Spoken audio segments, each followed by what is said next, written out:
Callie, how goes it?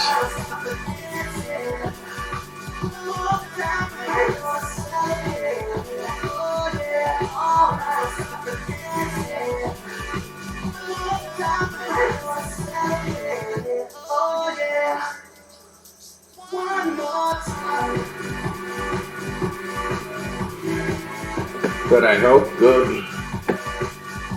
I may have got a job offer. Or, not a job offer.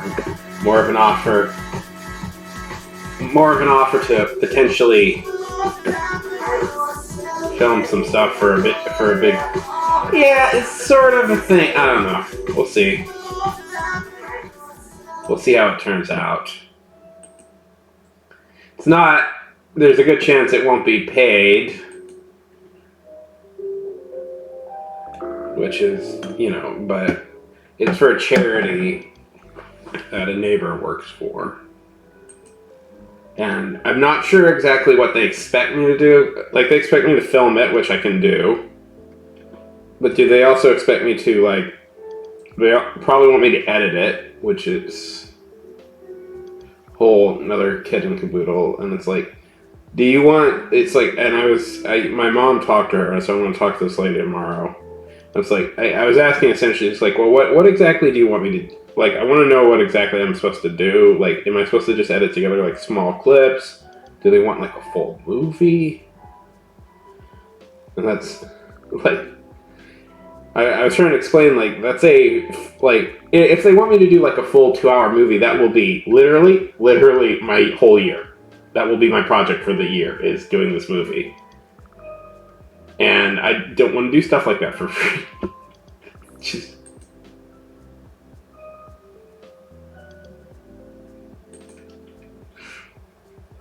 Anyway. Terry Bell, how is it going today, my friend? How goes the heart and soul? How goes the heart and soul of the novelist?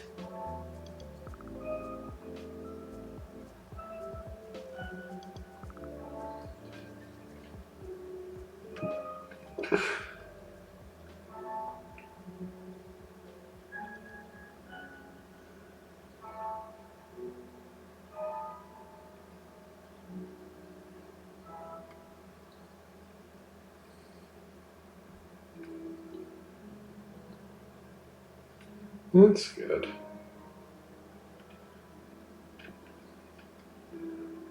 One second.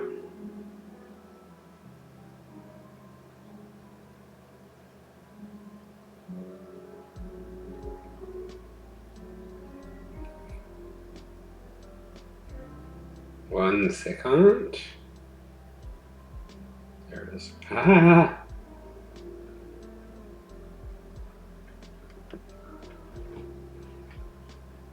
Oh, I could go for some pizza. That sounds freaking delicious. Oh, that sounds so freaking good. I want pizza now.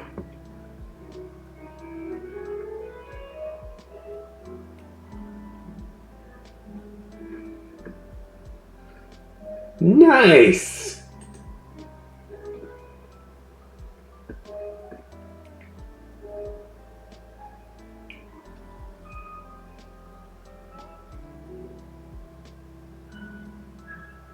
That's good.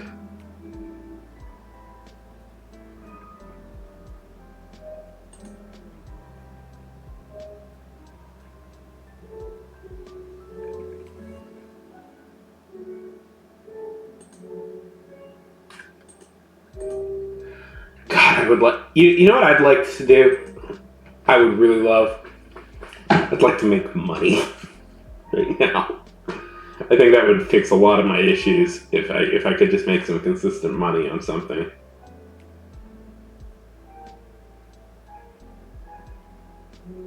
Oh, do you do voice acting?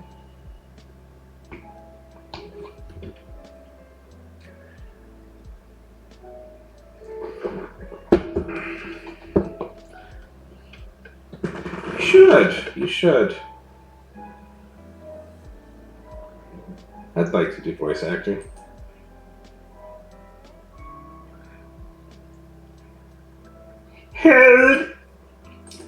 Here's my vocal range.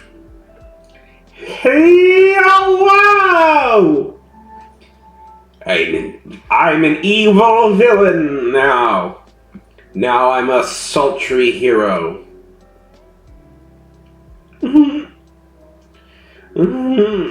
Rickon's like, it's bad. It's like,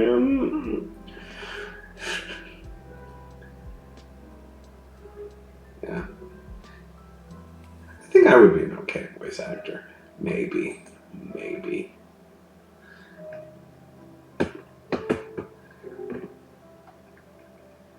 You hear that, world out there? I'm using my clout to get you jobs now. I demand that you put terrible in your animated television shows.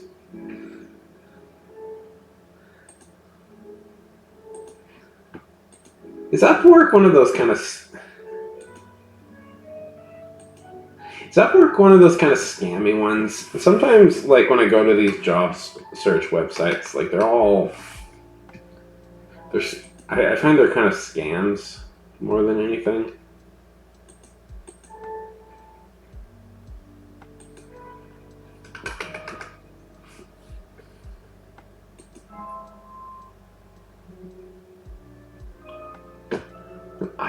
I don't want to hire people. I want jobs. I remember I took a job. Inexplicably, there was a job for like a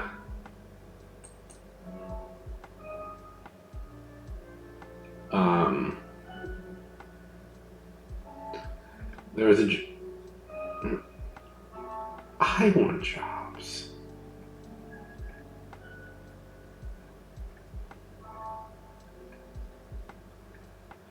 There was a job.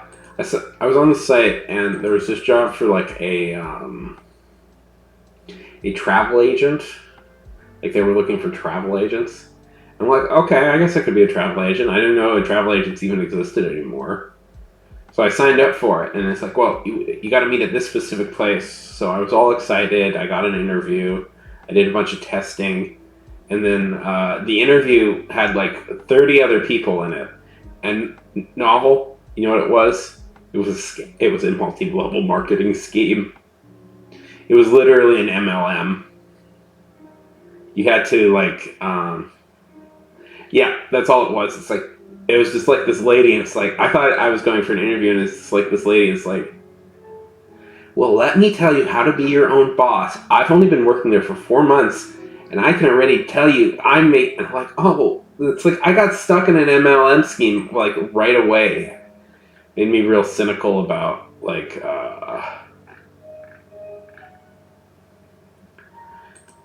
Oh, by the way, if you are looking for like acting jobs and stuff like that, for like what? Here's the thing. Even then, they don't really work. Here's the thing. If you get right in at the beginning of an MLM, if you're like the second or third person on a pyramid in a pyramid scheme, you can make a good deal of money. You know, the second and third people in that pyramid scheme, they make a whole shit ton of money. But it almost immediately it becomes impossible. There's math, and it's basically by the 13th level of like you can't like you go like, okay, you get two friends, you go like, okay, I'm just gonna hire like two of my friends, bring in two of my friends and do the work, and then they'll get two of their friends. And like somebody pointed out that by like the 13th level of that stuff, that's more people than the entire population of Earth. So there's just not, those only work as long as money is constantly pumped into it, and there's just not enough money constantly pumped into it. I may have just watched the Bernie Madoff documentary on Netflix, so I have some thoughts about all this.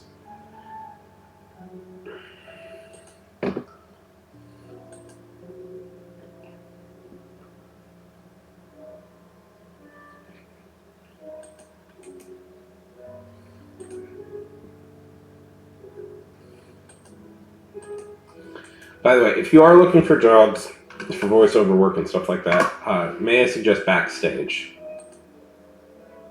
That's a lot of people like offer jobs like that there.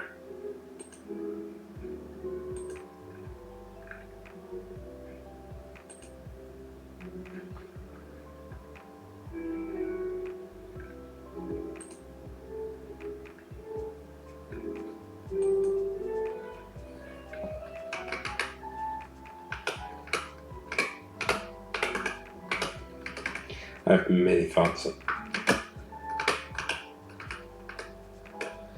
I could discuss that Bernie Madoff document. I kept calling him. What's so funny about?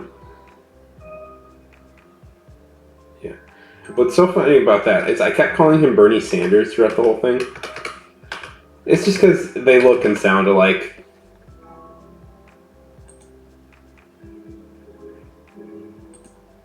I was like,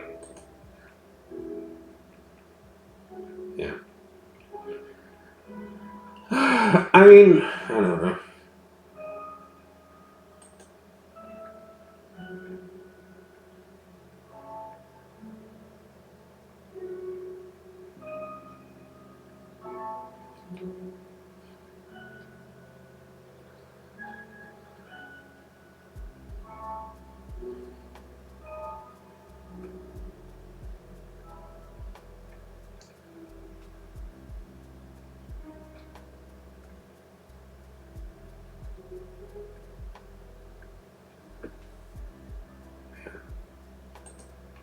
I don't want to keep making money. I don't want. I would like just one job where I can make a consistent paycheck. I'm tired of like grinding or something.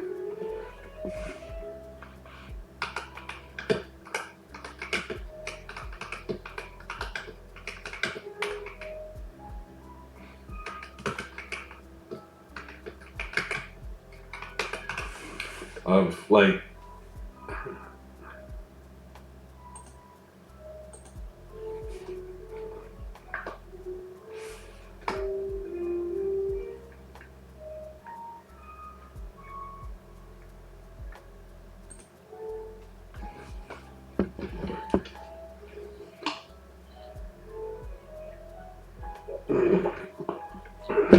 You know, it's just like, I don't know. What do they expect you to do exactly? What's the point of life? Like, what am I supposed to be doing? You know? Exactly. I've been thinking about that lately. Like, what exactly am I supposed to be doing? I'm gonna watch. I know one thing. I'm gonna watch this trailer for the Nick Cage, where Nick Cage plays Dracula movie, because there's no more perfect casting than that.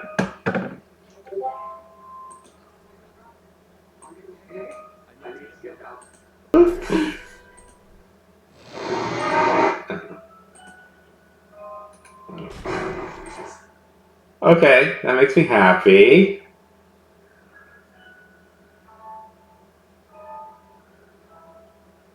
Yes, yes. Okay. I don't know if you guys know something about me, something kind of personal. I have two very big obsessions in my life that pop up a lot. One is the character of Dracula, who I am utterly fascinated by, and two are the films of Nicolas Cage, another person who I am utterly fascinated by.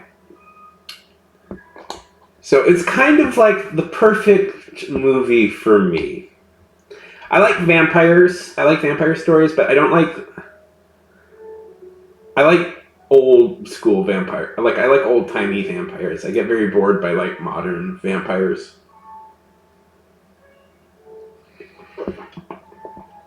You know.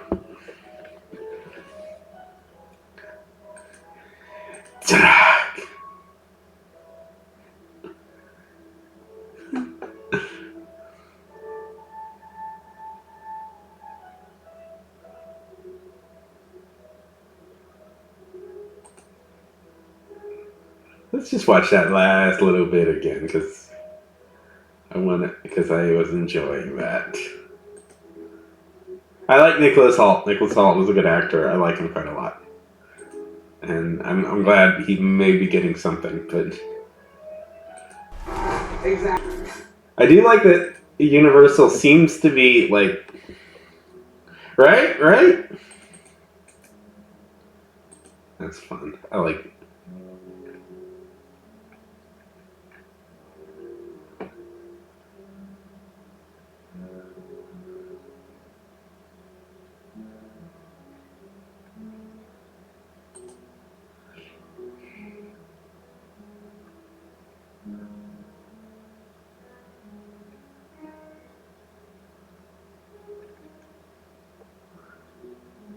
Okay, what do you need help with, Callie?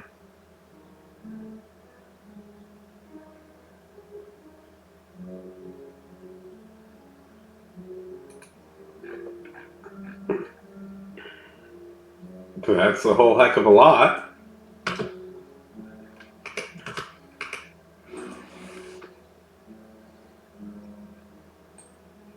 Okay.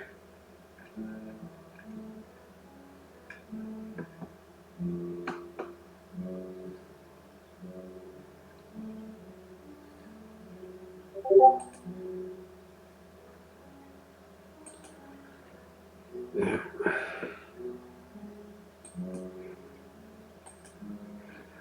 Well,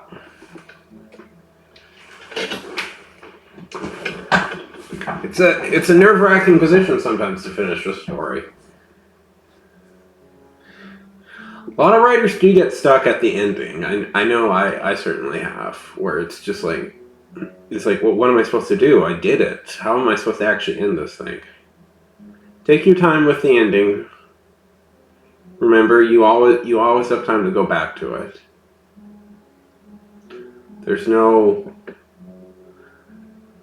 nobody's read this book yet, so you have all the time in the world to fix it.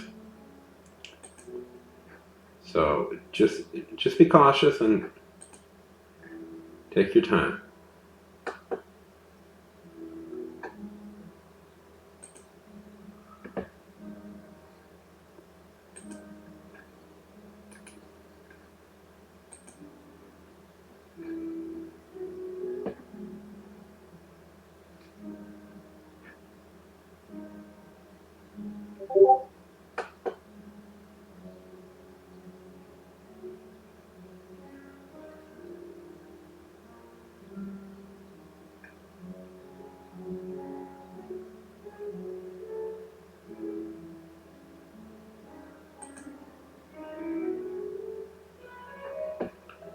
All stories must end, Callie. You eventually have to let everything go, Callie. It's okay. So there's always time to move on. And plus, once you finish this one, there's time for the sequel.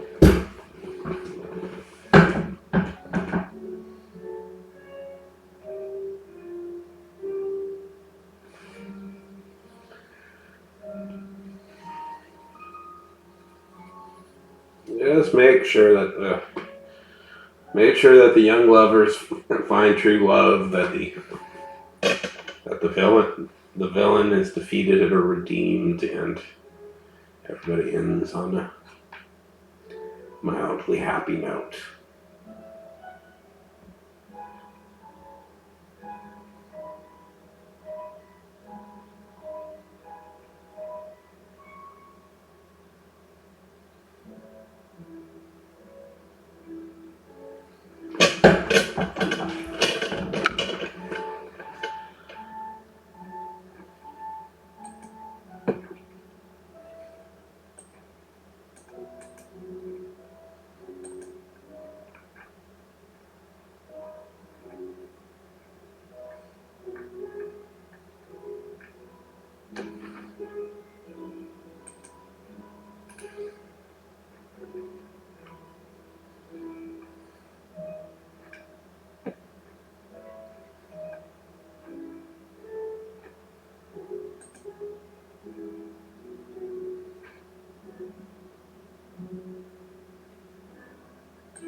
should we do today, my friends? What should we do today?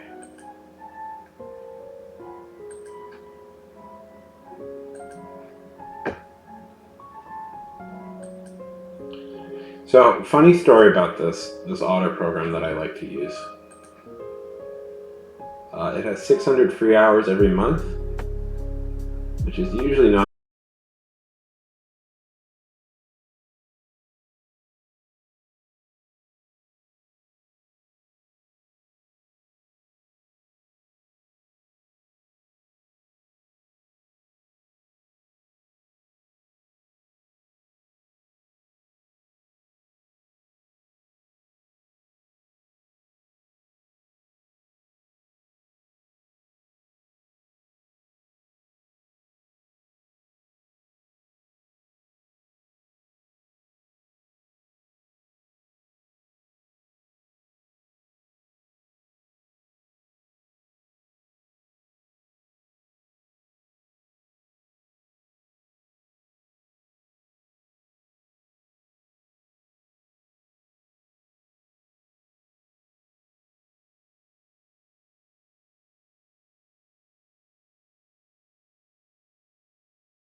10,000.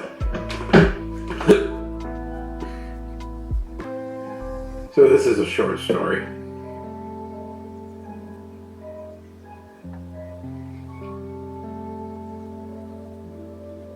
Which is good. So I've always said I like short stories. And I legitimately do.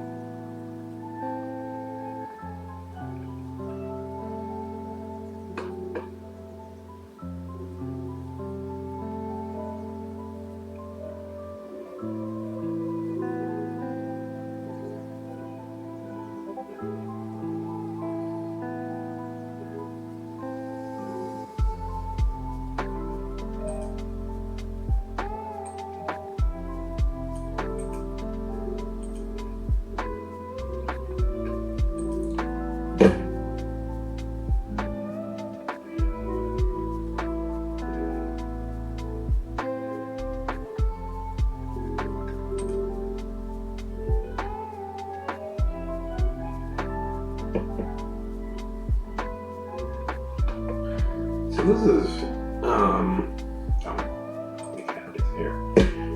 And Callie no offense, Callie, but you do tend to be a little bit distractible.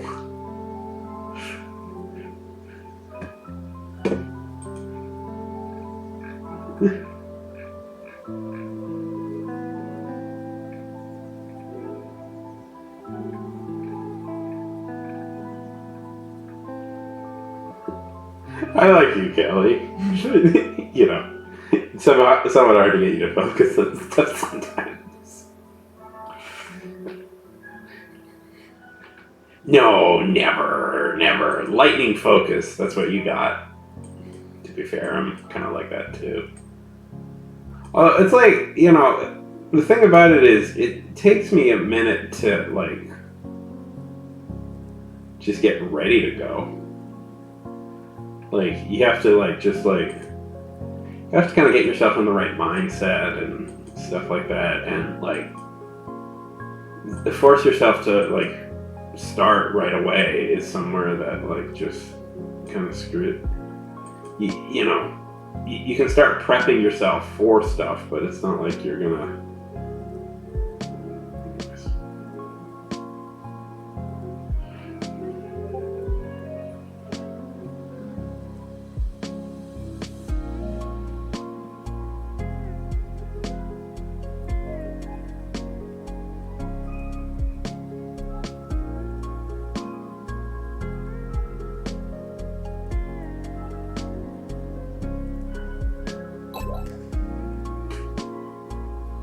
Oh, heck! Heck of all hecks. Calm. How's it going? Thank you so much for the raid.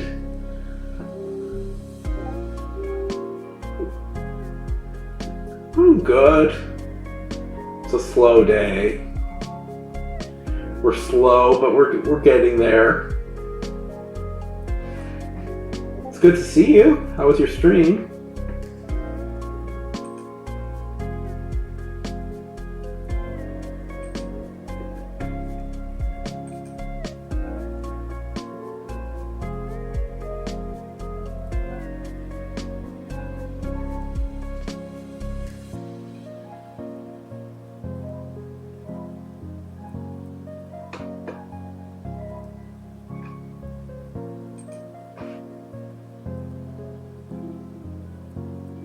Oh, what is this? Do you have a link to it?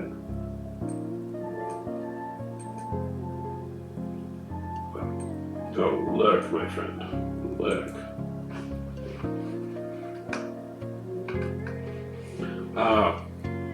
Money. I don't want it. That's money.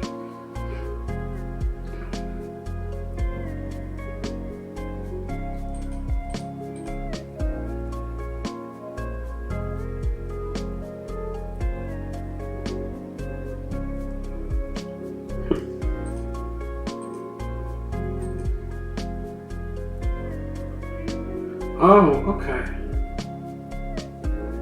Oh, that's not a terrible thing. Maybe I'll get $24. I could use that to spend money on like hamburgers and stuff from one hamburger from Five Guys.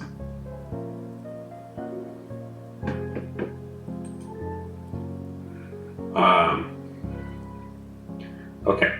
Everybody who's here, everybody who's still here, tell me what's everybody else working on? Who's still here and wants to talk and isn't exhausted?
Okay, guys. Serious question. The most serious question you will ever have in your life. Favorite Dracula, who is it? Bela Lugosi, Gary Oldman, Nick Cage's Dracula movie just dropped. Trailer for that. The Nick Cage Dracula movie just dropped. Who are some other? Oh, the Spanish Dracula. I was forgetting about Spanish Dracula or Mexican Dracula. I don't know. NPC. It was literally made for Mexican audiences, so they call it. It's literally. So, if you guys are curious about things, I'm just going to talk about it because it's something that I'm interested in. Okay, so when they were making the original Dracula movie with Bela Lugosi,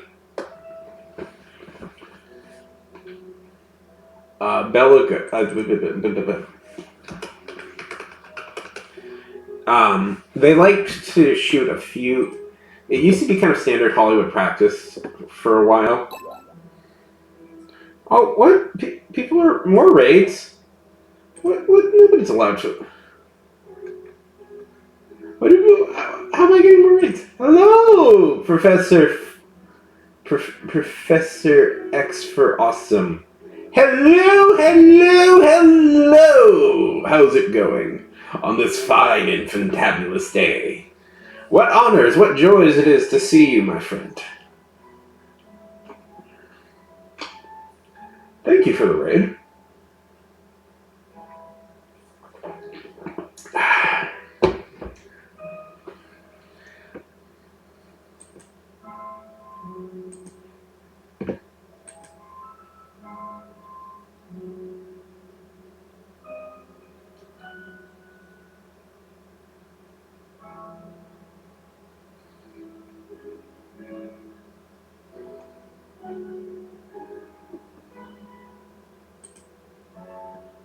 What were you working on?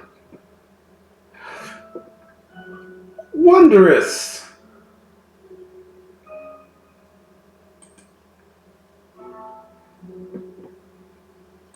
What were you working on? I'm curious what you were.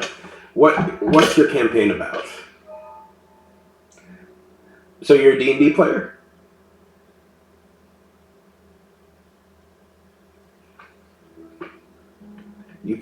I've been known to occasionally.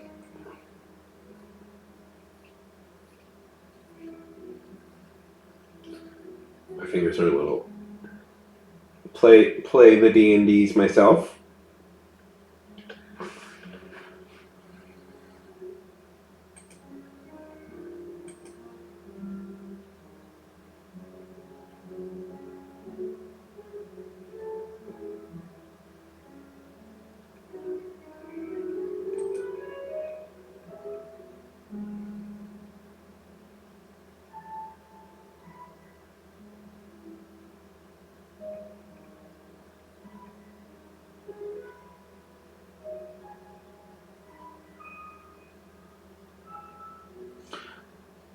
Oh, I love it. I love it. Perfect. Perfect.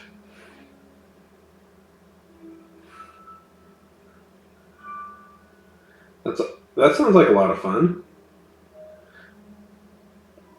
Adventure. I was just saying, we need more fantasy inspired by. Oh, that sounds super exciting.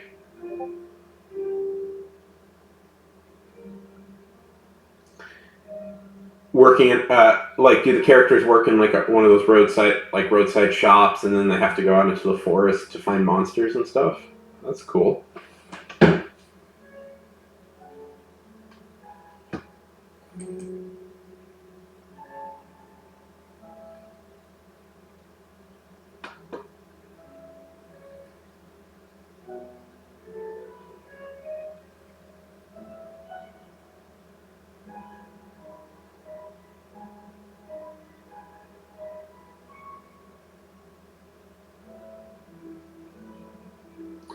I like that idea a lot.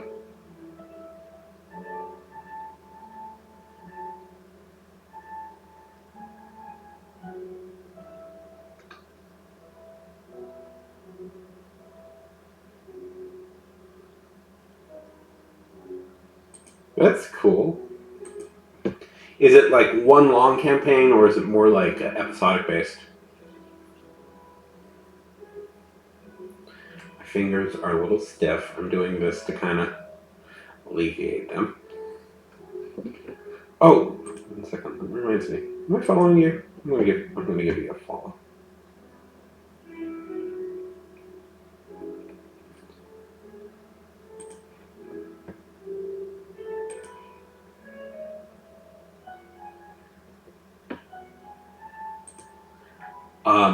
Do you know that you're still on, right? I've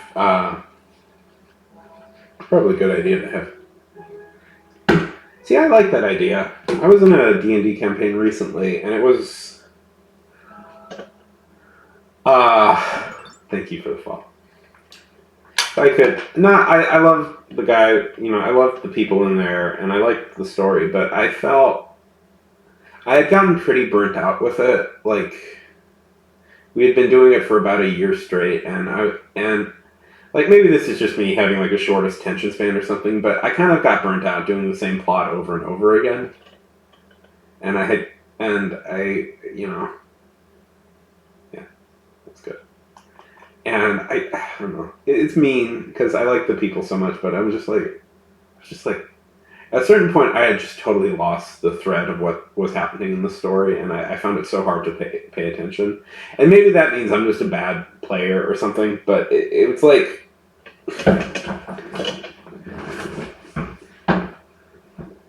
It's just at a certain point, like, the story started to mean sort of nothing to me. So I always think like maybe episodic stuff is a good idea. Like 2 or 3 sessions, you complete a full story.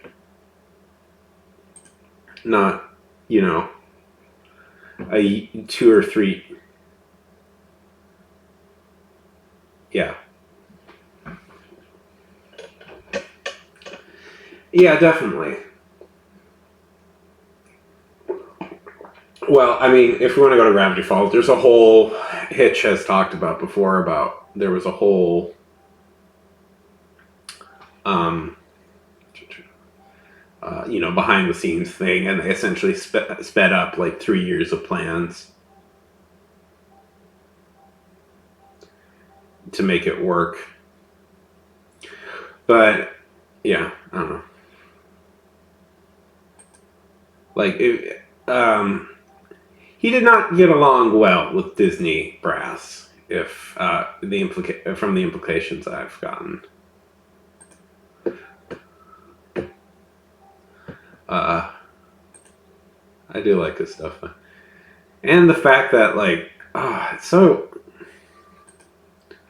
all this people. That sounds like an exciting idea for a D&D campaign. I really like that idea. Can I tell you an idea I've had for a D&D campaign forever? I think this is, I don't know. I've had this idea in the back of my head for a little bit of time.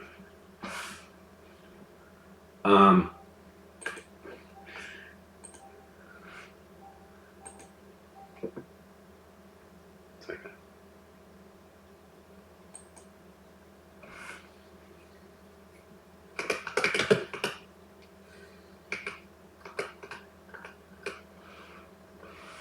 Totally.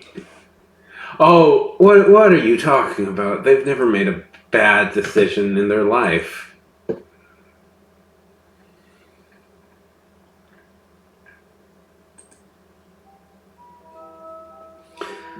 Honestly, at least with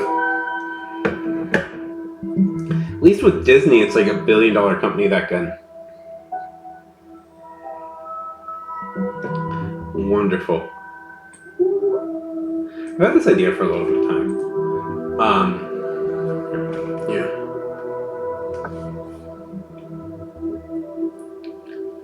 That's cool. You're gonna release like a whole campaign book and stuff?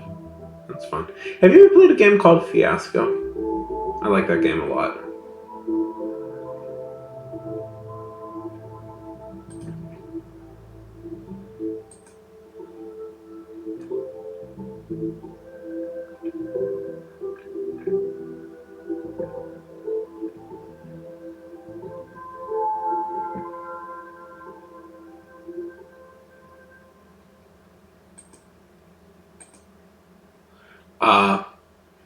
If you could, what?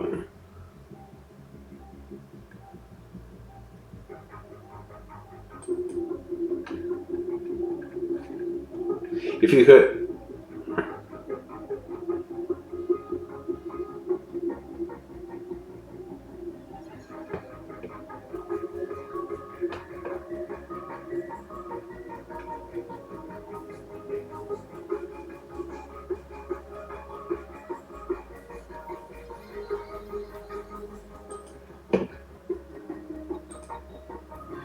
It's funk. Oh, it's a fun game. Hello, funk. Are you at work? I'll let you lurk.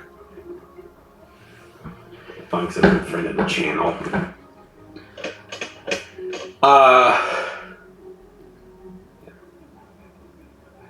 Oh, it's it's a story based game, and it has more of it's not that interest. It doesn't really have combat and stuff, but it's more about like how characters interact with each other. But it's a lot of fun. I've played it a few times, and I always have a lot of fun playing it.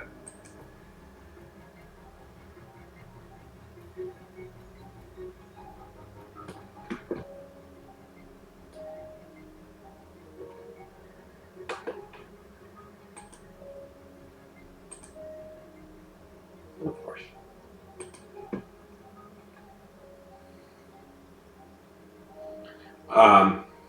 Okay. So,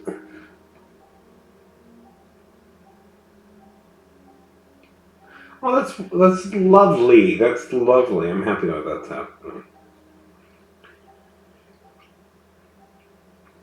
Not the missing Emika stream part. That's the heartbreak, but the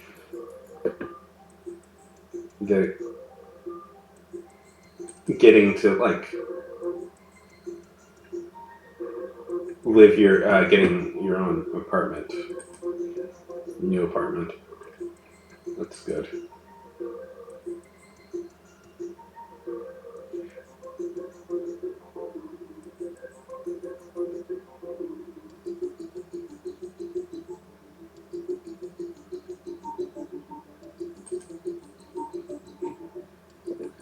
There's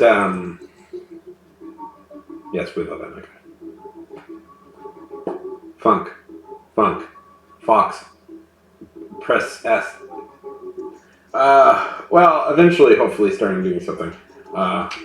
Press X for awesome here was telling me about his tabletop setting game, and it sounds fun. And press X, and I was asking if they knew about Fiasco, which is a game I quite like. And I was vaguely like, so I'm not exactly sure what to do today. I had this thought. Have I ever told you Have I ever told you guys about my idea for a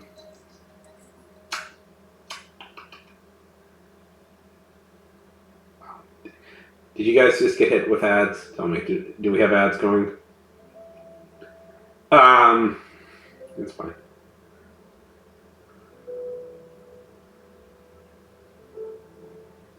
There we go. Back. Okay. What was I about to say? Have you guys? Did I ever tell you guys an idea I had for a tabletop setting and/or maybe adventure series? I don't know. I've had this idea for a while in my head. I think I've brought it up once or twice. I've never played Microscope. Is that a tabletop game about like microbial beings or something? Because I like that idea. What is this? What is this game? Microscope RPG.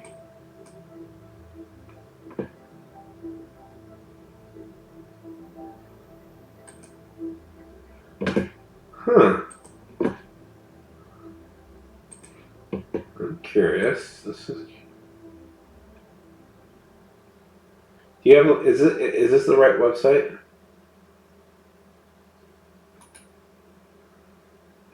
Can you link me?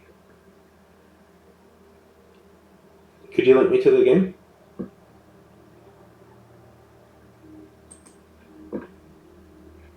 Oh, that is the correct one. By Ben Robbins.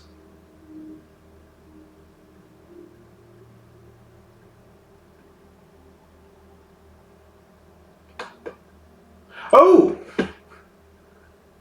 Well, there we go. Jason Morningstar, designer of Fiasco.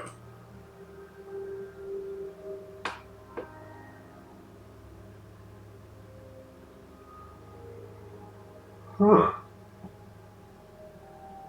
That's where you've heard the name before. He recommended this game. Huh.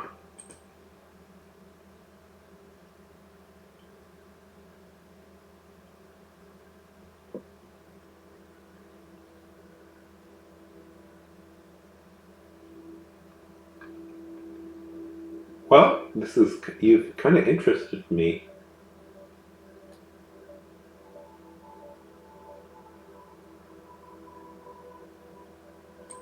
Yeah, you know what? You kind of. Hey, Funk, do you want to play this game? Let's see, how many players do we need? Probably not today, but.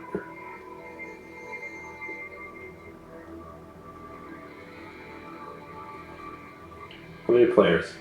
Let's see.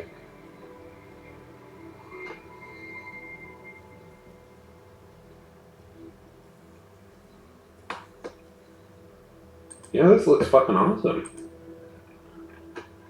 Yeah, Yeah, this looks really cool. 1 second. You know what, X? You may have sold me on this. This looks really cool.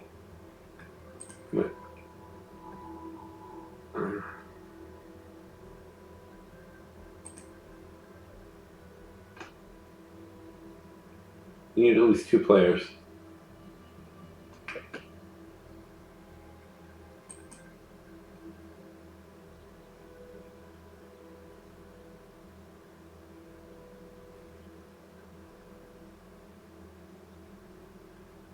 I just bought it.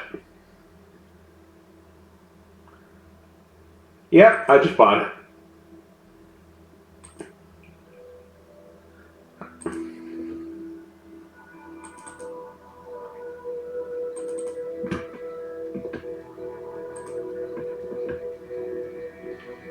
Yeah, this looks awesome. Okay, so how do we play it? Maybe not today, but... Oh. Sorry. That was a mistake. We can play it this weekend.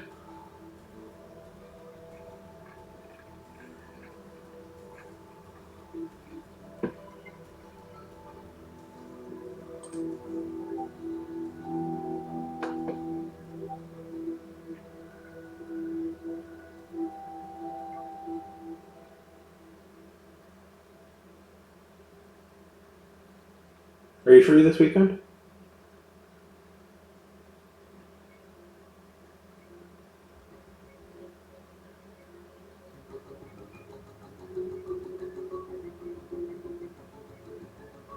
It's for 2 to 5 players, but 3 or 4 are the best.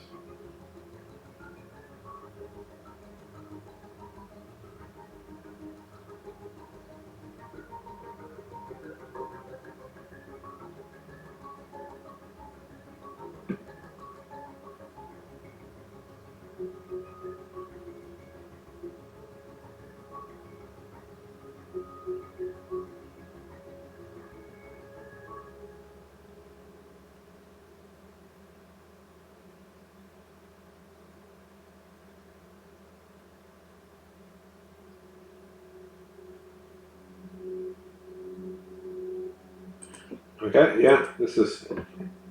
Yeah. X, you have shown me something incredibly interesting. That I feel very... you have piqued my interest quite thoroughly. And I will definitely be giving... Well, I'll look at this game more in detail later. It's probably a bad idea to, like, play a game that...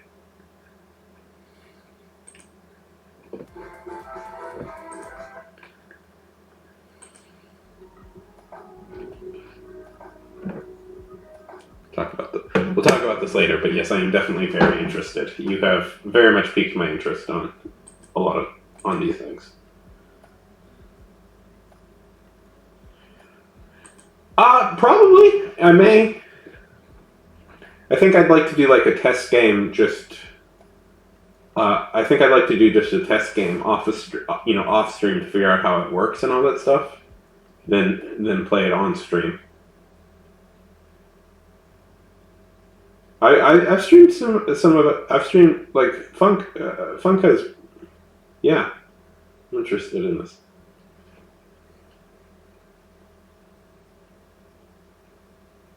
And certainly this PDF won't exist.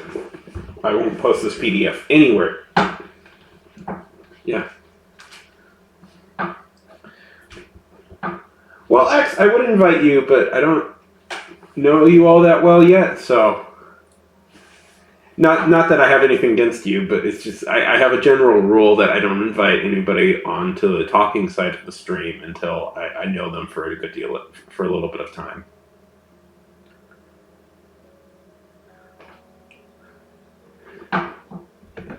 Just a general rule I have.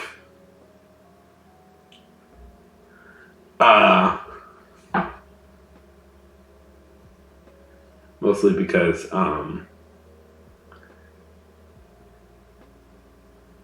yeah, exactly. Not that one day we won't be in that situation, but we've just met today, so you know.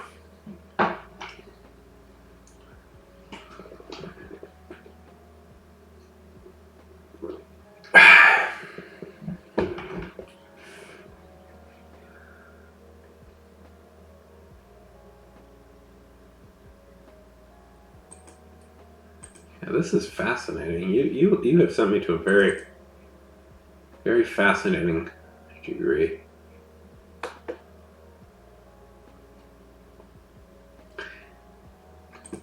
I don't know if you know this. I definitely believe that. I don't know if you know this about me, but I am very fascinated by history. I love history and stuff. And I do occasionally put out little videos on my YouTube channel about world building. So it's kind of the perfect game for me.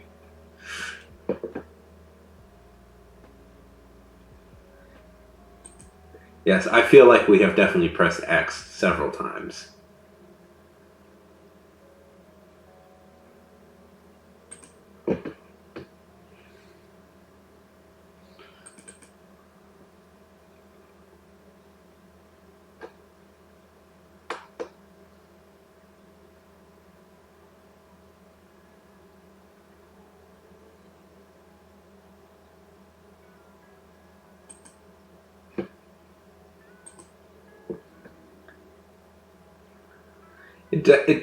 Just looking at it, I don't want to play it today. I'm a tiny bit tempted to even try playing it today, but I don't think that would. I think that would probably not be the greatest idea because I have no experience with this. I need to like sit down and read the rule book and go like, okay, this is how this works.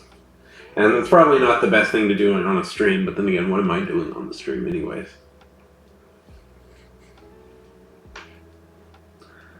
But apparently, Jason Morningstar, who created Fiasco, really likes this game, so it's also a good recommendation. I like Jason. Yeah.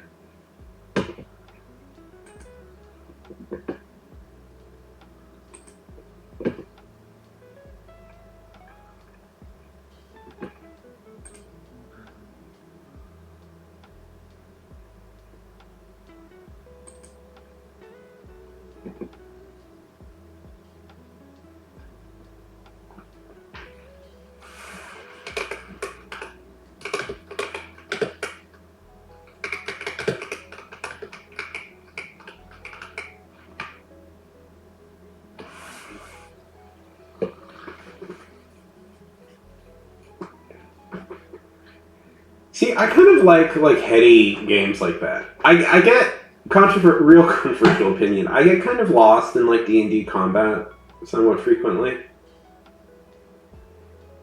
I don't like doing a lot of math.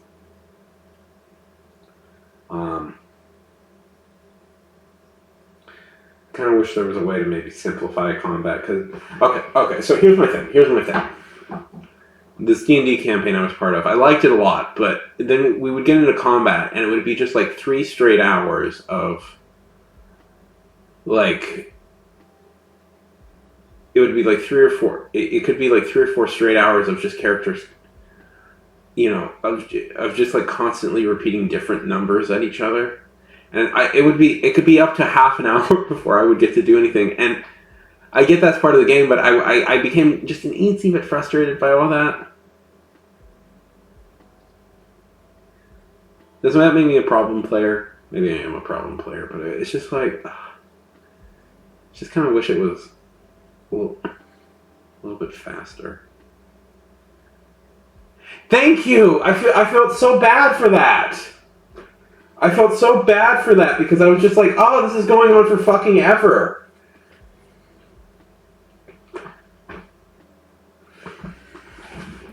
And it was like it was like 6 hours of my day. Every Sunday I would do this. And it's just like, and at a certain point you're just like, what am I doing? Yeah, I don't know.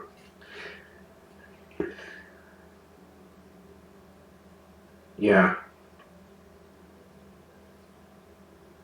I don't know. Oh yeah, there's definitely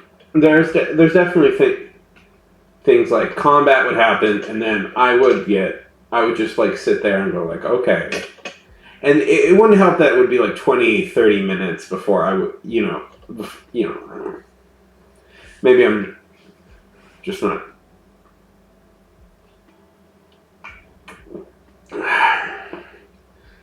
And so I would like try and inject like, you know,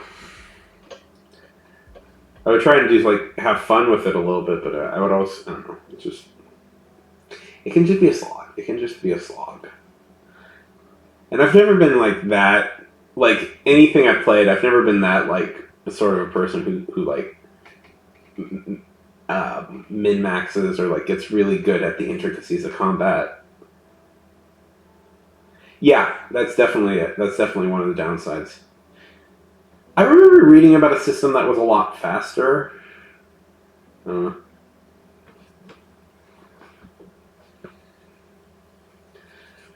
that like sped up the combat quite a lot.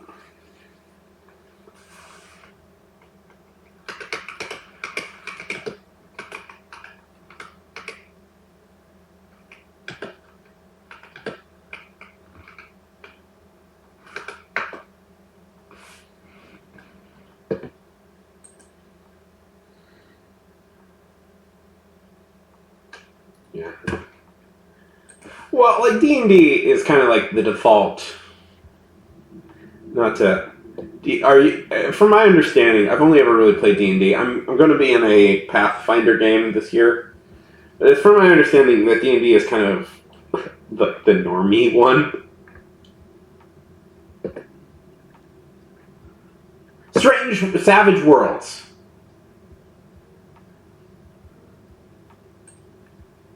Savage. I've heard good things about Savage Worlds.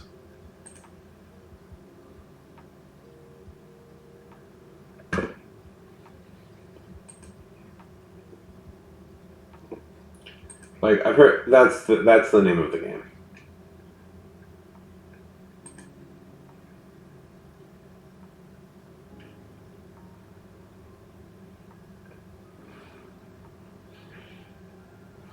Have you ever played one of these?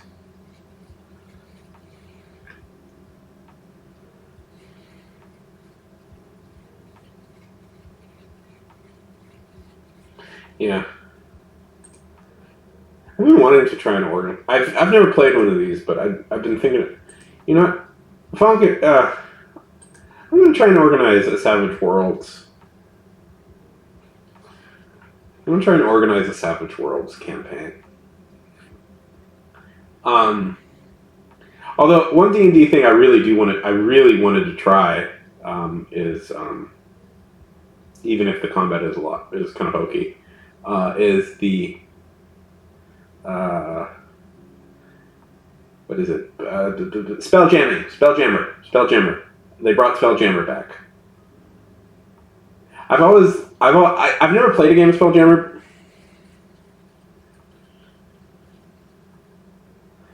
Yeah. I believe, yeah. I mean, D&D is kind of the default one. I mean, when you think, like, in some ways, you can even say, like, you know, the way to think of it is like D&D is kind of like I've been thinking about this a little bit. Like D&D is kind of like the Kleenex of role playing games in a lot of ways.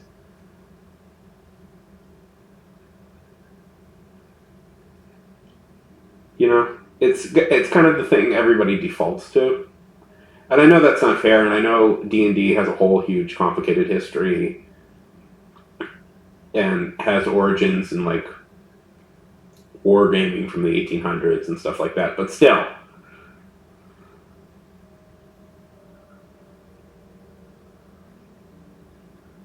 Um,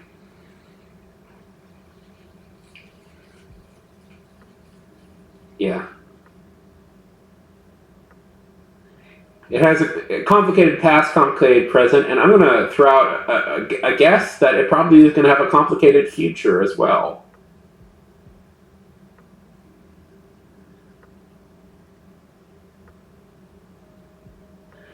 But like the history of D&D, from my understanding, is that it evolves out of like English wargaming ideas, you know, and that can be traced at least back. I know that like H.G. Wells and stuff was a fan of that sort of thing.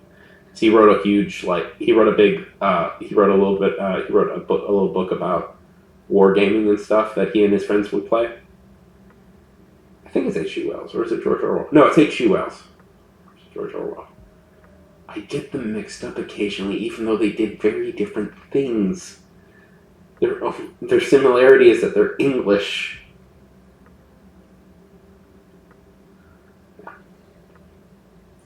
I was reading a little bit about the...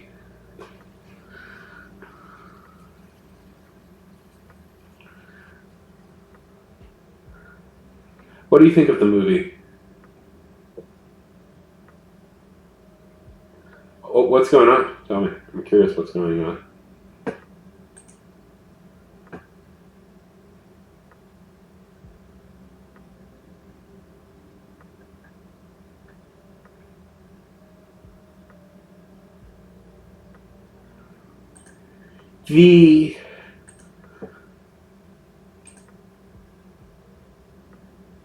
I have seen...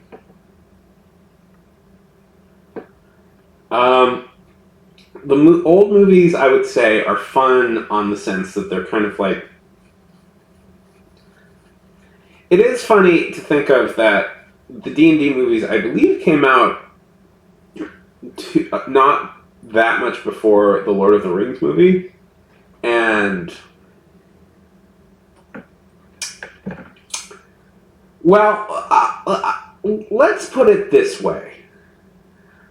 The Lord of the Rings trilogy, each movie in the Lord of the Rings trilogy was nominated for Best Picture, and Return of the King finally won it. It was a massive, epic cultural event that changed the landscape of filmmaking for up till now. We're still in the post, and the second D&D movie was released direct to DVD. And was filmed in Romania.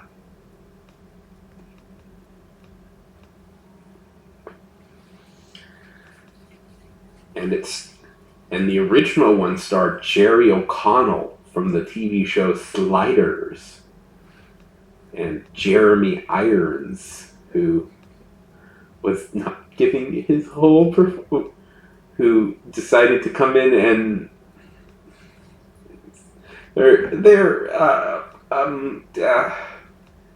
and a Wayne's brother who was there's issues. Yeah.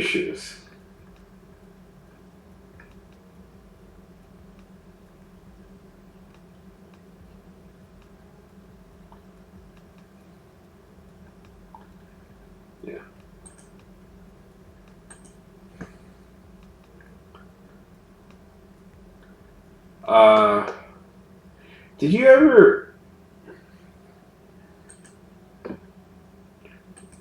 I don't know how old we are. Were you aware that there was a D&D cartoon? I don't know, I didn't mean to do that.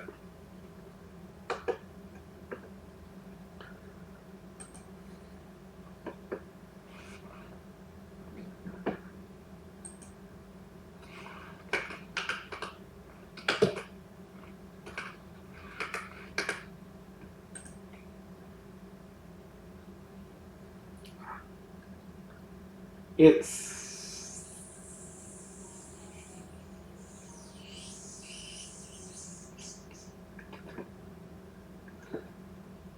Sometimes I think, like... Okay, tell me. It's very Saturday morning cartoon. It's not bad. There's some fun to be had in D&D.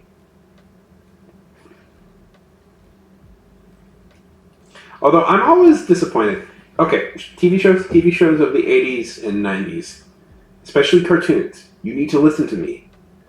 Stop making your theme songs just boringly explain the plot of a movie, of your show. I don't like that. I want awesome songs.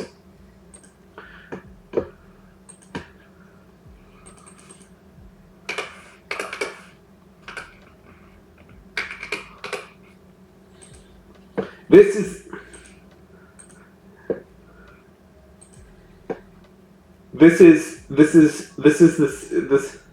One second, no.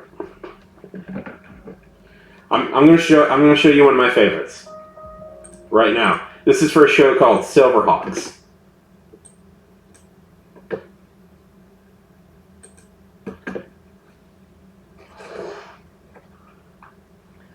This is how it should be done.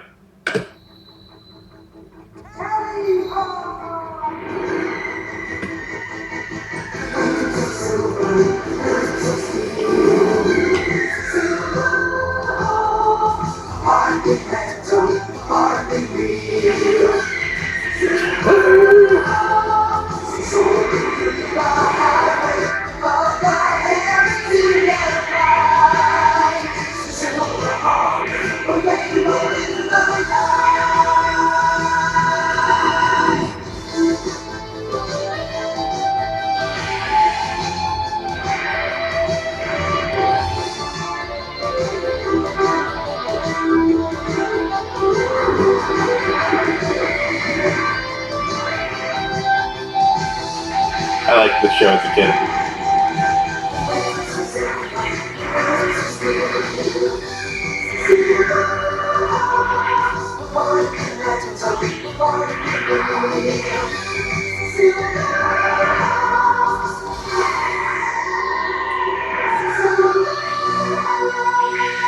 Yeah. This is like, I don't know if you can tell, but this is like, I believe this is, animation experts talk about this particular era.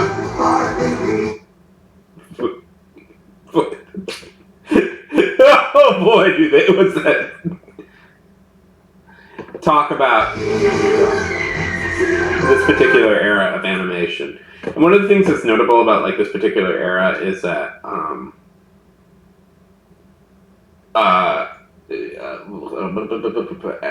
they started using Japanese studios as like to help animate. So like a lot of like cartoons around this era start getting this really anime-esque look to them. You know? Like you can see it sort of in their eyes and stuff. It's like, yeah, this definitely does feel like anime.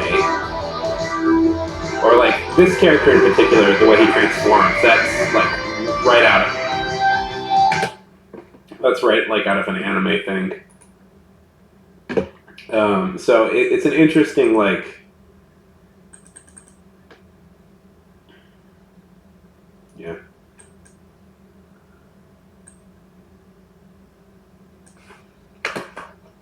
Let's see, Thundercats intro.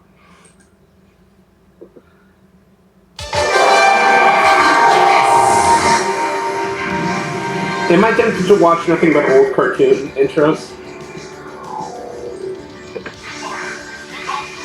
A little bit, yeah.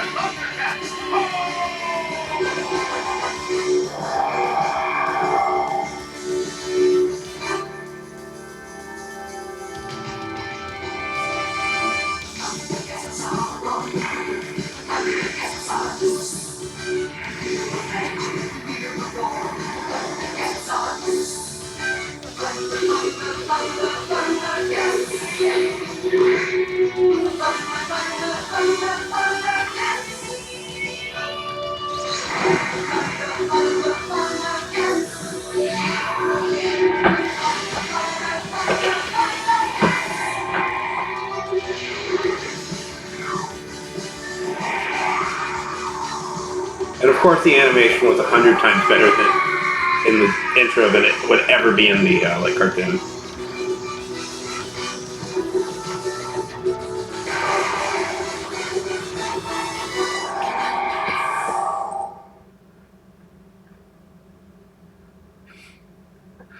Anyways.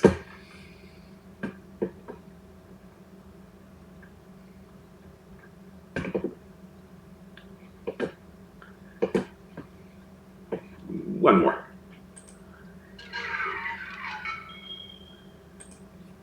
Oh boy, Filmation. That's not a great one.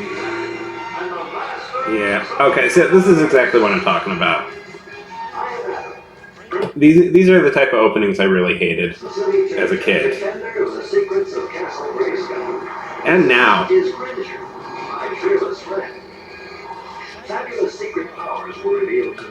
So I always found it so funny the way he worded that. But anyways, like this is what I disliked, where it's just like it's an animated opening where like the character is just explaining the thing instead of like opening. Like you get more money for the opening, so it's always supposed to look good. Like I want catchy man, I want catchy tunes. I want like. Me, the day I held aloft my magic sword and said, by the power of Grayskull.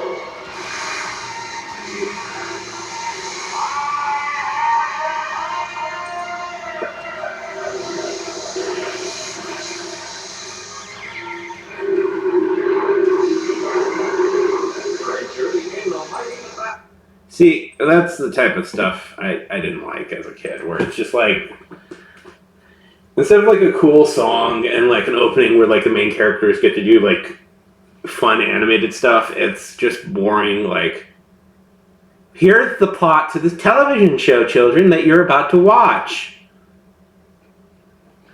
Kids WB was fun.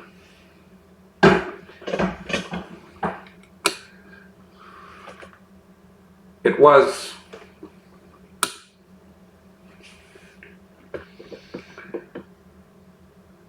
Now I kind of want to like write a story inspired by like old cartoons.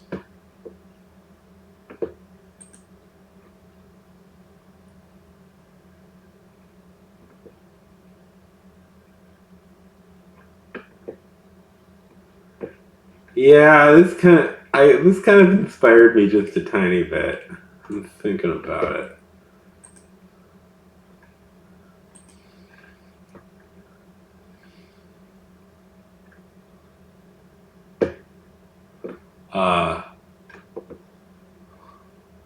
Thunder, thunder, Thundercat. Okay. Let's think about this.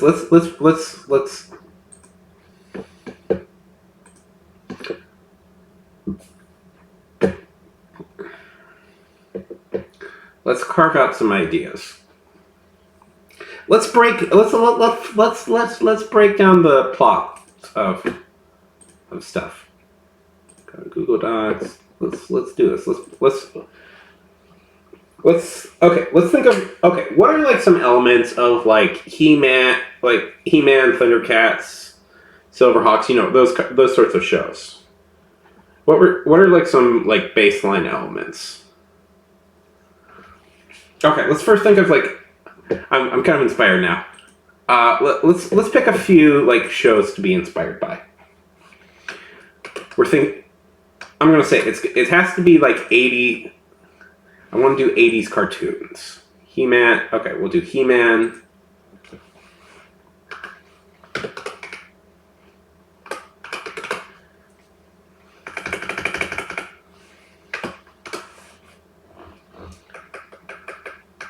But let's He-Man, Thundercats, Silverhawks, because I like Silverhawks as a kid. I watched Silverhawks a lot as a kid, so Silverhawks. I watched Silverhawks a lot as a kid, so that's going to be my my point of reference a little bit. That's the one I watched a lot. The ones I watched a lot as a kid were Silverhawks and yeah, here it is. Silverhawks and Thundercats.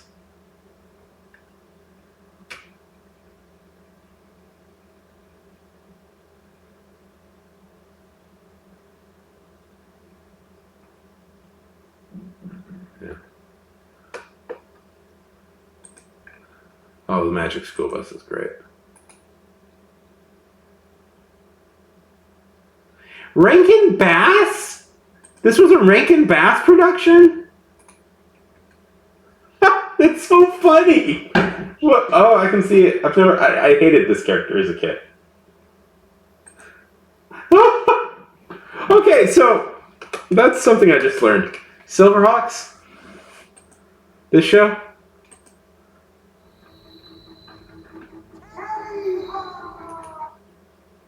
Same people. You know who made this?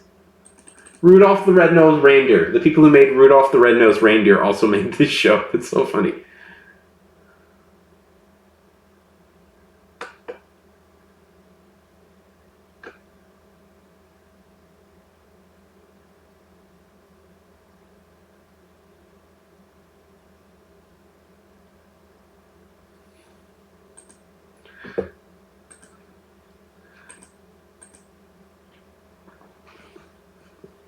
Okay.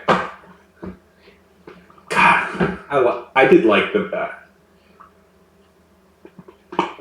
My last name is Arnold. It's Sean R. Arnold. My last name is Arnold, so and I had, I've always had curly hair, so as a child, I would frequently get compared to Arnold from the Magic School Bus. I mean, in many ways, he was the smartest because he thought all of this stuff was wild, but.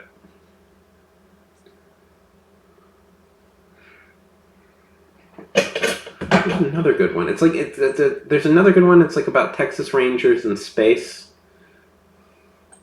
That's my memory of the Magic School Bus, Texas.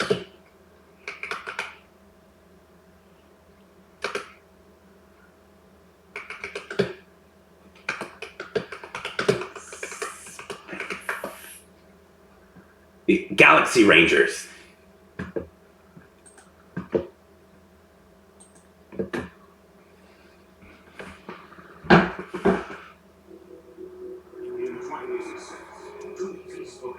Journey to work, seeking our help. In return, they gave us the plans for our first hyperdrive, allowing mankind to open the doors to the stars. We have assembled a team of unique individuals to protect Earth and our allies. Courageous pioneers committed to the highest ideals of justice. Dedicated to preserving law and order across the new frontier. These are the adventures of the Galaxy Rangers.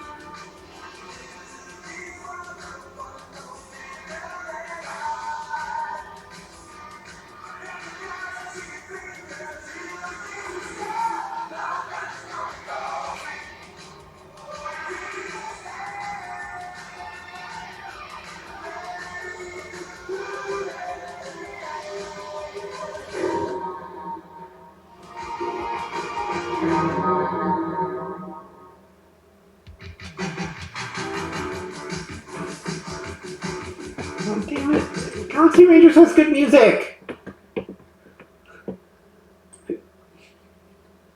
It has good music. Don't do that. Drives me crazy every time. The Galaxy Rangers is noted for having kind of really good. I think, yeah.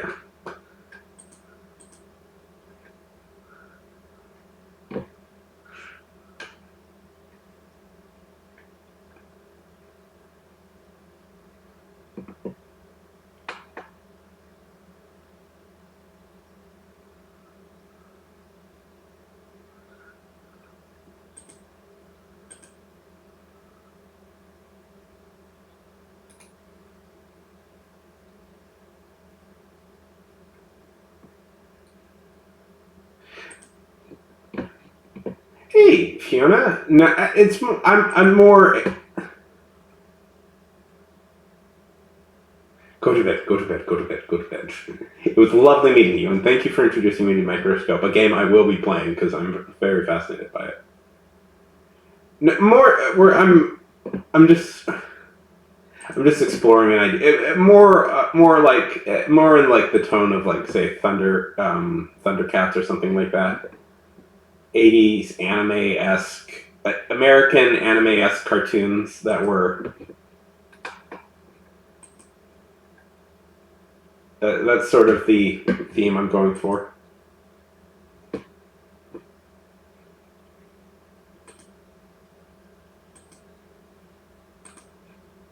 Let's do.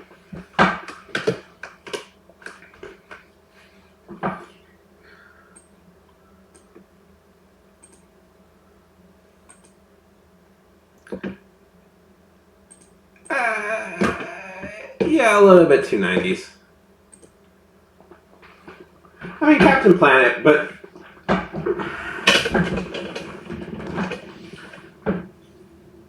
all these sort of well, the thing about these is they all sort of share a similar setting and tone. These 4 shows. Let's see. Okay, so here's the thing. In fact, you could probably describe these as a distinct genre of shows. Okay, so here's like some things they share. It takes place in space.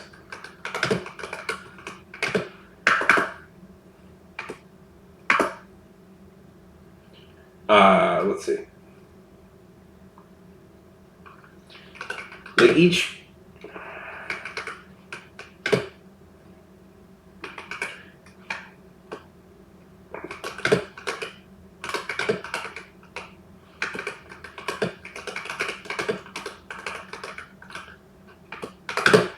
Like, they're all sort of like space operas. They each kind of have a magic themed villain of some sort. Each are. They're also kind of more action oriented. I mean, I guess we could go with Captain Planet. Let's see.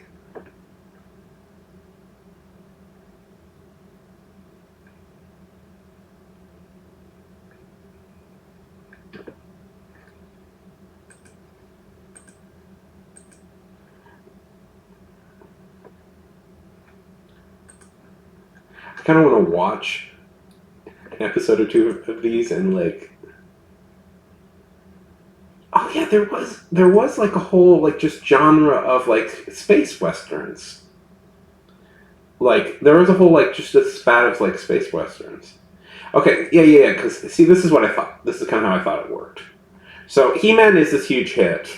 I can't believe I'm talking about 80s cartoons, but whatever. I'm having fun. So, it's interesting to kind of look at these things. So He-Man was this huge hit, and it was largely a fantasy-based cartoon, but it took place in space, which was weird. So it was like kind of a futuristic fantasy. You could call this sort of a what would it, like space fantasy, I guess is the word people tend to use for this idea.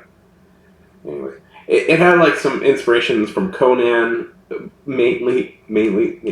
Okay, so history of this is a little bit is He-Man is a merchandise-driven show, pure merchandise-driven show. It was invented specifically to sell toys, cartoon toys, and toys.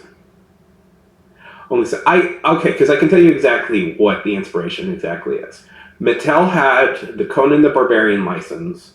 They lost it, but they still had all these models, like molds and models they had produced to create Conan the Barbarian dolls. So instead of and toy companies don't like to throw away stuff like that because that costs a lot. So instead of stopping that, they made their own character inspired by Conan the Barbarian.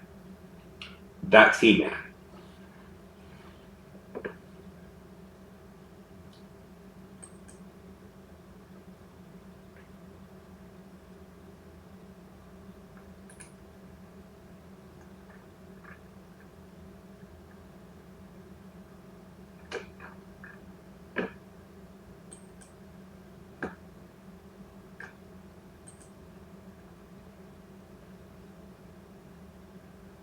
And hello, Fiona.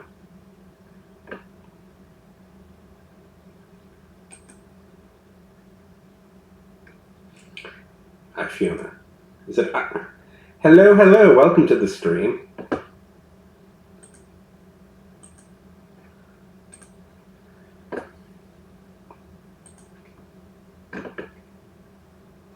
Thank you. Yeah. Well, I'm just kind of playing around with ideas right now. I do have stuff I could be working on, but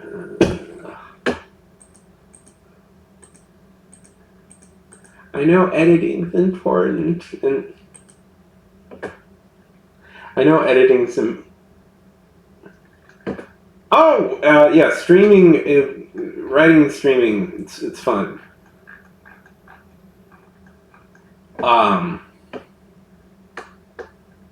It's a good time. Editing can be fun.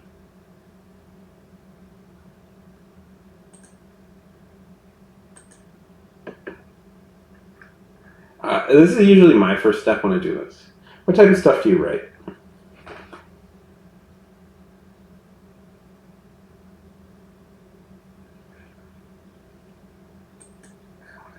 I spelled one of the main characters' names. Just wonderful.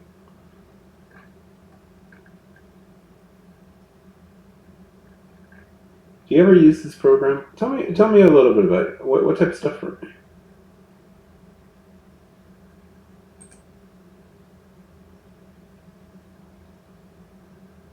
Ooh, you write important stuff.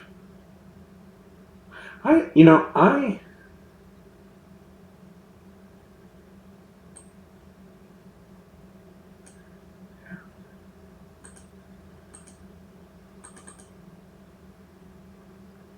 yeah, I mean, it's good. It's,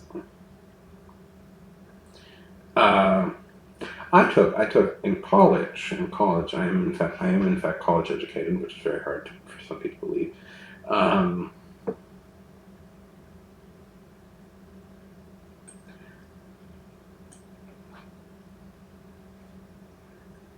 uh, I, uh,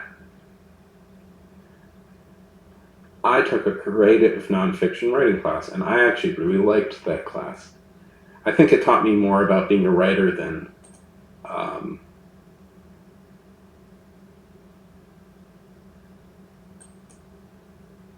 uh, it's all good stuff. It's all good stuff. But it taught, in a lot of ways, yeah, one, the teacher was just amazing. Like, this guy had been, he didn't talk about it, but I looked up, he had been shortlisted for a Pulitzer Prize once. So he really knew, he'd been shortlisted for a Pulitzer Prize, so yeah, so he knew exactly what he was talking about. And he like made you work at stuff, which was always good. Like, and he gave like actual assignments. Like, I've had like creative writing teachers I've had before don't really give you assignments. They go like, okay, just write something and share it, and we'll give you notes.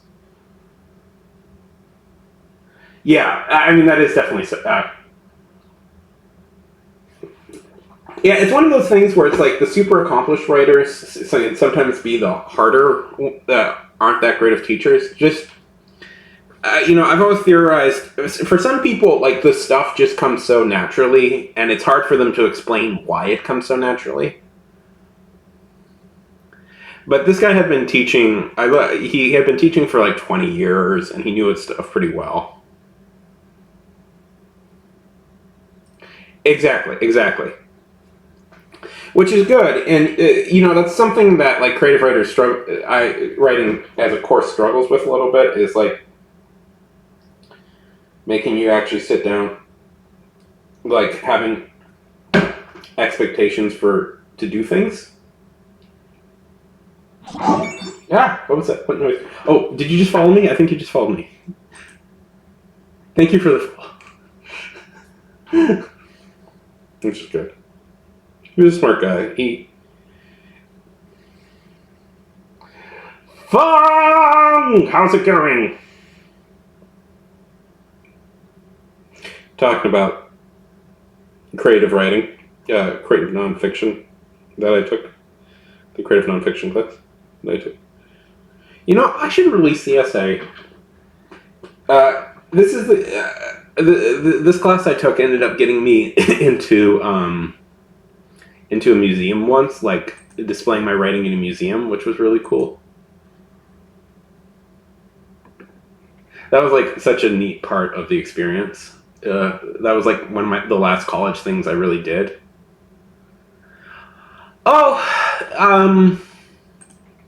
this one, this one right here. It's kind of a horror comedy thing. It actually, you know what?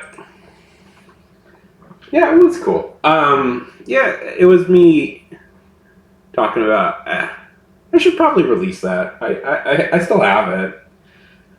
It's been about 5 years since that was displayed. I'm pretty sure I can release it on my own again.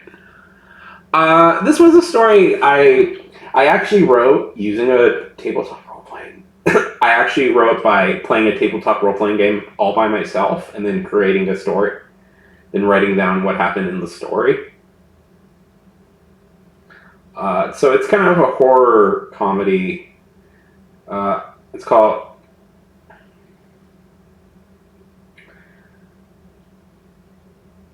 Well, not to. I want to release it at some point, but not to give away too much. Okay, so it takes place. It starts out as sort of just a straight comedy, and takes place on a cruise ship. It takes place in the 20s in the 50s. I forgot what it. It takes place on the 20s/40s on a cruise ship called the Leviathan, and it's about a few different characters. The main ones are Thomas Blackmore, and then there's his niece Lillian Blackmore, and Thomas is this rich business executive who recently had a heart attack, and I'm not used to explaining the plot of the story, so forgive me if I go in some directions. You know what's nice about doing Twitch? I'll tell you this, Fiona. I'll tell you just a little bit of distraction. I'll tell you this.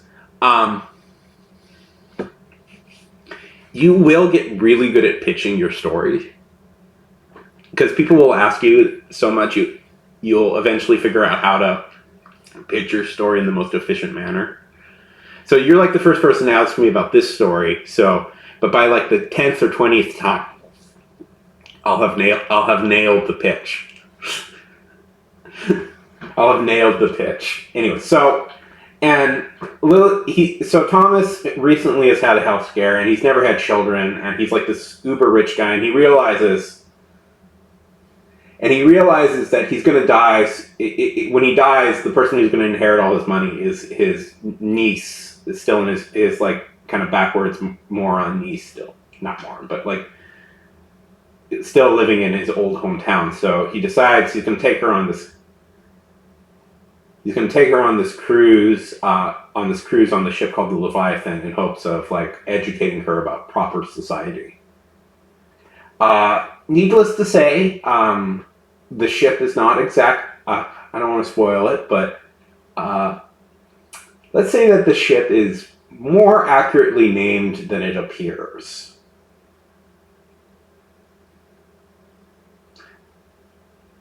Leviathan may be.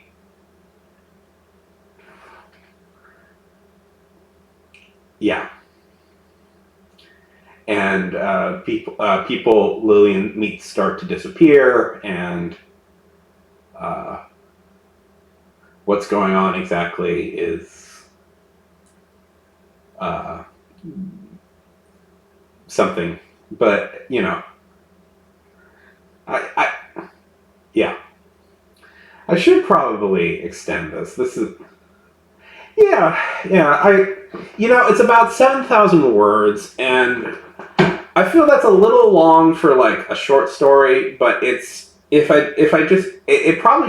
should probably expand the ideas just a little bit and turn it into a full-on novella, right?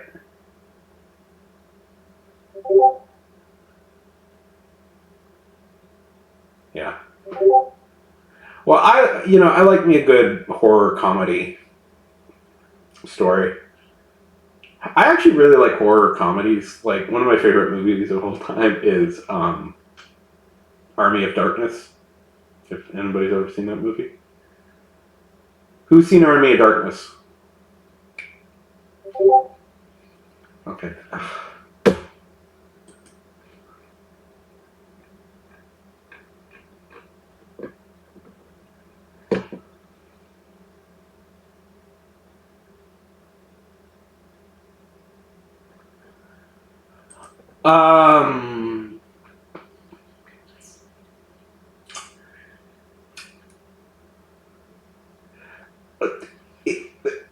The project may be less to educate her. How do I best explain it? The project may be more, let's see, rhymes with human sacrifice. Okay, I'll give it away. I don't care. I'll give it away. So essentially,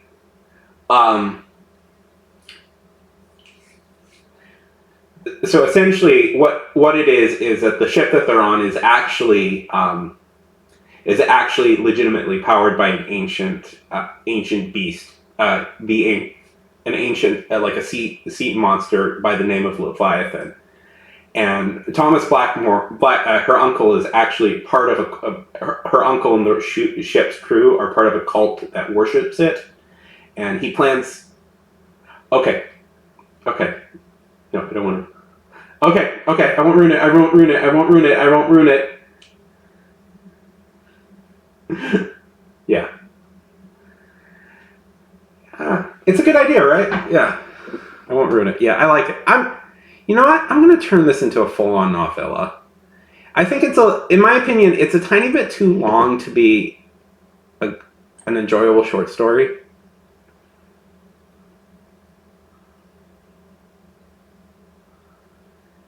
It's just, kind of in my thought, it's just an eensy bit longer. Oh, you muted me for a second. Yeah. Anyways, I won't give away the ending, but I'll say this.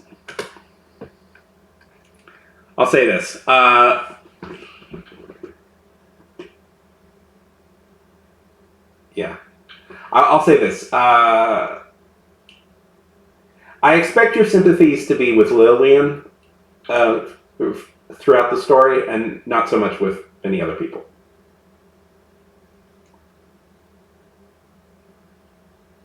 And because of the way I wrote it, which was using a tabletop board game, the characters, yeah, or I can keep. I don't know. It needs.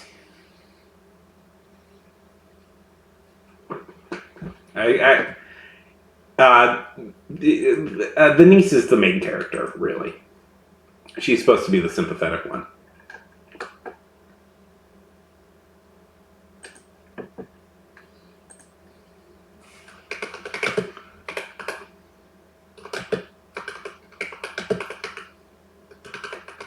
I did have an idea to. Fiona was here. Oh, right.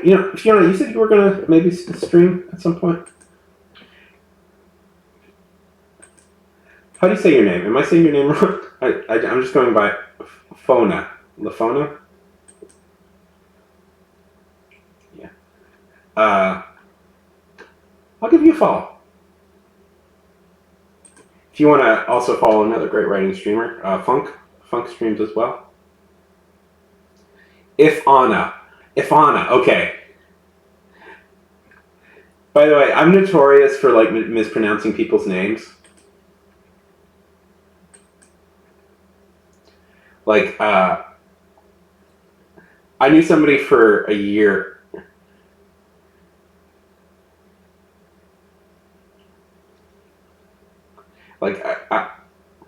Somehow I started calling some. Oh my god! Italo Calvino. Italo Calvino is my favorite author of all time. Invisible Cities is my favorite book of all time.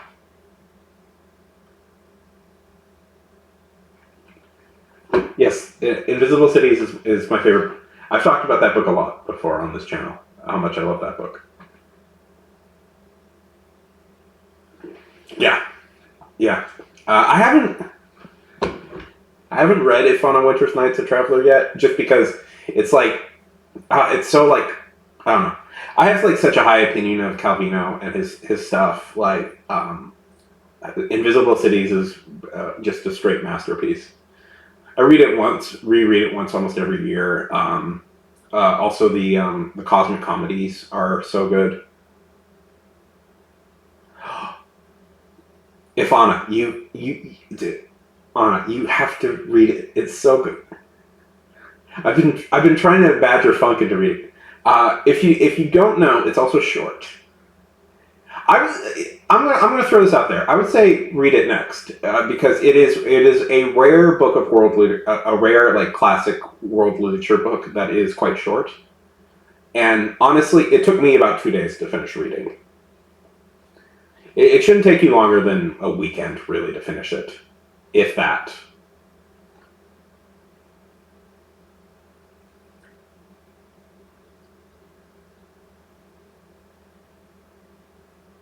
Yeah.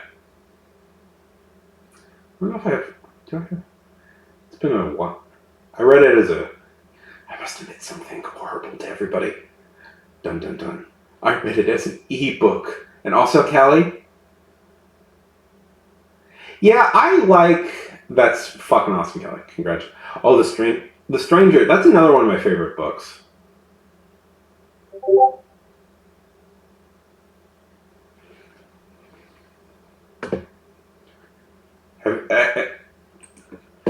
Just talking about cool dude books.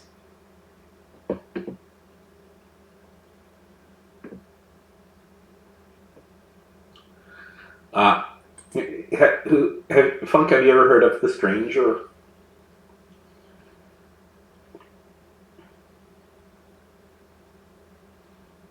The Stranger is so good. It's so hard to describe. Like that book, which is much more conventional than Invisible Cities, is so hard to describe because it's like it's about.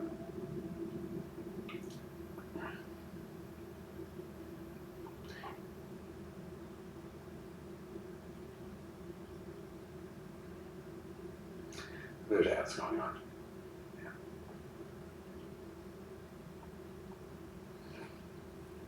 There's ads going on right now. I don't want to say anything that notable until the ad is finished. It's nice the extra little cash I get from it, but it's a little annoying when it comes when I'm talking in the middle of something. Anyways, The Stranger is so good because The Stranger is very much.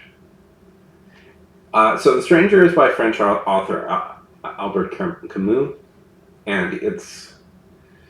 The main character is so hard to describe, but he's kind of a sociopath, but he's a person that doesn't seem to really feel much of anything, and will just kind of do whatever the last person says to do. But he's like, so he's kind of he doesn't like, the thing about him is he doesn't really like make choices ever. It's a whole. Camus was like a philosopher and into like it was a absurdist philosopher and stuff. So like to fully like, so you have to kind of get. It was definitely like the idea of like France at the time, the France Malaise a little bit at the time, but it's like it's this dark, weird, sort of funny story about a person who seems to do like bad things sort of just out of like atrophy or something, where it's just like,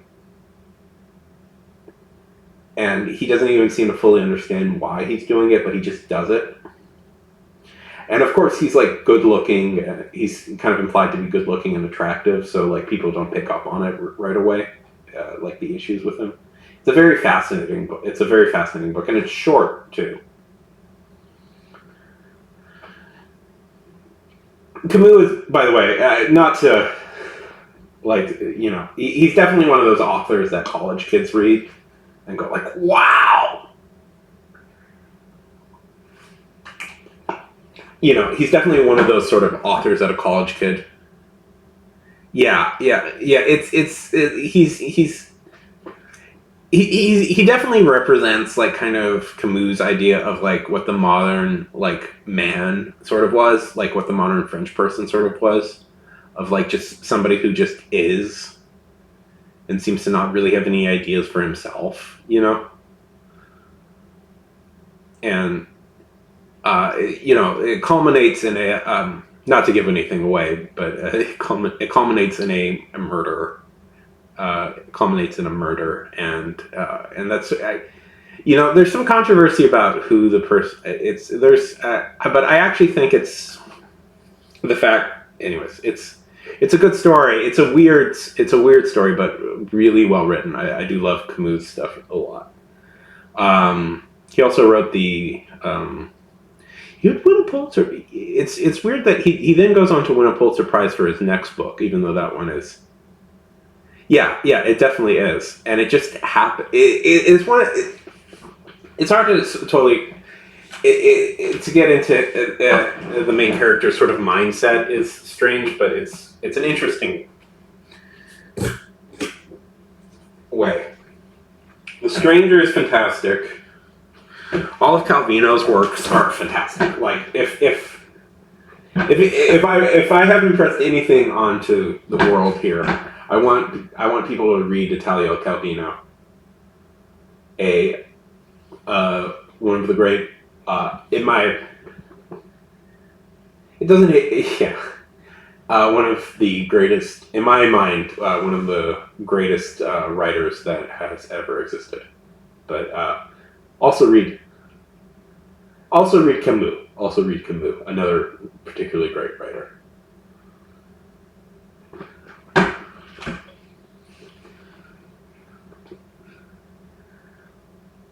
We must impress the computers!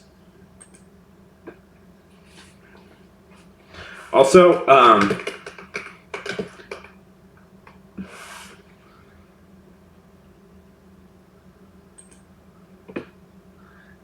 Flann O'Brien. I always forget how to say his name. Flann O'Brien.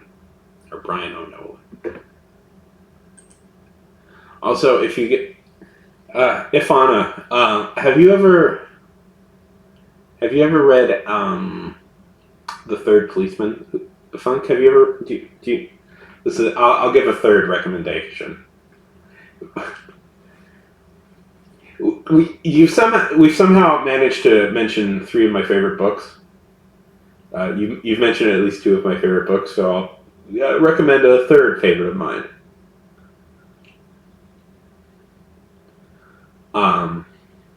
Has anybody ever read The Third Policeman?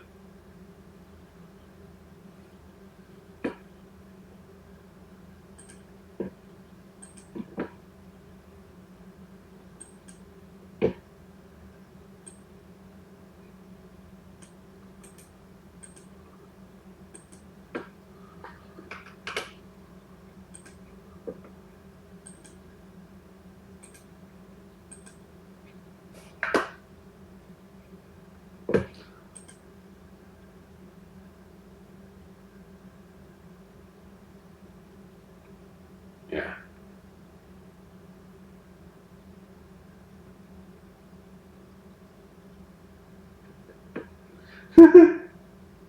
That's funny.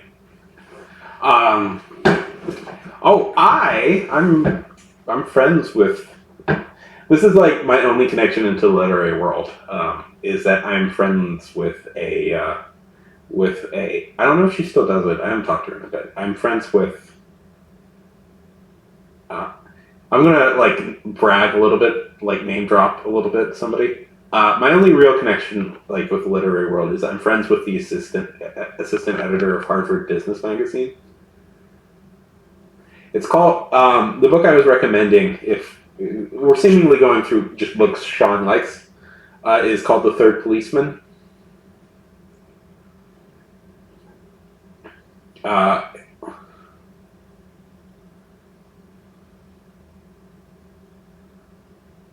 It's by an Irish author known as Flann O'Brien. That's not his real name, but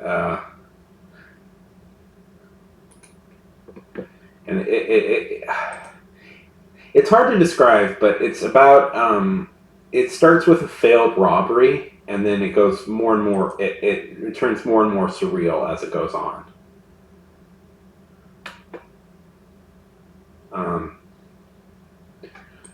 It's considered. I find it funny when I'm looking at this stuff, but it's like I'm looking at the wiki page right now. It's considered an early postmodernist work. So if you like postmodern work, The Third Policeman is a good place to start.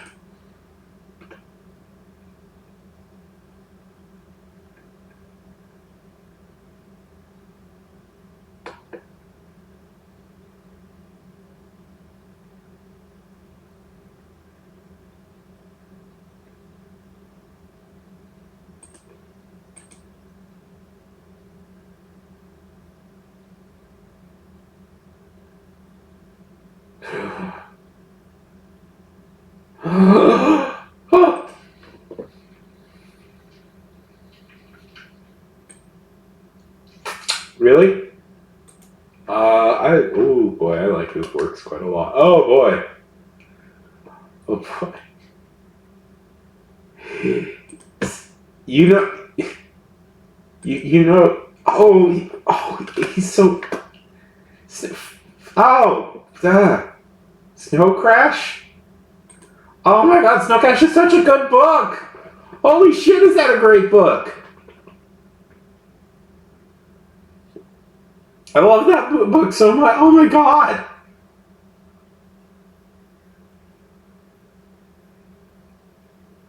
Oh my God. Blah. Blah blah blah. Do people know Snow Crash? Ah.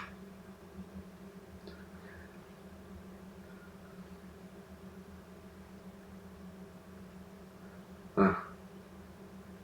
Well, I like it a lot. There's also The Diamond Age, which is a book I've been reading on and off. I should read more of that. If you are curious, a little bit of connection to the terrible real world is that if you don't know, it's fine. I do love that book. That is such a good book. Stone Crash. It's it's an interesting. That's like a sci-fi. It's a cyberpunk book, but it's also kind of a parody of cyberpunk books. But it's one of those post cyberpunk. It's one of those post cyberpunk books in a lot of ways. Because like obviously like the cyberpunk stuff had become quite cliche at that point, so they were it's a weird thing where it's a great cyberpunk book, but it's also kind of a parody of cyberpunk books. But if you're curious about a real world implication of Snow Crash, kind of a terrible thing that happened. Snow Crash is where the term metaverse comes from. So there is a little bit of a thing where it's like Mark Zuckerberg and a bunch of these guys read Snow Crash, and then they're like, yeah, like I want to do what I want to like. They were like, yeah, I want to make this book a reality. So it's one of those books where like they invent a thing, and it's supposed to be it's supposed to be kind of critical of the real world, but they're like, that shit sounds awesome, let's do that. So if you're curious where like a lot of these weird like ideas come from, like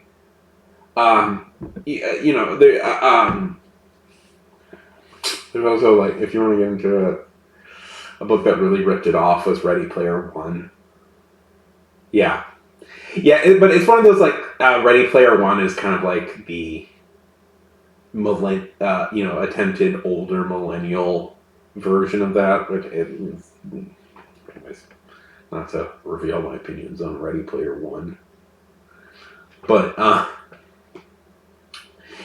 it's one of those like exactly. It's one of those things where he's kind of satirizing a lot of things, and then people are like,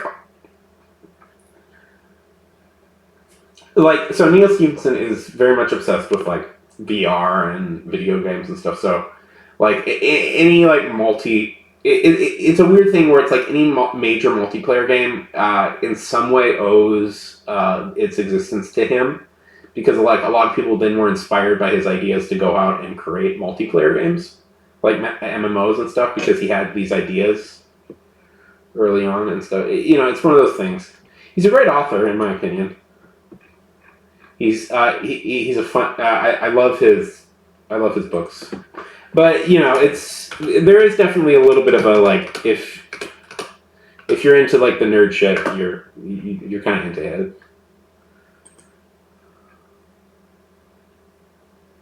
But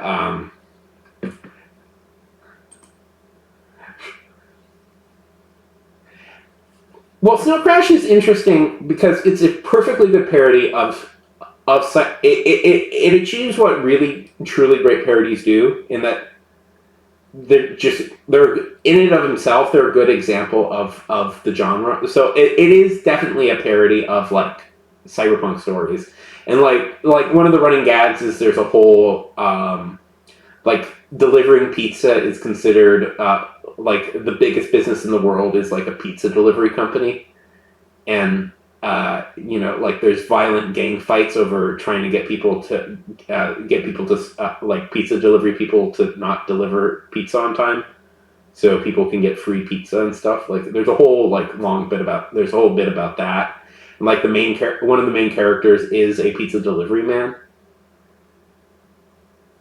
So check this. One of the main characters. I don't know if you can tell who the main character would be. He is a mixed race of Black and Korean. Anyways, his real name is Hero Protagonist.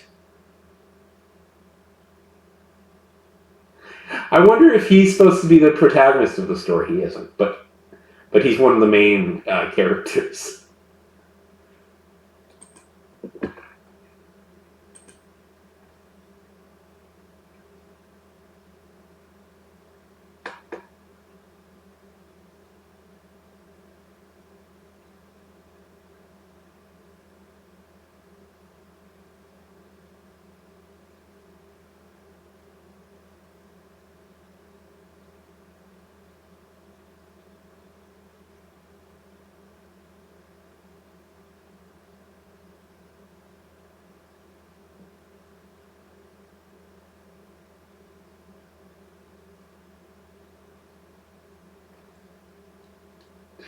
Hiro. That's the bit. It is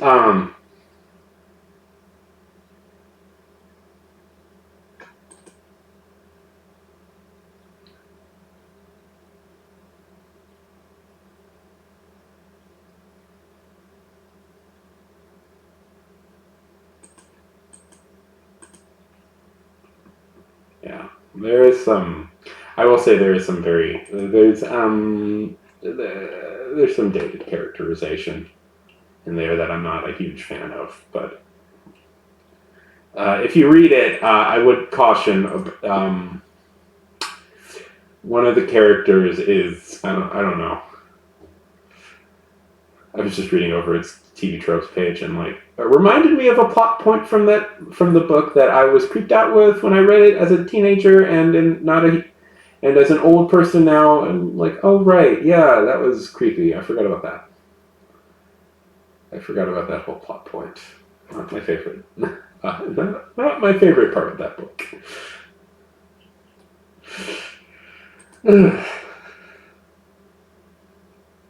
Yeah.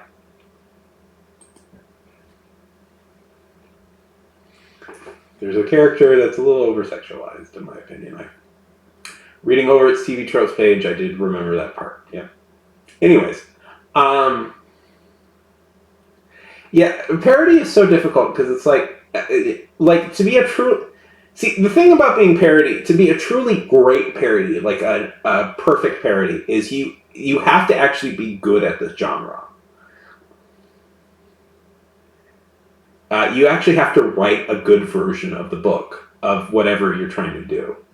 So it's this weird thing where to do it right, you have to do it right.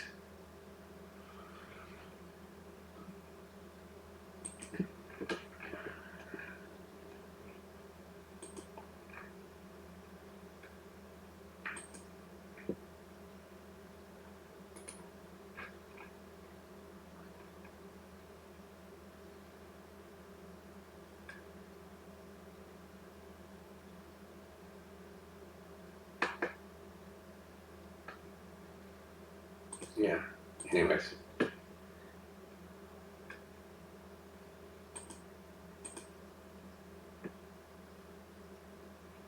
Yeah, exactly.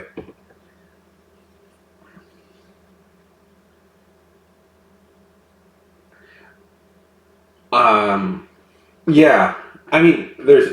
Part of it is that the reason gay people do that is because they know what they're talking about, so they can actually make fun of,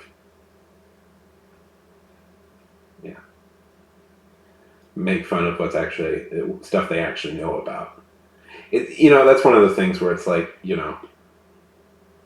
um, like when a white person maybe makes fun of something in black culture or something, and it's like, you don't know what the fuck you're talking about. Like, stop it. Like that's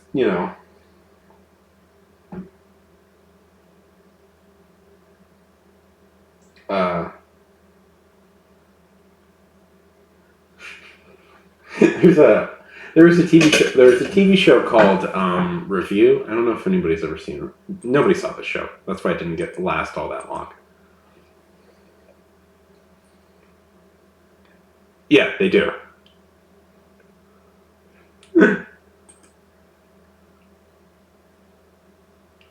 um, it was called Review with Forrest McNeil, and it was about it's about this guy named Forrest whose TV show, his job is to review life experiences for his TV show. It's one of the funniest shows ever, and there's an episode called Review Forrest where he reviews racism.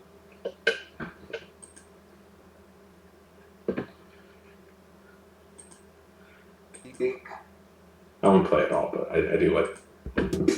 This is what's so funny about this is that it ends with him like deciding to be racist to his black friend, and the black friend goes like, "Wait, so you've decided to be openly racist?" And he goes like, "What? No. I just started now." No, you've been pretty racist to me from the beginning.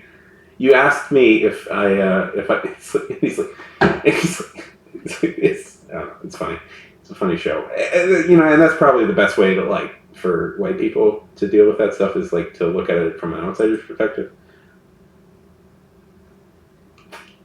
I mean, Andy Daly is just a freaking genius of a comedian.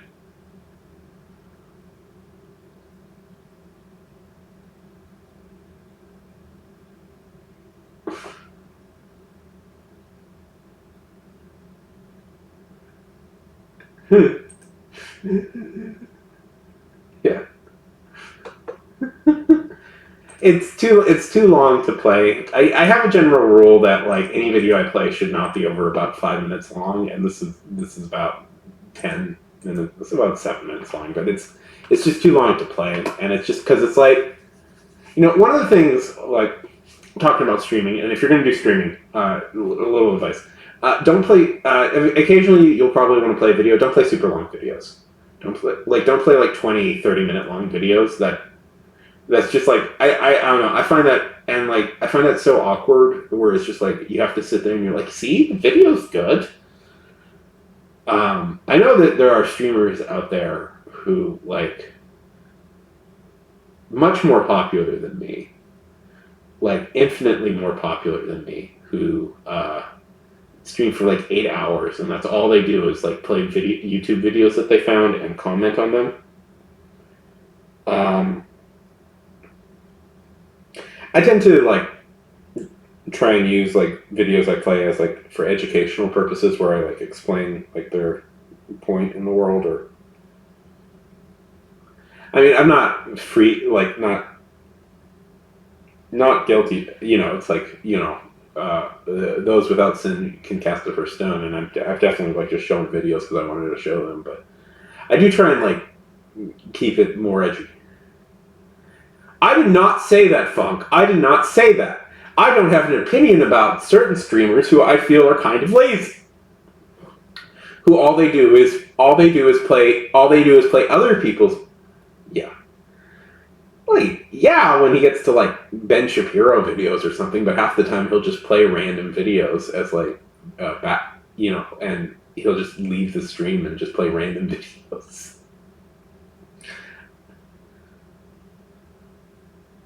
Yeah. Don't nobody report this to him. He's so fucking thin-skinned. I can't handle much. I don't know.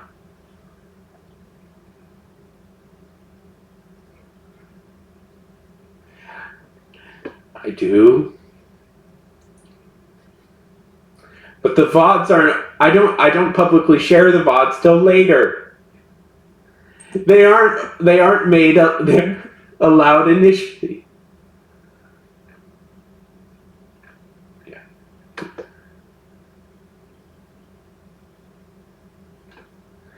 No, I would never say that Hassan is a little bit annoying.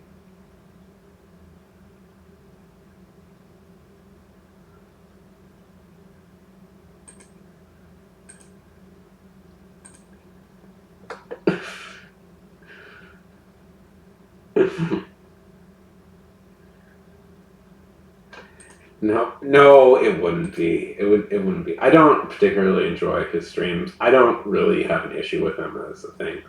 I find it. Do I find it maybe a little bit annoying that he's this big of a streamer and he's kind of he his whole thing is like Ben Shapiro is an idiot. Yeah. It's like I don't know. I have this whole thing is I don't like how how certain commenters really like to give like these sort of asshole guys like all this airtime in front of thousands of people because they just can't help but own them, and I'm like, I don't know how effective that is because I feel in the end like all that really does is give them more exposure than they would get otherwise,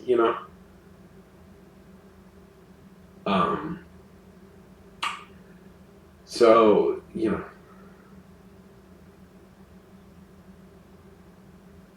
and like maybe with Shapiro it's impossible because like everybody like dunks on him all the time, but I mean, so I have a little bit of an issue with that, like of like how I don't know. That's my like true thought process about him, and yeah, exactly. See, that's the problem. Is like he says all Shapiro says. Exactly. Hey, Morrison. Yeah, but like, so that's the whole that's the thing I get like anxious about is that, like with these guys is like, you definitely need to like counter their ideas and the thought processes they put out, but it's like, how do you do that without like getting their name out there to your because the problem is like the people who will hate Ben Shapiro will always just hate Ben Shapiro, but they're always like, see, that's my thing.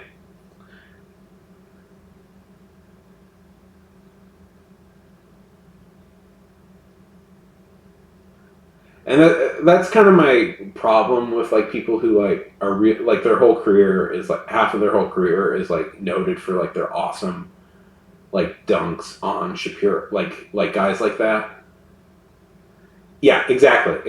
That's kind of my whole problem with like guys like like, and exactly. Like to like not to get super political, just uh, exactly. Yeah, and that's the whole conflict, and it's not, and not to say that I know I have the solutions or anything. I just know it's like you can't. I just know it's difficult to like. It's just I know like the tenor of these things. Yeah. That's kind of my point. Yeah, and my problem is like my problem kind of with Hassan is that, oh God, see, this is the whole thing. I'm criticizing him on his platform. There very well may be people here who really love his stuff and will report me to him, and then he'll get mad at me and send his goons after me. I can't handle that. I'm a small channel. I would get in a lot of trouble. Anyways, and it's like I don't have good solutions. I'm not even like putting forward a solution. Like I'm just saying it's like I have. He does. Well, that's the thing though. He does that, And I get it because, you know, like 8 hours talking to like hundreds of people can get like I get overwhelmed on here when there's like 4 or 5 people who are all chatting at me at the same time. I don't imagine how like I have no idea how he can do it for like 8 hours at a time and chatting to all like the thousands of people he ends up chatting to. You know, like I have that. It just must be overwhelming for the brain. Yeah, I don't know. I don't have a good solution to this. I know like people. The problem with these guys is they're all. Yeah, the problem with these guys is that they're all like Shapiro, Jacob Worrell, who's like the new idiot, like Kanye West is. Yeah. Kanye, that idiot, yeah, exactly. I don't really know. Like they all kind of live off of the publicity machine of like like bigger liberal accounts dunking on them, and then they get known for, and then see it's kind of a like a parasitic relationship. You have these like the bigger liberal accounts will dunk on them like haha, you fools, you don't know what you're talking about, because they often don't. But because they dunk on them, they get a lot of engagement, and that pushes them up. So that means they get all these huger accounts noticing them, dunk on them. I 100% agree with you, Morrison. I have never enjoyed going to bigger streams. I've done it a couple of times. It's not been fun. It's not been fun, and I always feel like I get crowded out really quickly. It's nice to have like just. I don't mind, like the bigger streams I would say with Twitch is like, at a certain point, like whatever. Like if you want to get like on those really big streams, I don't even really know, like I occasionally watch Yahtzee Crowshaw's streams after he does zero punctuation. And like if you've never watched Yahtzee Crowshaw, or Ben Crowshaw, I don't know if he goes by Yahtzee. Is a very, very, very, very funny video game critic. He does zero punctuation and stuff. But his streams, he will only address people in the chat who pay money to ask a question. And otherwise, he'll just talk with his co-host. He's still doing it. He's still going strong. He does regular streams now. Exactly. But, like, he gets so many comments, though. Like, I totally understand why, though. He does that. He can only really, like, see... Or, like, I occasionally would watch, like, Felicia Day's streams. Because, I love Felicia Day. Forever in my heart, Felicia. Yeah. Yeah, but that's the thing. That's the thing. A little bit. I love... Okay, this is probably a show that maybe hasn't... Younger people in the audience, I believe that's just Morrison, but... Who watched The Guild? Did anybody watch The Guild? Have you seen The Guild? If you've never seen The Guild, it's also sort of a thing that where it's like when World. You should watch The Guild, and it's free on YouTube. So The Guild was a very popular web series created by Felicia Day about a. They never say the name of the game, but they're clearly playing World of Warcraft. About a friend group in a gaming guild that forms.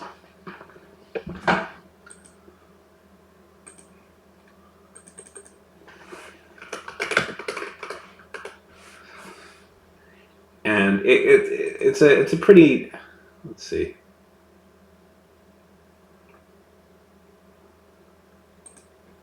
Yeah, there it is. Episode. Yep, it's still for free on YouTube. That's good.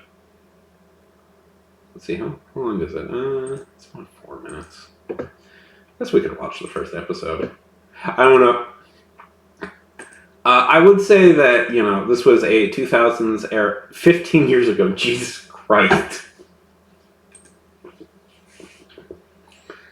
Oh, I don't like being reminded of things. I'm old. I don't like being reminded that I'm old. So, it's Friday night, and told y'all yesterday I bought the house in a week. My therapist broke up with me. Oh, yeah, there's a no warlock in my living room, sleeping on the couch.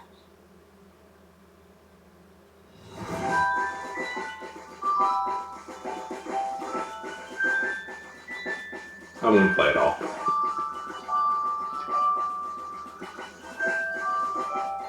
Wait, so you're firing me? I mean, you're my therapist. Is that even medically legal? How is it legal? I'm sorry, Sid, but you don't seem willing to work on your addiction. I've been establishing parameters like we talked about.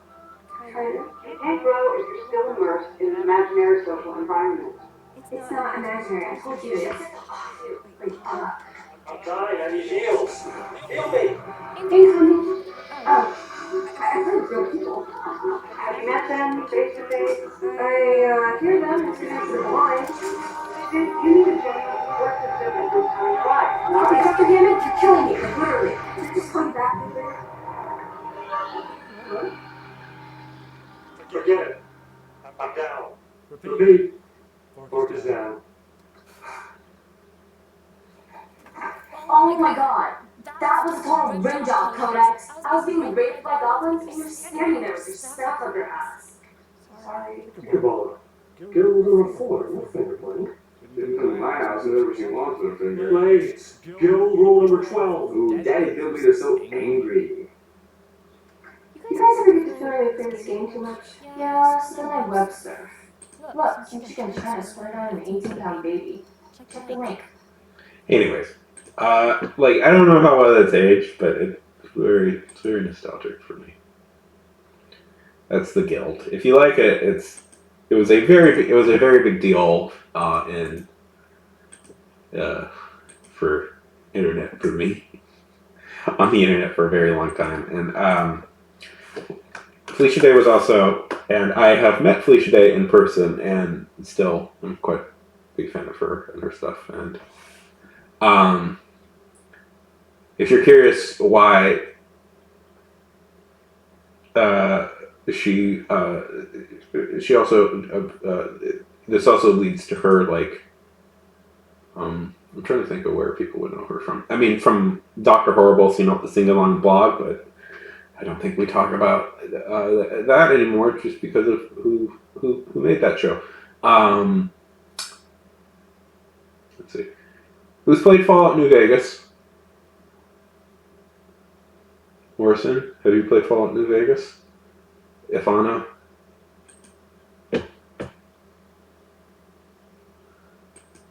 She plays Veronica in that.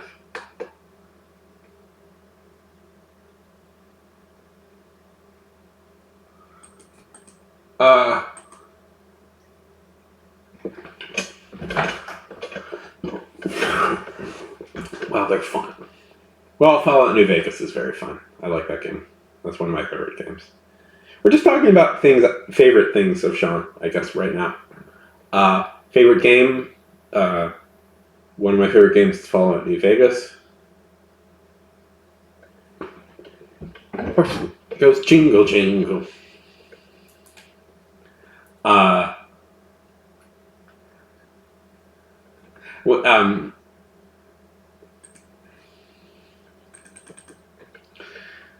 They're fun games. Do you play video games, Ifana? I remember going up to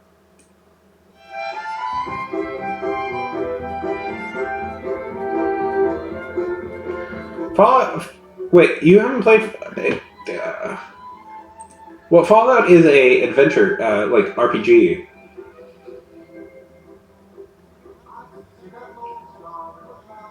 Fallout is it's like an RPG game.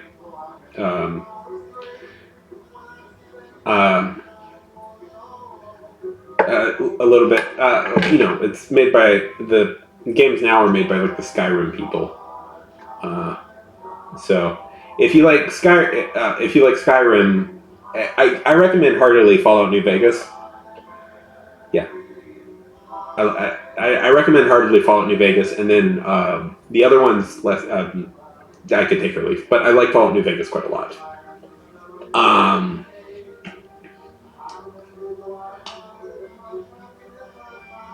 Yeah.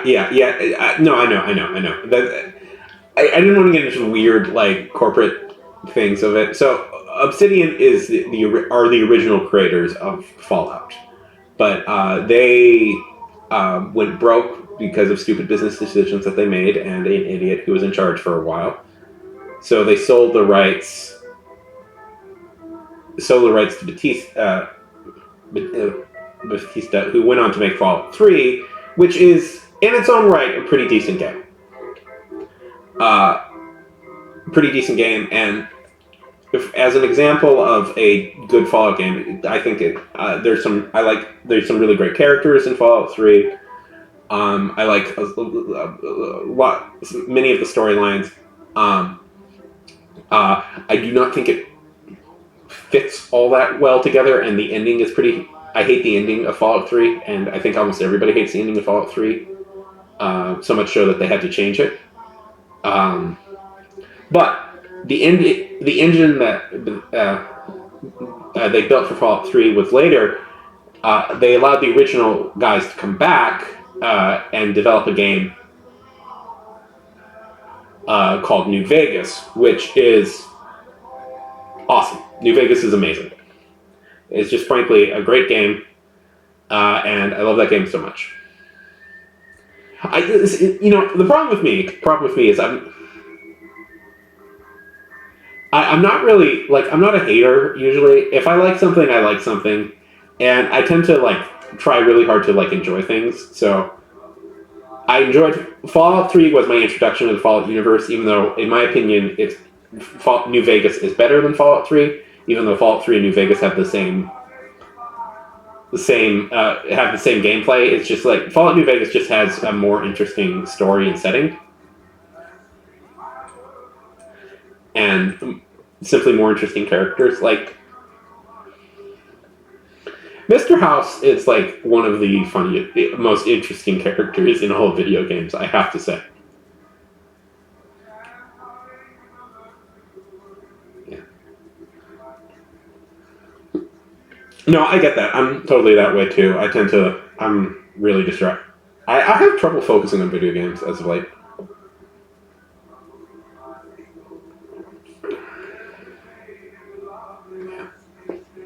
Yeah.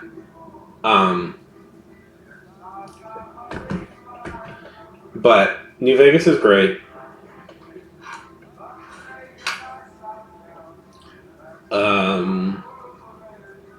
I don't know, I like Fallout 3 a lot too. Fallout 4, if I could complain a little bit about how video games work a tiny bit and video game storytelling. One thing I like, so here's the thing I like about New Vegas a little bit, and this is going to sound ridiculous. I kind of like that New Vegas feels like a TV show. I've always disliked, especially in open world gameplay, I've always disliked the thing that a lot of open world gameplay has a desperate. Yeah. So one thing I like about Fallout New Vegas is, and you've got me ranting, Morrison. It's always lovely to talk to you. Hope we can talk later at some point.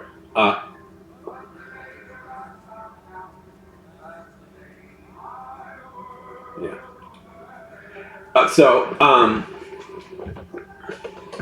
One thing I dislike about open world games a lot is they're not great at prioritizing storytelling effectively. They don't the story and the game probably often don't integrate. There's a very pretentious word for this: ludonarrative dissonance, where the gameplay and the storytelling are not integrated all that well. Fallout New Vegas, I think, has really good, and what I like is that it has such a clear, Fallout 3 in many ways has a little bit of a more interesting story, or, like a better character arc for you as the main character, but so it's like Fallout New Vegas, you wake up getting shot by. You're a courier for a company, for a package delivery company, and you get shot, and you get kidnapped. You get abducted and shot by a mysterious gangster by the name of Benny, who has Chandler's voice, and you begin, and this kind of begins a weird sort of half journey to revenge / trying to figure out why he shot you in the first place. Yes. Anyways, so just my basic idea, like a basic complaint I have about a lot of open world games is usually there will be a main plot line you can do in open world games, and then there's side activities. Now, open world games are designed for you to do side missions. Like, you're supposed to do side missions. You're supposed to get lost. Like, the basic gameplay of it is you're supposed to kind of get lost in these side. You're supposed to get kind of lost in side stories and side missions, and in that way you learn a lot about the world itself and how the world itself and how everything works. The problem is nobody tells the writer that the appeal of these games is supposed to be the world, exploring the world and meeting all these interesting side characters and learning all these things, because they always do it. No, I would want there to be a storyline, but the storyline needs to be a little bit more open-ended. Is is what I would say. Because Fallout 4, okay, so Fallout 4, I don't care much about Fallout 4 as I do about Fallout New Vegas. So Fallout 4 is about you play a character, you play a character whose kid you're about to be frozen for put in hypersleep sort of thing. And just as you're about to be put in hypersleep, your partner gets shot, and your kid gets abducted just as you're about to be put in hypersleep. And then you wake up several hundred years later, and the whole story is about you looking for what happened to your kid. That's a fairly exciting story, and there's a lot of plot points that direct you to it. The problem is, in Fallout 4, every time you do a main mission, it's you have to get there first, and there's no reason for your main character to explore the side world at all. In fact, he comes off as kind of a fucking idiot, at least in my opinion. He came off as kind of a fucking idiot for spending time doing all these little things where I'm I should explore, what am I doing? I need to explore, just do the main mission. And it's and there's time sensitive, and it's you have to do this now, and I'm and that bugs me. That always bugs me in video games, where open world, the implication is you're supposed to kind of just go at your own pace and explore storylines at your own pace. But they always pace it like a movie. They always pace the main thing like a movie, where you have to do this and this and this, and it's open world storytelling needs to be more expansive and less linear plot lines. And I also think a good way to explain it, a good way to structure it is they all structure things like movies, but a better way I think to structure it would be a TV show. And not modern day TV shows, legitimately like a Star Trek or something, where it's you have a plot line running through the season, but you have individual storylines where you get to see unique and interesting characters, and you don't know exactly what's going on. You just know, but eventually it all culminates together.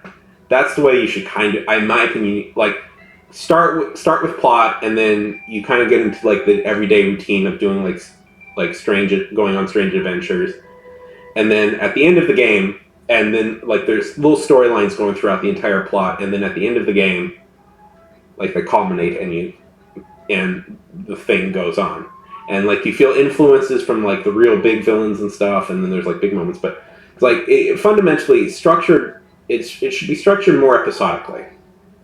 open world games. Like open world games, the name of storytelling is episodic storytelling.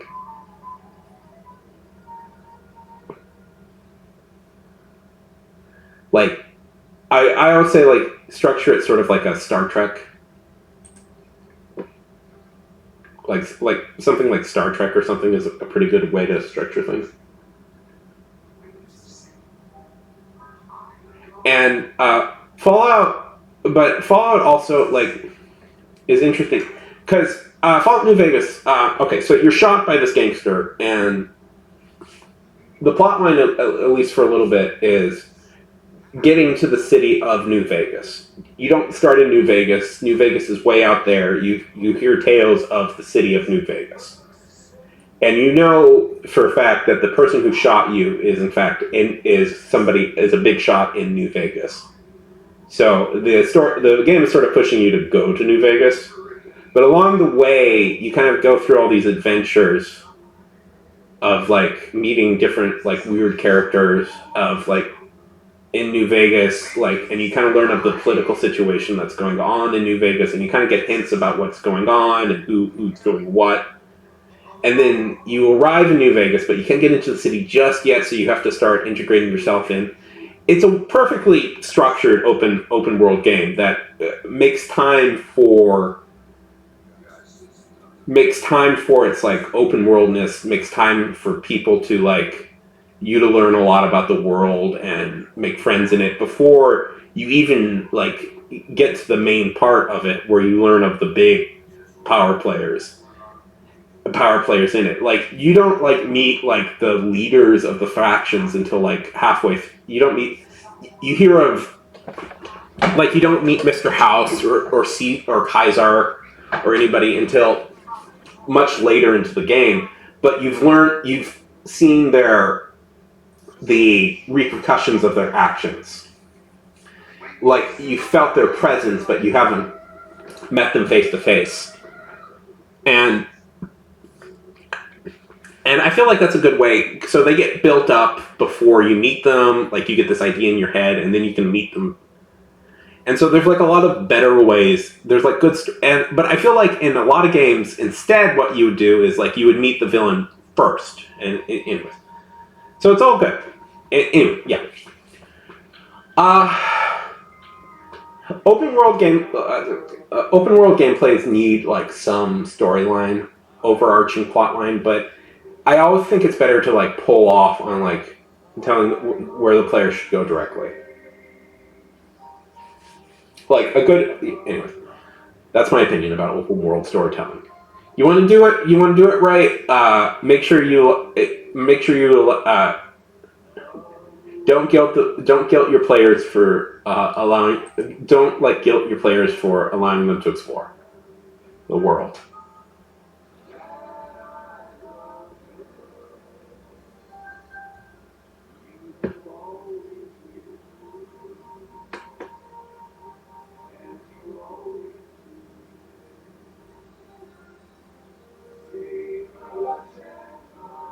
Anyways.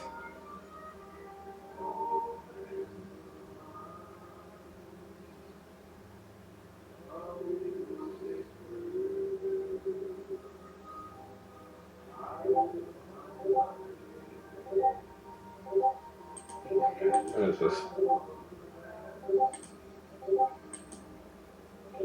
Okay, who's spamming?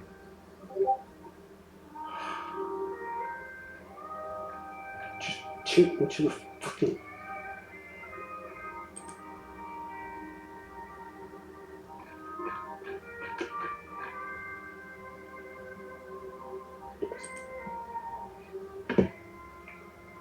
I mean, like.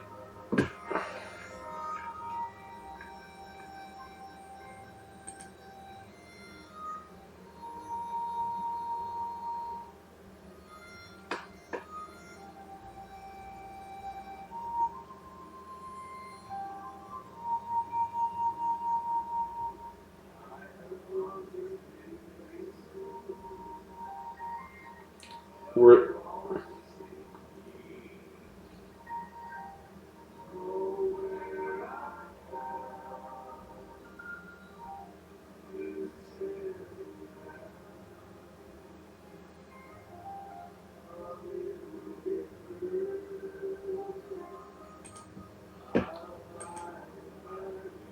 Anyways, that's my opinion about that. And now that I've way overhyped it, if you guys actually sit down and play it, you'll probably not like it as much. Which is fine. You'll be like, oh god, is this thing fucking outdated as shit? It looks ugly. The graphics are super dated. The combat is not the best. It's functional. It's just functional. That's the word for it. And you're like, by the way, Folding Ideas is great. I like his stuff a lot.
Funky's still here. What was I doing beforehand? I'm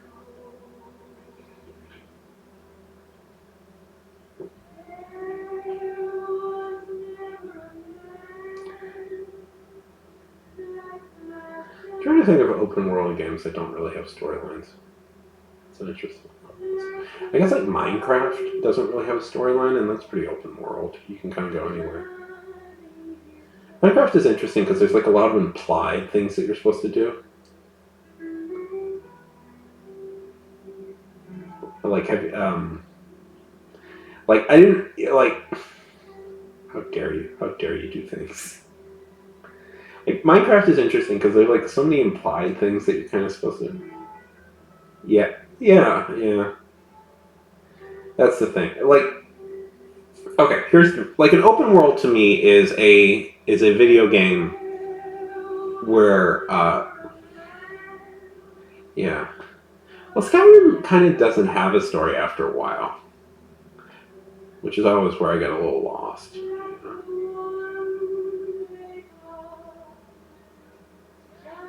So, like, the problem, like, if we want to really think about this, like, but to me, like the great thing of open world stuff is meeting like the characters in the world itself. Like, you can't have an open world without arterial intent, really. Like, I know there's this whole idea that it's like the player should be 100% in charge of everything. But, like, a great open world is about exploring a world that exists. You know, it's supposed to kind of simulate the fun and adventure of real-world travel for people who can't afford real-world travel. You know, it's supposed to be all about exploring places and worlds that you don't know, meeting interesting people.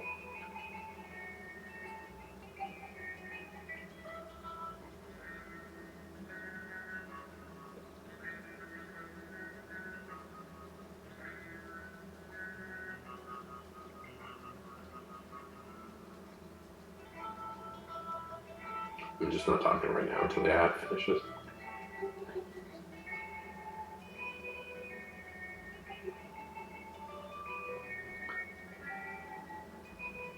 You know, it's all about exploring places you don't know, interacting with like things you're unaware of, and it's like by the end of it, you're supposed to have like I think part of the fun for like people is that exactly,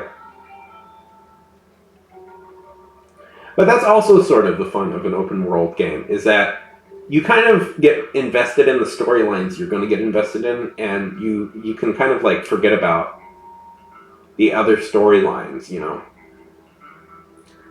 Like with Skyrim, like I got distracted by with Skyrim, I got distracted by the magical college storyline.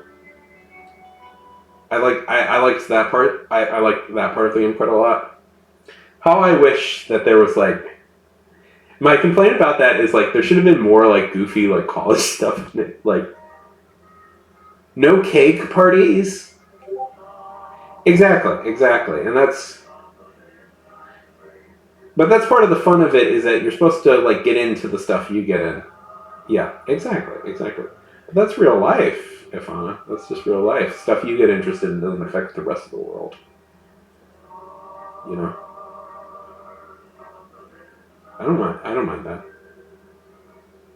I don't need to be the most important person in the world. That's too much pressure. Too much pressure for me. But like that's sort of the thing though with like open world games is you're supposed to like the fun of it is that you are an explorer. You are the fun of it though is I would argue though that the fun of all this stuff is you are an explorer. I've never played Pillars of Eternity, so I wouldn't know. You are an explorer. You are a single adventurer, maybe even a small team of adventurers. You travel out into the wilderness. Go to bed. You travel out into the wilderness looking for adventure, and you come across unique people all over the world that you help adventure. And through those adventures, you learn about the society, the city, the society that these people live in, the characters that you're helping, and the storylines that play around with it. Do you get involved into the further context of this little world that you've experienced, or do you? And in the end, you leave as if you were not. You leave and walk the world looking for another adventure. That's an open world game. You are. Good night. Fuck. Good night. You know, that's I feel the fun of an open world game. It's all about just like the small moments that you remember. And although the big plot lines are fun, I think people in the end remember just like the small moments that they come up with. But if we want to like this idea of like, can you do an open world game without a like main plot line? I don't know, but it's like it would be impossible, I think.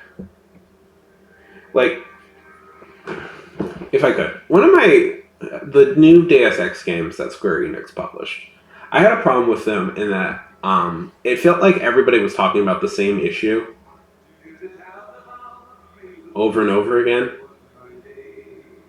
Like, it seemed like nobody could live outside of the idea of like, should we give humans robot parts? You know, it felt like that's all anybody would talk about. And I get being on theme and stuff, but open worlds are supposed to be a little bit like you're supposed to feel like you're living in a breathing world. And the fact that everybody just talked about the same thing over and over again, I'm like, this doesn't feel open. Realistically, there should be people who are concerned about like dropping their kids off or something. But it's like I liked the college storyline in Skyrim because I found it charming that there was a college in Skyrim. I think I found it very charming that like suddenly your main character just starts going to school, and I'm like, oh, we don't get to see this often in like games where there's just like we actually get to see how like the normal society runs. Go to bed. Go to bed. It's not like I have anything to do. Good night, Ifana. It was lovely to meet you.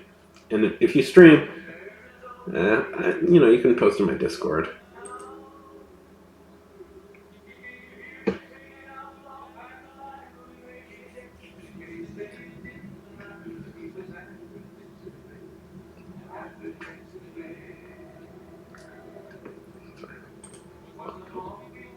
way better.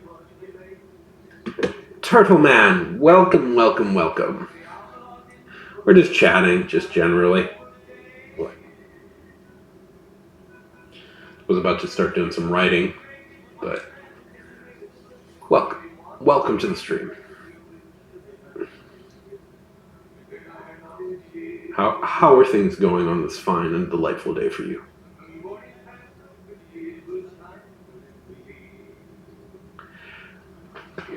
Not great, Turtle. Not great. I had a lot of personal tragedy in 2022.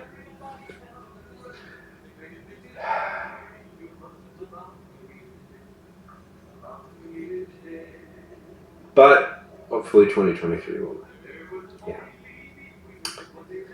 But 2023 hopefully will be better.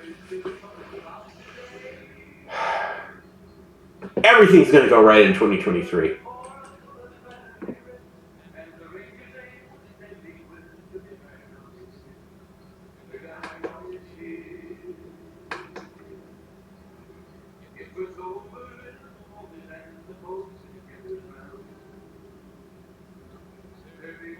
Tell us a little bit about yourself, Turtle Man.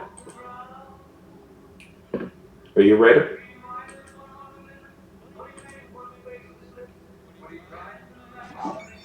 Thank you for the follow.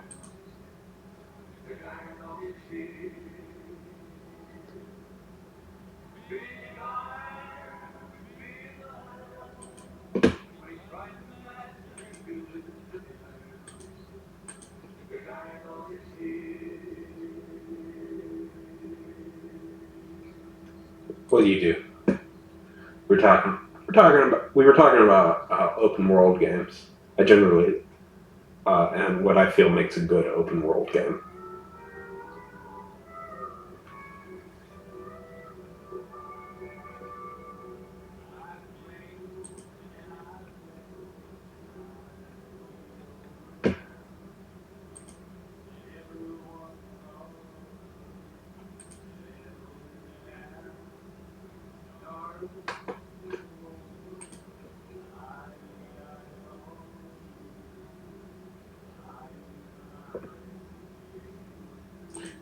Oh yeah, I mean definitely. What are you playing now?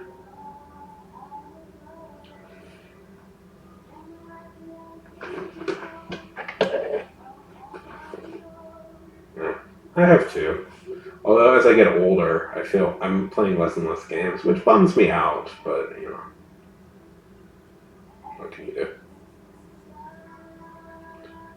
We were talking about Skyrim, and why I was talking a lot about like Fallout New Vegas and stuff, and why I like it. Yeah, just as it happens.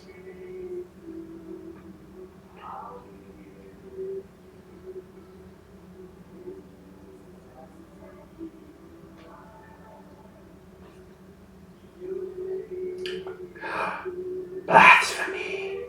Blasphemy. No. It's fine. I got a sense you're kind of more of a fantasy guy. I'm just going to throw it out there. I think you're more into the fantasy side of things.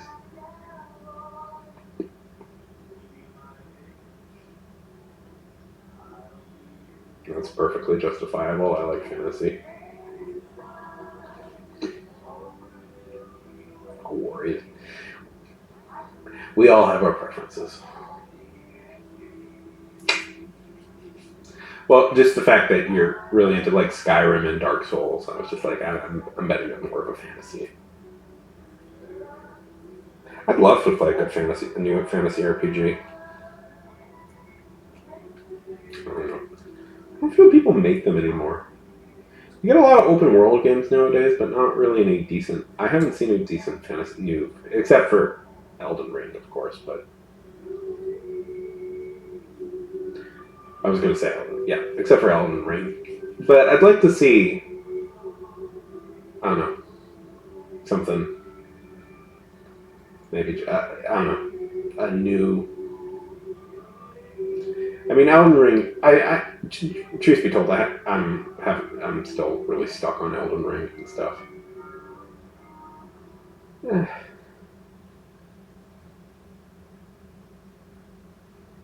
No, I haven't.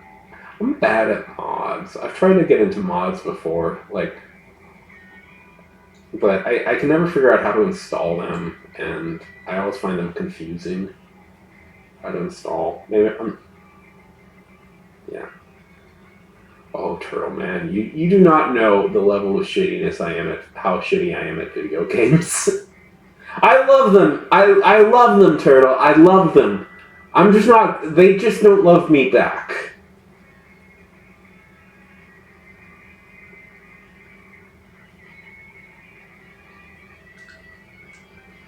I have been playing Elden Ring. I'm just not very far.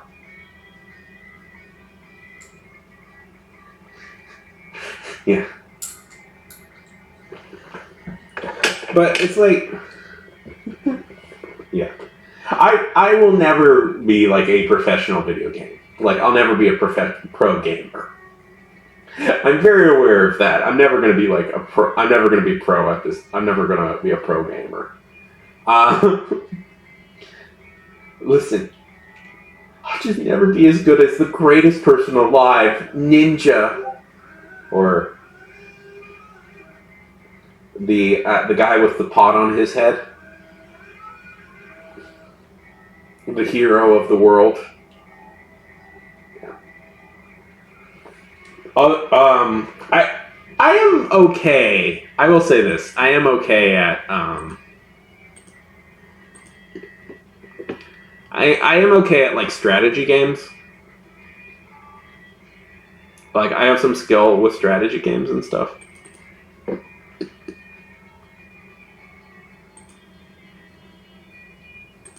Let's see.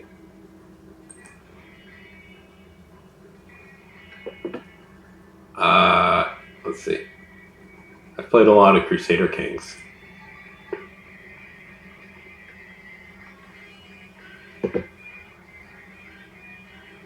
I've got 19,000 hours on Crusader Kings. 1,900 hours, I mean, not 19,000. It's fun. It's somewhat similar to Civilization, but... I mean, I guess I could... It's somewhat like... Have you ever, like, played, like, Civilization?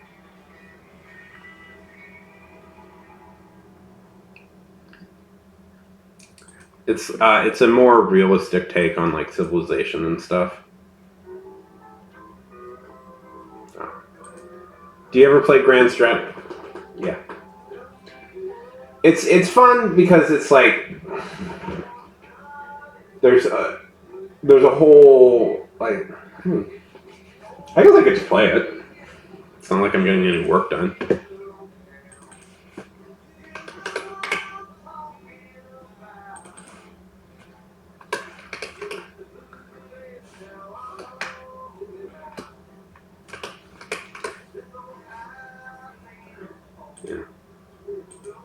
I mean, I've played it so much, it's become like sort of background noise to me.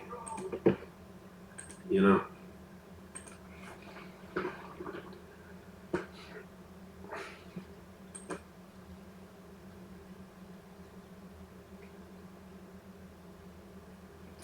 I'm a pretty big like history buff and history nerd and stuff, so it's like I like the ask. And, you know, you may ask yourself, why would anybody play a game like this? I don't know. It's fun. I don't play it that much as I used to. I do occasionally still play it, but it's fun. There's also Victoria 3 made by the same people, which, well, part of the reason I like it, you'll see in a minute.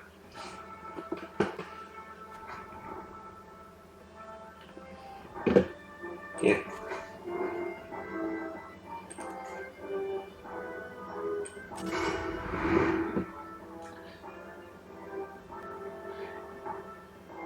Yeah, I've heard some comparisons. Okay, this is the game. Where would you like to play at? Who would you like to play as? We can play pretty much the whole of the old world.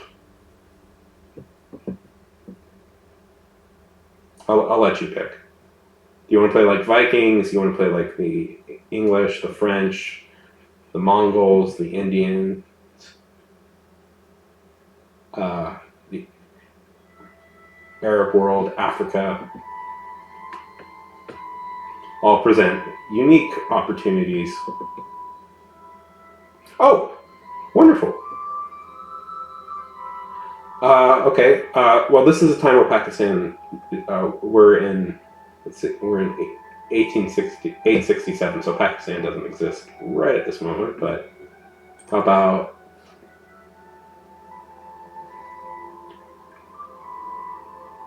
right around here?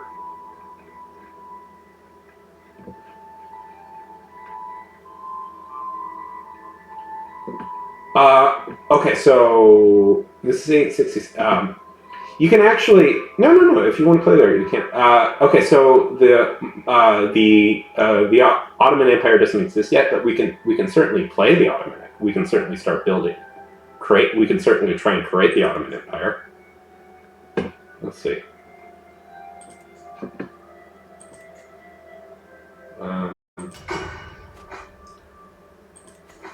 Let's them play 1066. You want to try? Let's try and create the Ottoman Empire.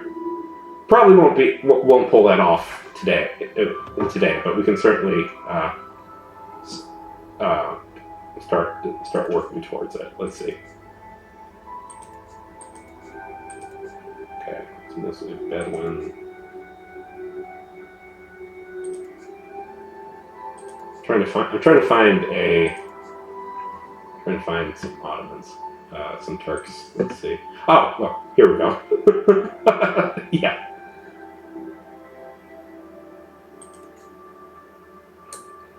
Let's see.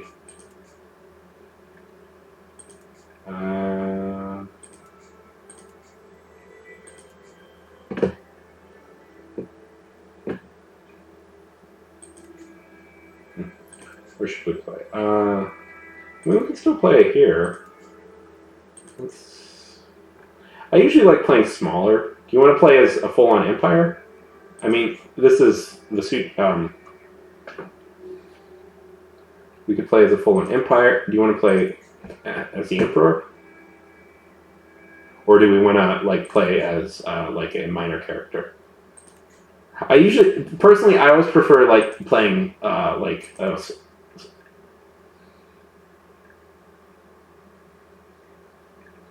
Do you want to play as the Emperor?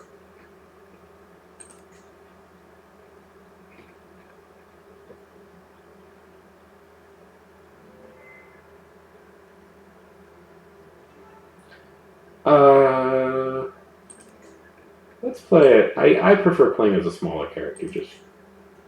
It's great. Let's just play the Emperor.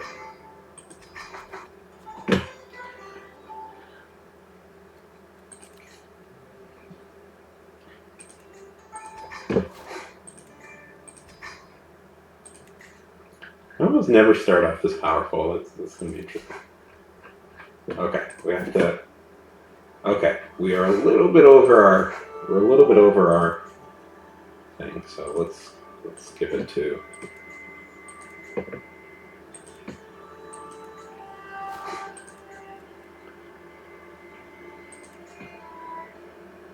We hold too much land, so we have to give away some.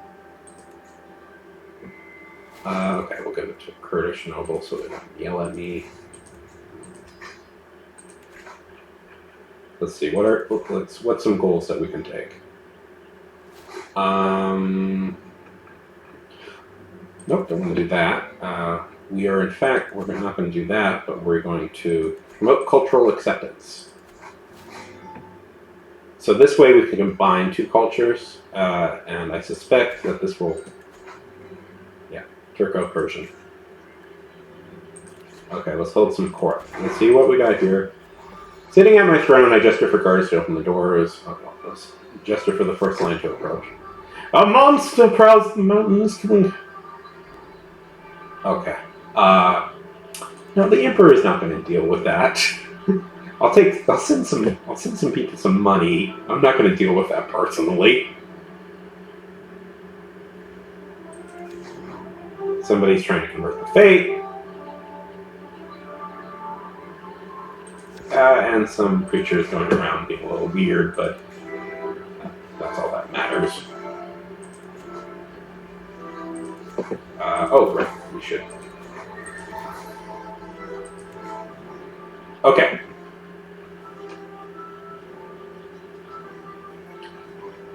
Okay. Let's see. Who can we declare war on? Too few spouses. Ooh! Can't have that.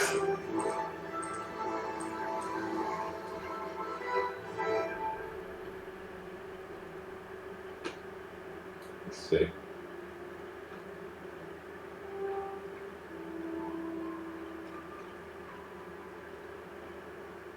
Pick her because she has good traits, and then I'll pick another one just because. And we'll pick her because it's good to form some. See, you can like. Yeah. And also, I probably should negotiate a marriage for my heir. Oh. And I should also be raising my heir. Let's see. Create a kingdom. This is stuff you get to do as an emperor. Oh, right, I'm at war. Oh, I'm current. Right. I forgot. I'm currently fighting. Okay. Okay. I should be leading the charge. Yeah, we can marry girls. So what's fun about this is you play as the head of a dynasty. You follow one like a family sort of throughout. So right now I'm playing as him, but eventually I'll be playing as him. So it's probably good to get him married off to somebody. And you can pick who you want them to marry, but it's you can pick alliances or you can pick traits that the children can inherit. Okay, so let's see. I saw somebody with a really good trait just a second ago. Okay, her, a Uyghur here. Yeah, she's 19, he's 14. They get married at 16. It's good.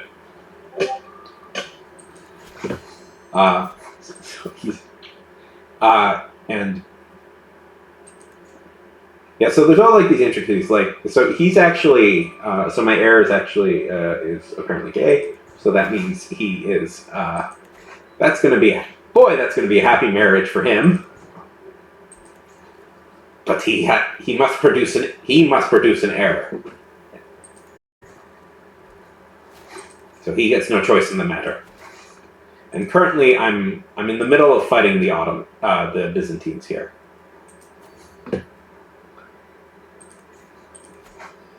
But you can also.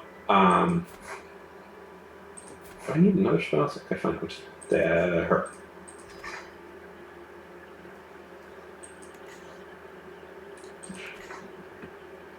He is. See.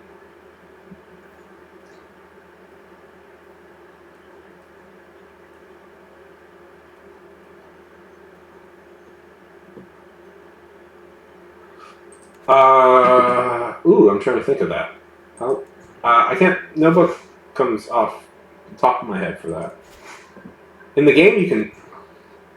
I actually really love that, by the way, about this game that there's such a diversity of people and thoughts in this, and you can if you want, you can reform the religion to allow gay marriage to happen, which I think is good. Trying to think. Okay, let's see. Take that, you fucking. The last true survivors of Rome. Yeah, let's see how you like that as I take Armenia from you.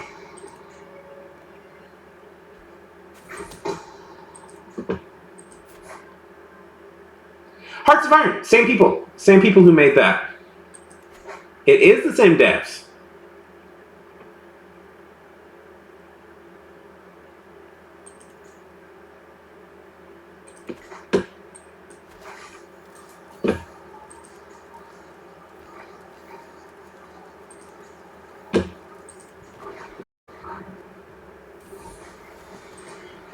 Okay.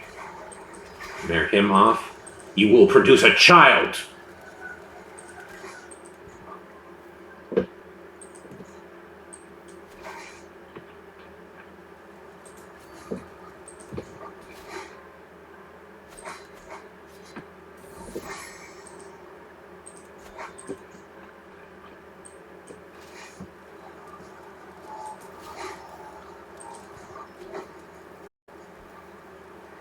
Oh, that sounds awesome.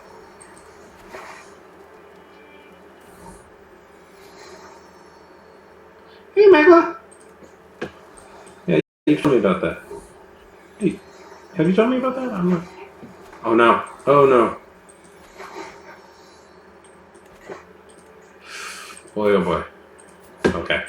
We need to marry. We need some allies. We're starting to lose our...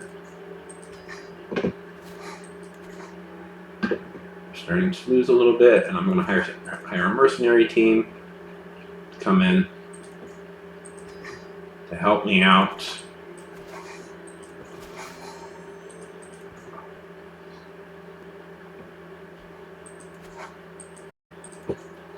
How's it going, Magla? Okay. I'm not going to fail the conquest of Armenia. See, this is one thing that bugs me. Like.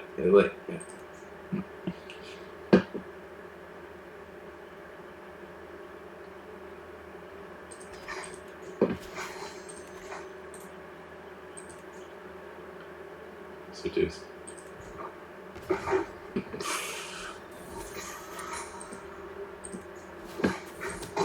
Okay. We'll declare white peace.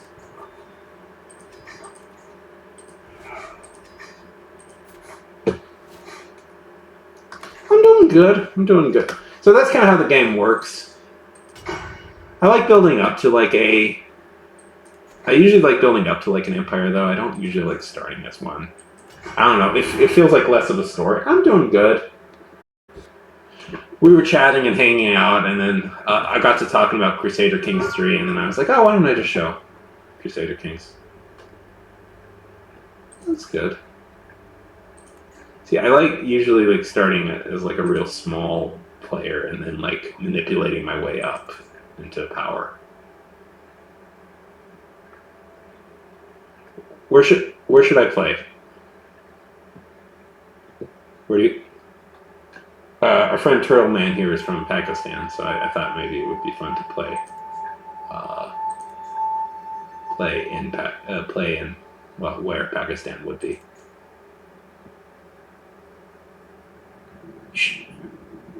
If you do, come on sometime, and we can play multiplayer. Oh, right, I have to log in. We can play against each other if you want. Do you want to give where your region would be? Like, don't give away where you actually live, but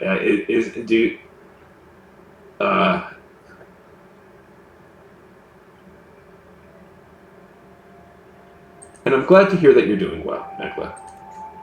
Where would you say you're kind of from?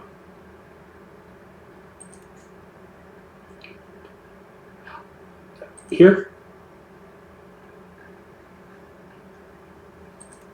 Would you say you're kind of from here?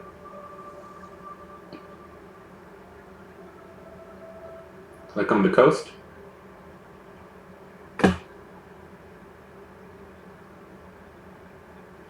Okay. Here's a fun thing we can do. Create your own ruler. If you want to play as your own original character, you can. It's usually better to start them off as young as possible.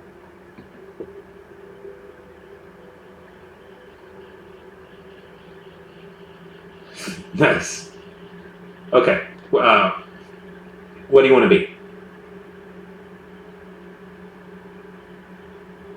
What do you want to be? Do you want to be a good at war, economics, diplomacy, spying, or super duper smart?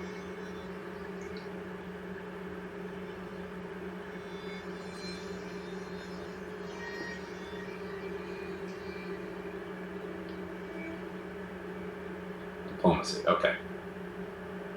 Do charismatic negotiator. You can kind of endlessly customize yourself. But if we're going to be a negotiator, perfect. If we're going to be a negotiator in real life, let's make you handsome, which I'm sure you are. Let's make you. Let's see, where is it? Let's make you a famous reveler. Personality trait. Let's give you gregarious. Ambitious is always a good one to have.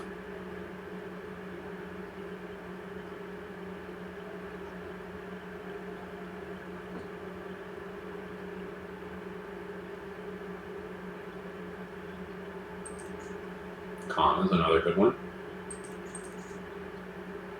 Gives some intrigue and some stewardship. That's usually good to have.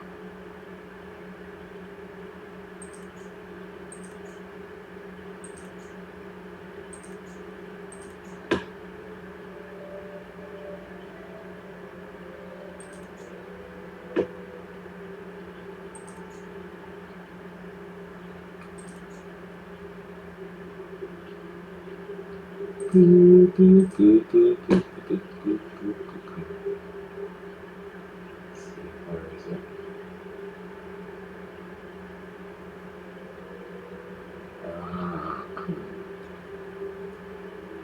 Oh, no turtle.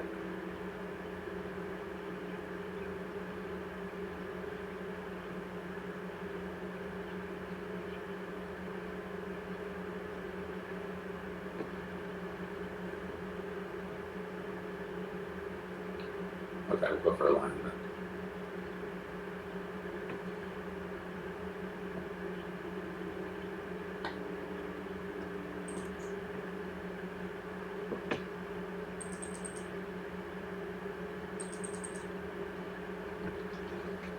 Do you want to go by a generated name, or do we want to? I was going to put Turtle Man.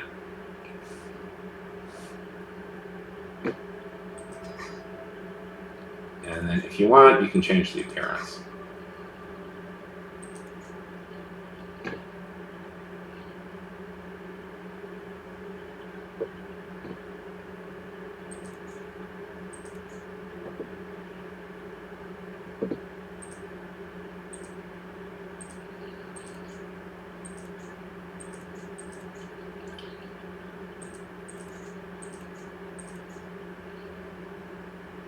And then we can also see. This is what's fun is that you can change like the religion if you want, like different. You can change the religion, and then you can actually start your own religion. You can do kind of like almost anything, really. A lot of things. It's really fun. Like you can even believe in the Greek gods if you want to.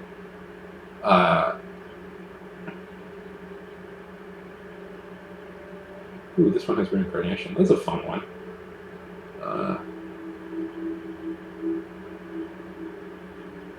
Yeah.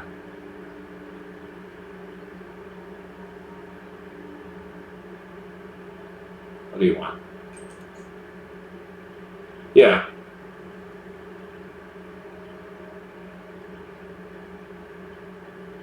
Let's see, what do we have here? Oh, I mean, that's good stats.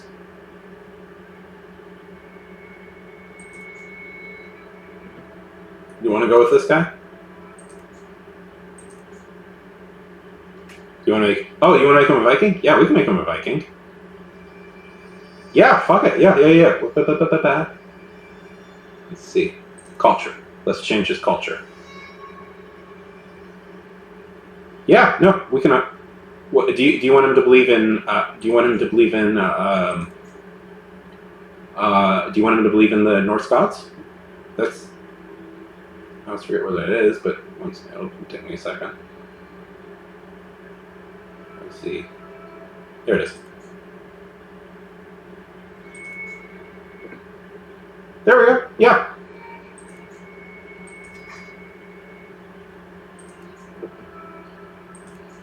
Make them. Let's see.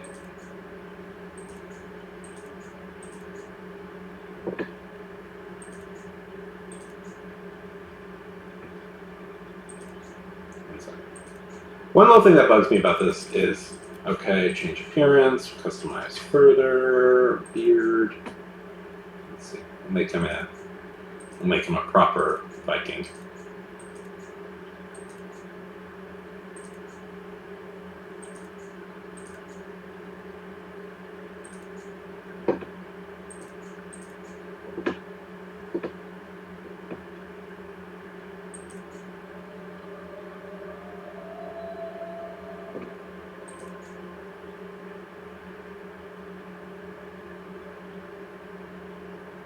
Do you want him to be Norse, Swedish, Norwegian, or Danish?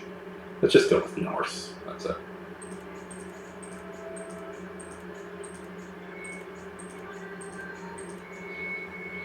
What's fun, if we really want to do this properly, not just have a random Norse believing, is like you can actually have the Norse invade India and turn them into. Let's see.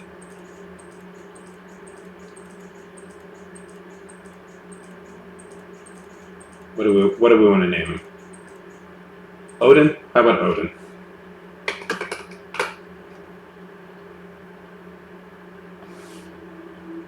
Okay.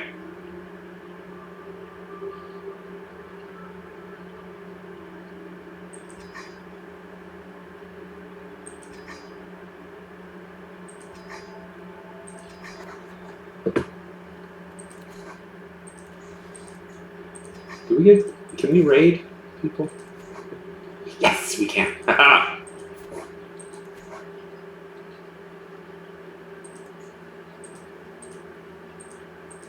was trying to get like good traits for the initial guy. Let's see, any good traits available? Hold up. Being as we're Norse, we should probably get a good. Oh boy, we're probably going to get attacked pretty soon by the main guy here.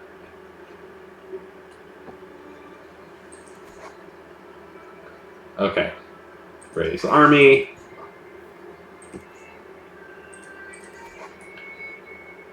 Instead.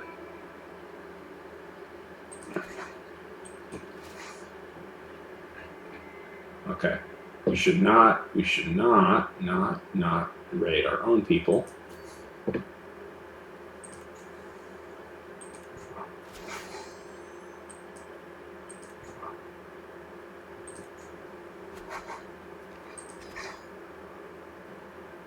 Well, we should convert them.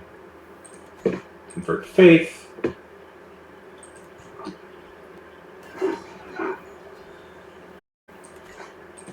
Oh shit. Damn it. See, there it is. There it is. See, the problem with this is you have to the problem with this stuff is if you change the religion of the thing, they very quickly attack you if you don't have enough manpower to back it up.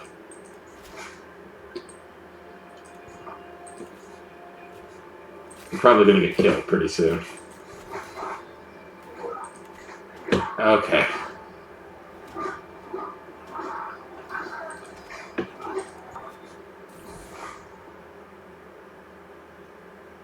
Yes, you did. You did. This is very hard. He does not have the power or ability to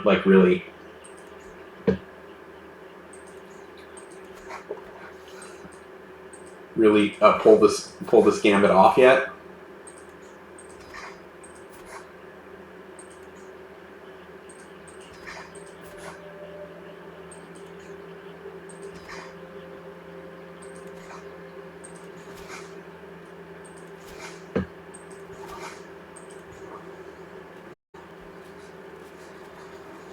Here's what. Okay. Yeah. No. This is. Yeah. Yeah. He's probably gonna. I'm probably dead. He's probably done for. Yeah. I want to try and bring in some allies, but there's probably no hope. There's ways to pull this off. Like what I could have done, I probably should have started out with Vikings and had them raid a place. Okay, we got a quick move. No, okay, he's gonna try. Watch. Yeah, I'm screwed. Oh, he let me leave. Ah. Well, we're still Norse, but I had to convert. Or I was going to get killed.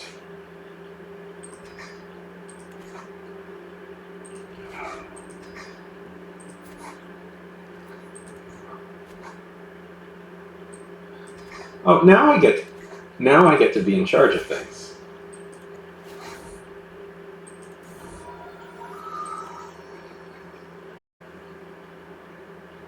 See, what you can do is explaining about like how the game works is if you want to. Oh, what we could have done is we could have started here with the Norse, and the Norse have a thing called Varangian Avengers. So what we could do is we could have done Varangian Avengers all the way from here to here to here, slowly conquering and settling in places until we made it to India. And then we could have integrated them into the Indian, like into the subcontinent.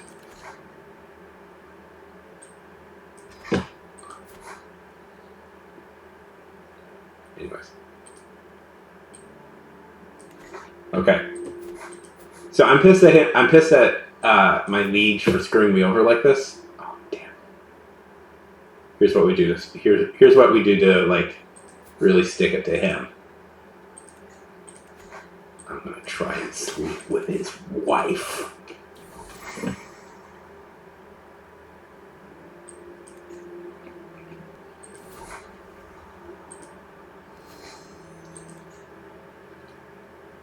How do you like that, huh?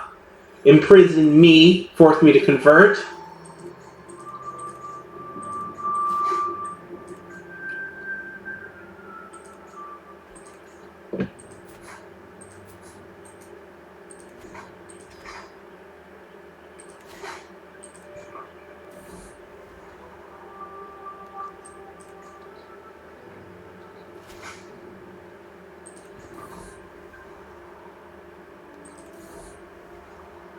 And he discovered, oh boy. Let's see.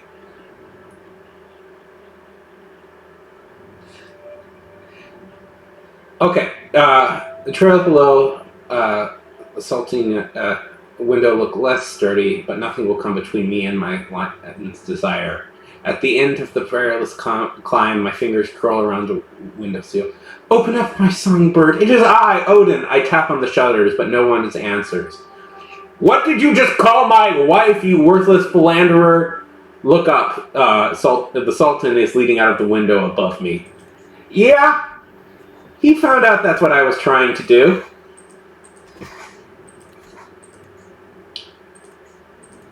Not a successful...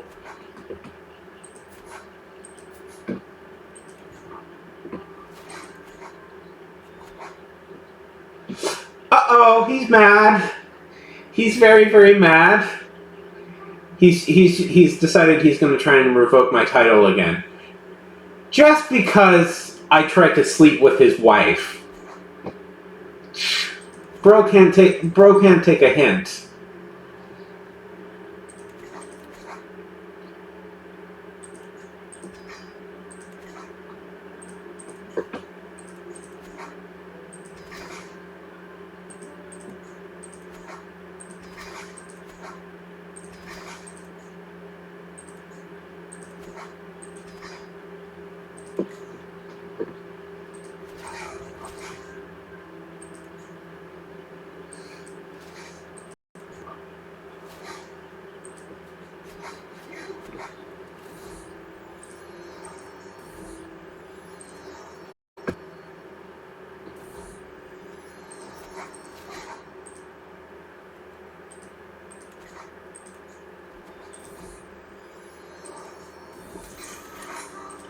Okay, gotta escape. Yeah, I think the game is over.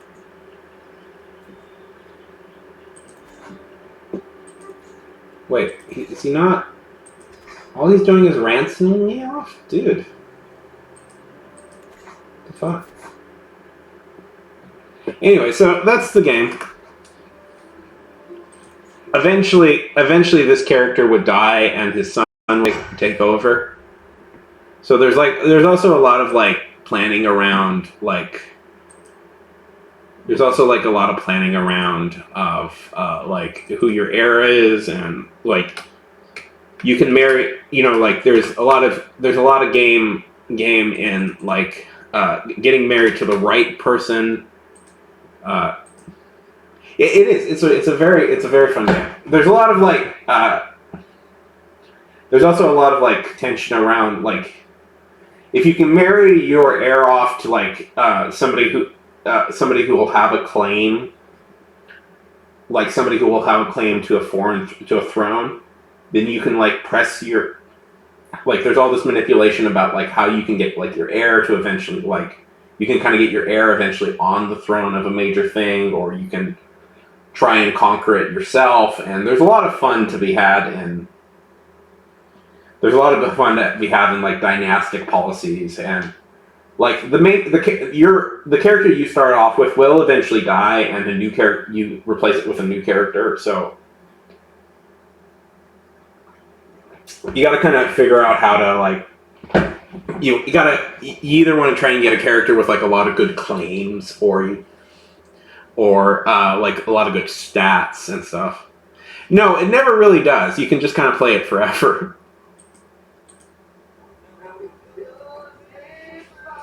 And there's fun stories you can have. And there's emergent gameplay, which is a kind of a buzzword, but it's a concept I like. There's a whole thing, then storylines will form that become kind of interesting. There was a time where I was playing it, and I was playing the one I like to tell. My favorite game ever with this is I was playing in the Kingdom of Sicily, and just as I was being attacked by four different people, four different kingdoms, I had managed to simultaneously piss off almost everybody in Europe. And they were all attacking me. And just as I was being attacked, a massive plague ran through my kingdom and killed off every single heir. Killed off my main guy, killed off every single heir, except for one girl, one 14-year-old girl, who had terrible, terrible stats. Just awful, stats. I think she was going to be a nun. That was going to be what she was going to end up as, a nun or something. So I suddenly had no resources, no people to play against. So I just started, and I had this one girl. So I just had to just quick think on my feet. And to this day, to this day, I have no idea how I pulled this off. I managed to win and beat back every force, beat back every enemy. I managed to literally outplay all the people after me, and I managed to preserve the kingdom and keep the line going. Or there's another one there's another one where I was playing in Mongolia, and I was a minor tribal leader, and I had married. Yeah, it's fun. Or I was a minor tribal leader, and I married this one girl. And you can make, and they had a good relationship, they had fallen in love.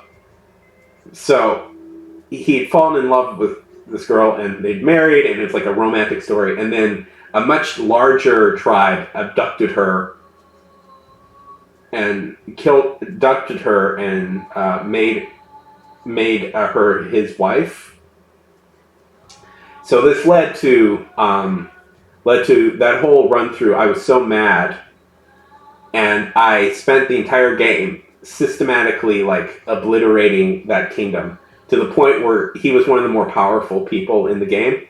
And out of revenge, I destroyed his entire kingdom. kingdom, killed all his heirs, and then and my last petty bit of revenge, I killed him.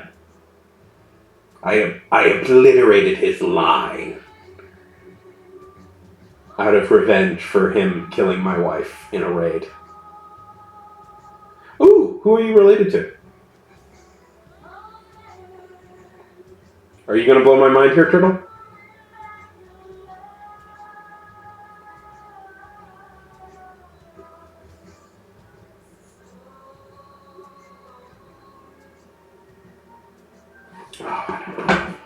History.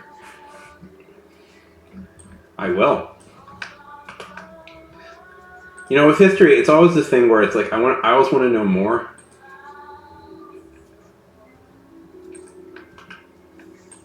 Let's see. Ooh. Got a whole Wikipedia page and everything.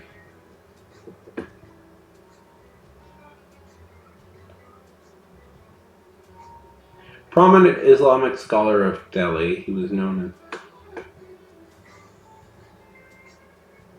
That's cool.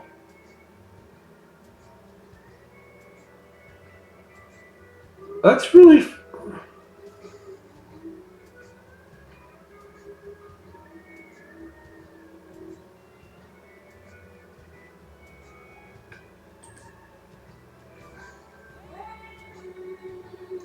I probably won't. Tell me who.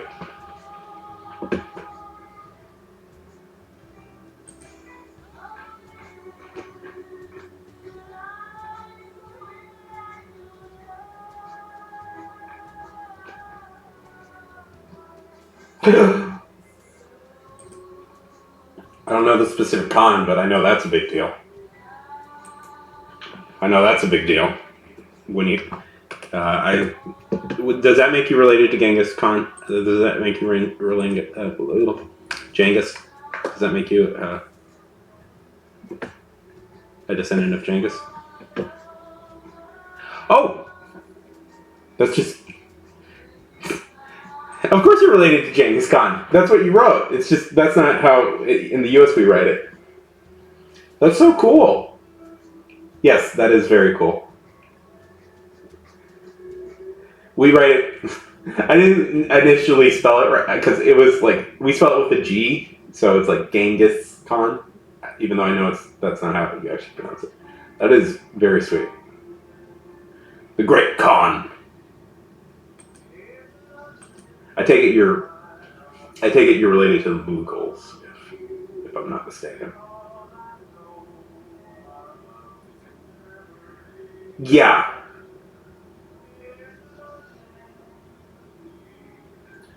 I believe you share that with like, isn't it like 0.5 like 5% of the world is related to Genghis Khan of some sort. Europe has, by the way, their own equivalent of that. If people aren't aware, if you're Europe, I mean that's cool. That's really cool though. If you're not aware, though, and Europeans out there, we actually have our own version of that. There's a good chance if you're European, there's a very good chance you're related to Charlemagne. You have some relation to Charlemagne. That is cool.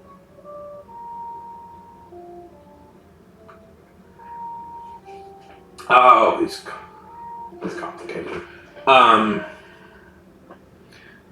Charles, look up Charles the Great. That's a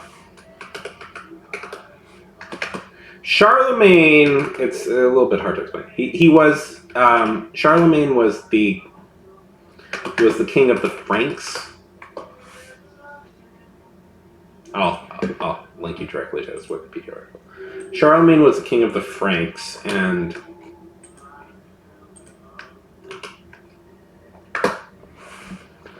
so Charlemagne arises after the fall of the Roman Empire, and the Roman Empire kind of splits into two. The Byzantines, who are very famous, and I love the Byzantines. We are very big Byzantine fans here. But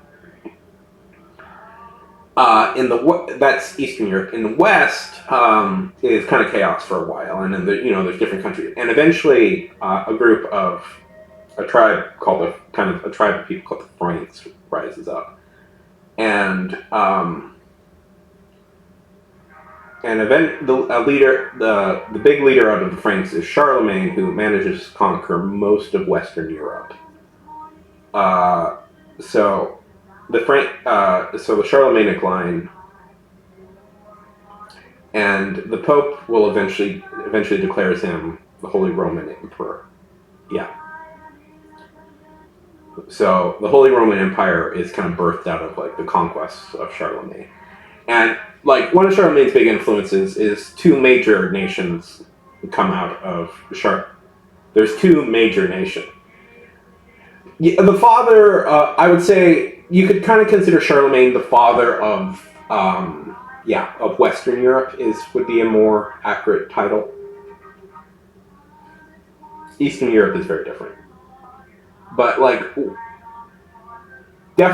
yes, definitely. In fact, there's a whole story.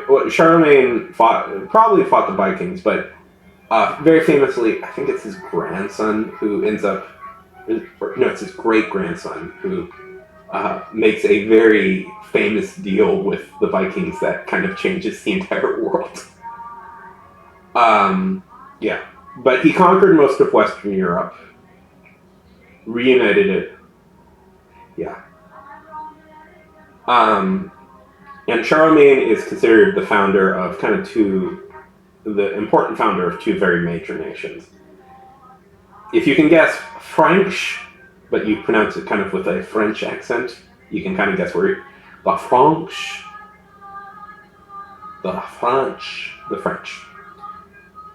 His conquest turned into the nation of France and the nation of Germany.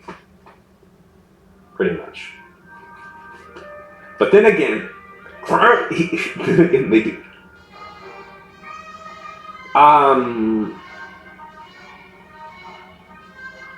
Well, the Franks were one tribe of what would end up being France. There's a few other major tribes that eventually they all combined into France. But the French very much claim the Franks as their direct ancestors. There's also the there's the Octans. There's the Octans. There's a few others that have the French would. There's the Octan. Okay, let's see. I forget exactly. There's a few different people that claim origin. There's the Octans. There's the Britons. And Britain. Like when you hear Britons, you're like Great Britain. No. The Britons. These are very different from the people who live in Britain. But Franks are definitely one of the ancestors of the French. And then there's a few others. I forget all the original tribes of France.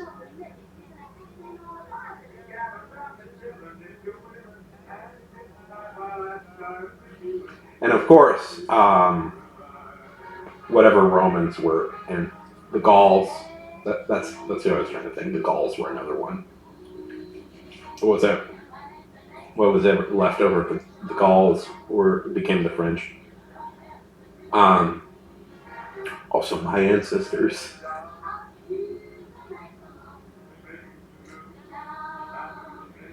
The Octans are interesting. It's confusing after a while because, like, the Octans, you could argue are, and then whatever Germans were also there at the same time.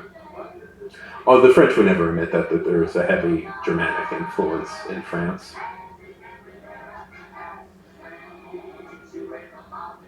I know a lot about it. I mean, I could basically. Okay, so you know the Roman Empire, right?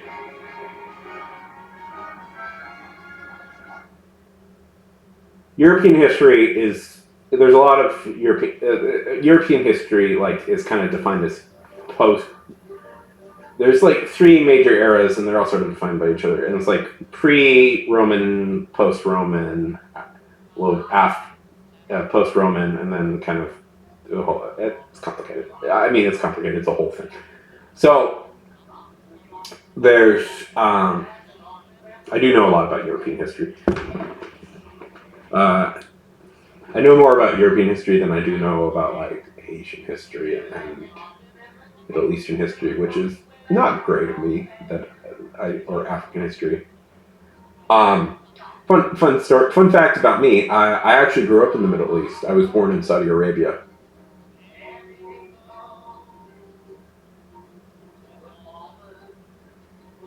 I get a sense that you like Vikings, Turtle.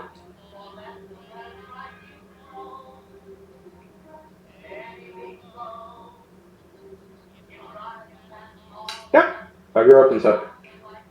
My parents worked for the Saudi Aramco oil company. They actually met there, and I was born there.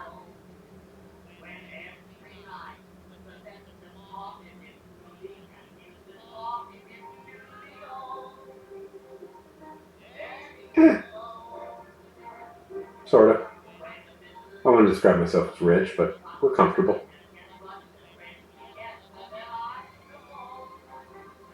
I don't know. They are fun.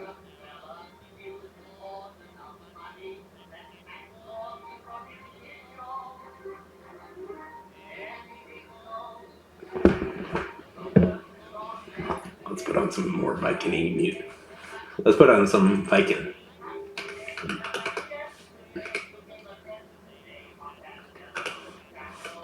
Wartenruma. Yeah. That makes sense.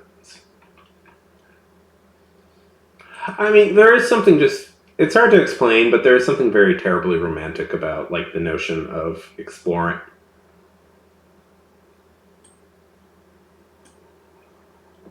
You know, going on a ship and exploring. What is your religion, if you want to talk about it? I do find stuff like that fascinating, like stuff like religion share and stuff like that.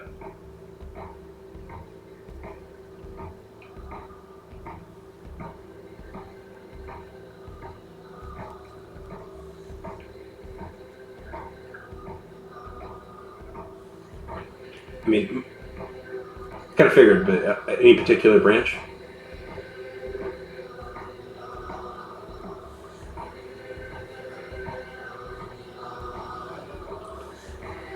I mean, you're from Pakistan, so there we go.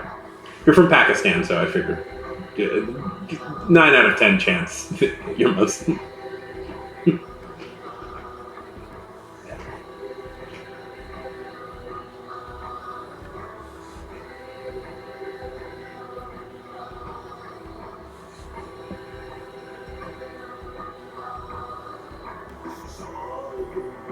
This is a band called Wonderun.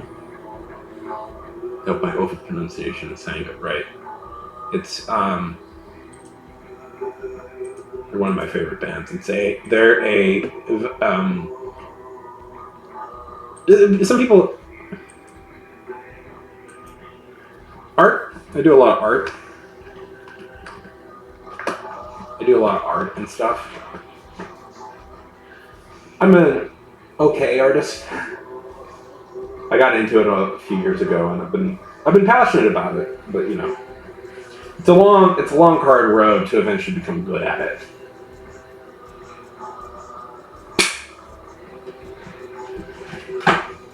So, do I have any good drawings available?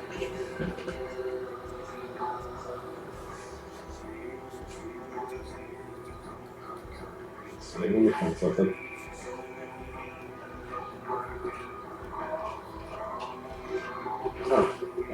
Yeah, this isn't bad.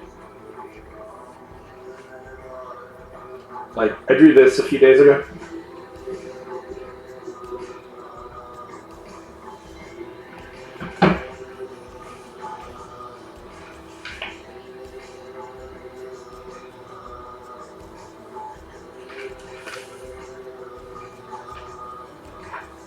Thank you. I mean, yeah, it's, not anything anybody would pay for, but I'm learning how to do all this stuff.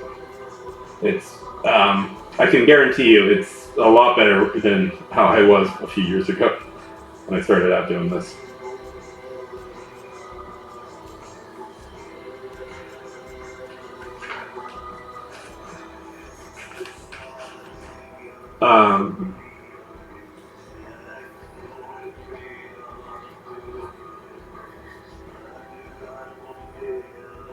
Yeah. What about you? What do you do?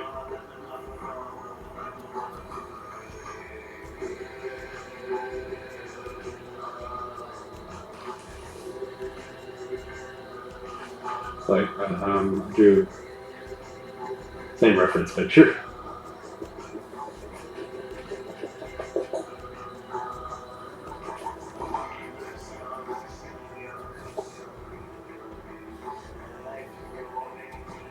Do this a couple days ago.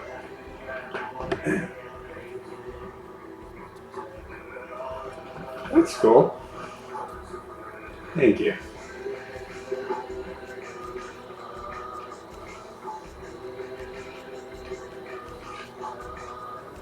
Yeah, it's a learning process.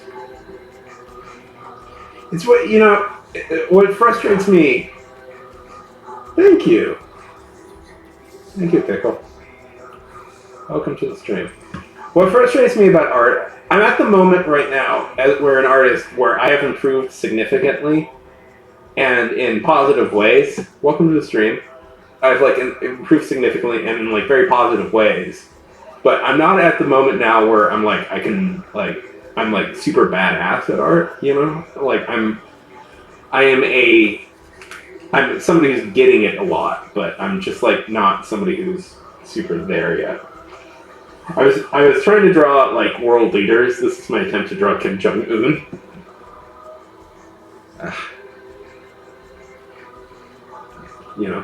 How's it going, Pickle?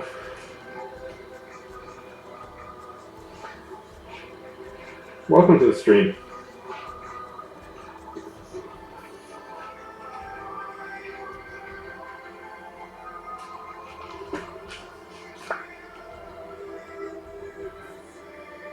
Yeah.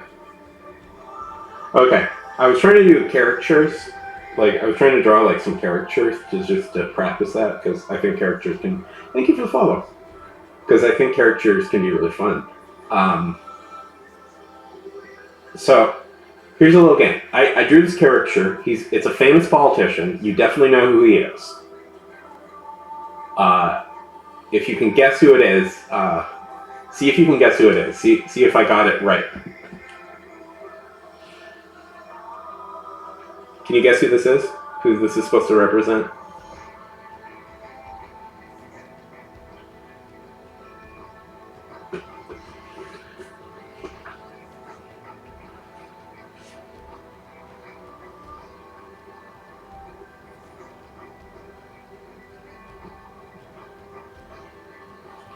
Okay. He's an American. He's an American politician. He's a very famous one that I guarantee you know who he is.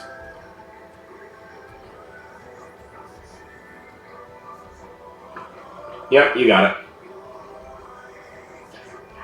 I'm trying to learn how to do I want to start learning how to do caricatures. Thank you. Yeah, right? Yeah. I want to start learning how to do caricatures. Trump, for his many flaws, is very easy to caricature. He has a lot of absurd features, hair and particularly.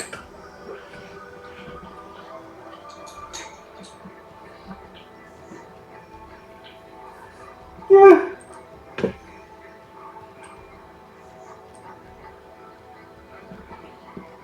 Tell us a little bit about yourself, Pickle.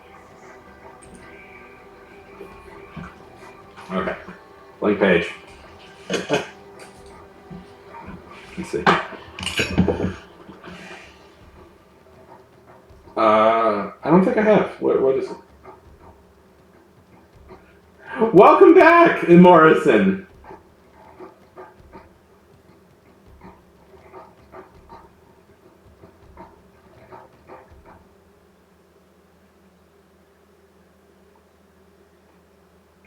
I was just showing off some of my art.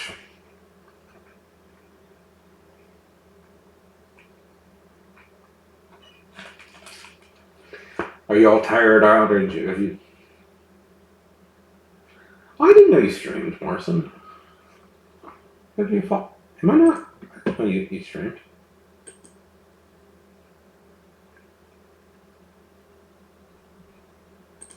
Oh, I could be following my phone.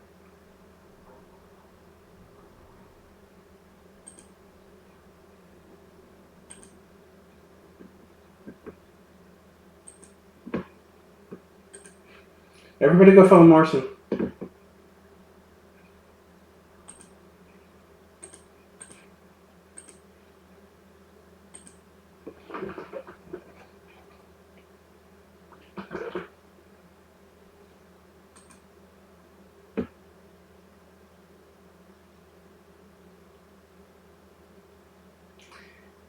There's no noise.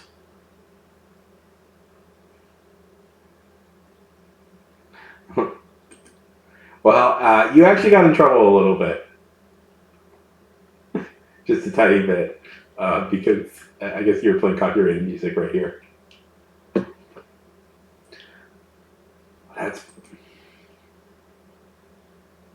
That's cool. No.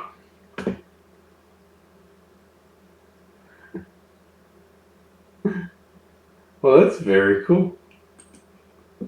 See, you do cool stuff.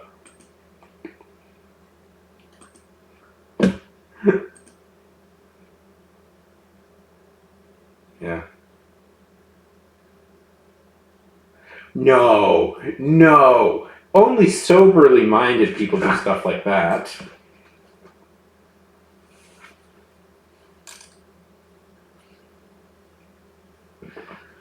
I drew this a few days ago, if you're curious. I haven't done an art stream on here for a while. Thank you. Yeah. I haven't done an art stream on here for a while. I'd like to do one. It's just it's a little bit of a pain to set up the apparatus to do art. You know?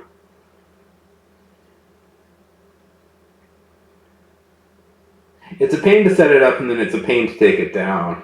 So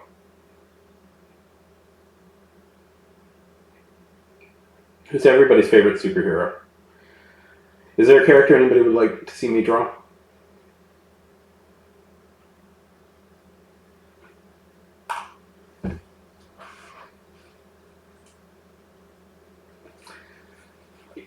You can see here, I have a big ink stain. I'm trying to learn how to do. I've been.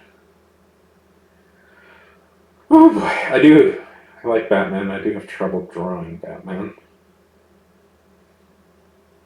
Somewhat of it. His ears are always like difficult for me to draw. Tomb Raider. Would you guys be willing to like stay here for a minute while I get my art, where I get my actual art streaming stuff set up? Would you be guys willing to like? Okay, it'll take me like a minute or two to get it all set up. 1 second. Be right back. 1 second.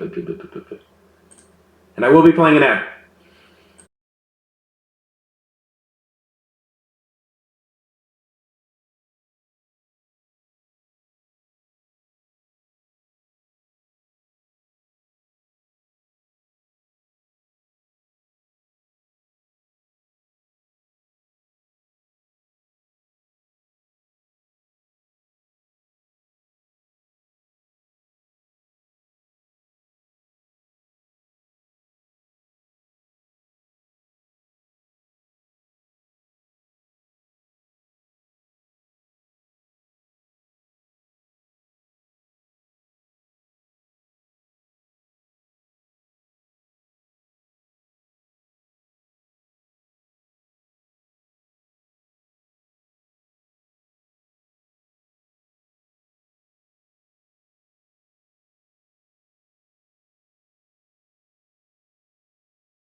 Okay, there's going to be some adjusting. Oh, damn it. That's wrong. 1 second. There still needs to be some adjusting.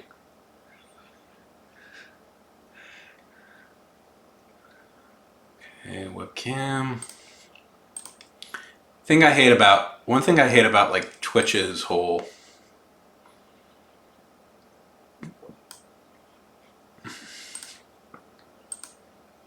thing is no.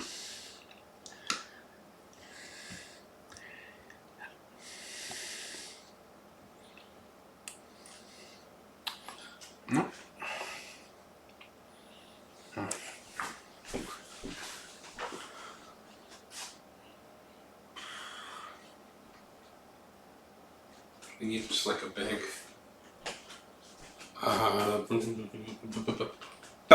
there's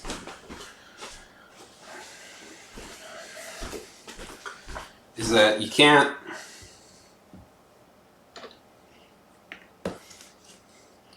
that's smooth as hell, Turtle. That's smooth as hell.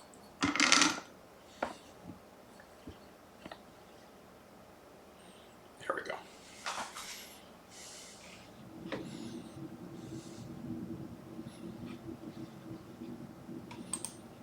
It's so great that every time I do this, okay,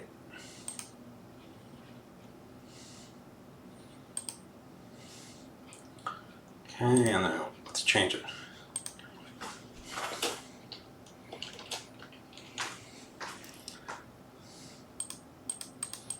Let's change categories.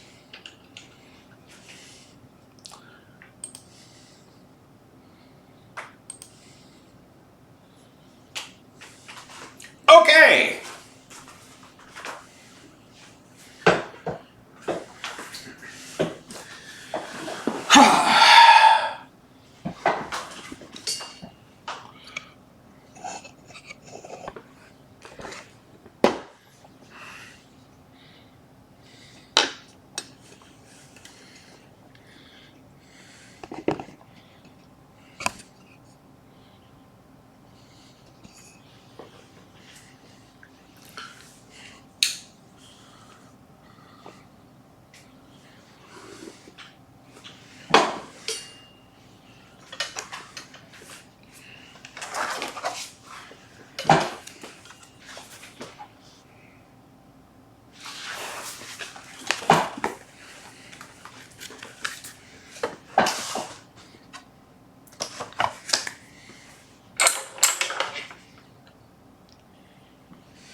Okay, let's do this. I believe the desire was for Batman. We will do a Batman. I do have some references out though, so.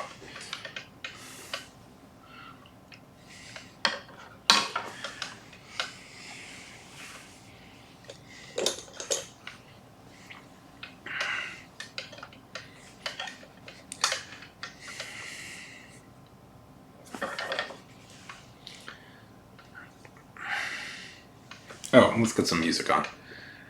This can be a little boring without music.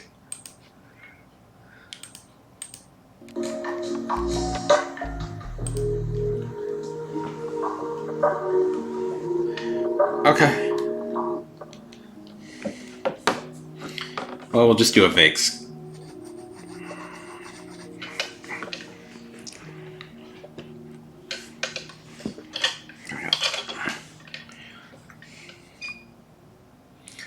Well, Pickle, it was... If you're tired, Pickle, go to bed.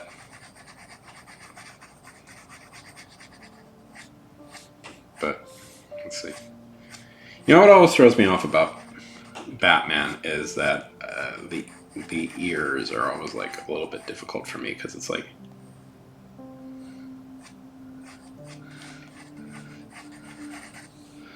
now I have so much pressure.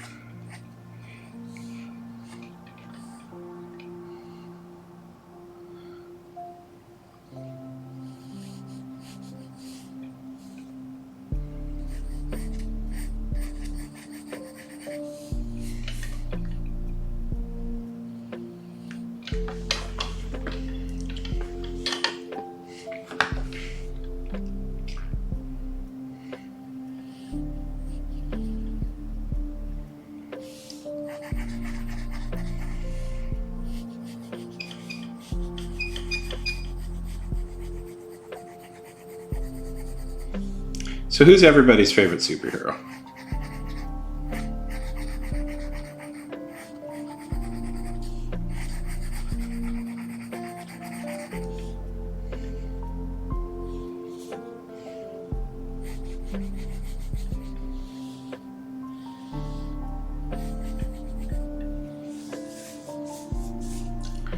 I haven't seen One Punch Man.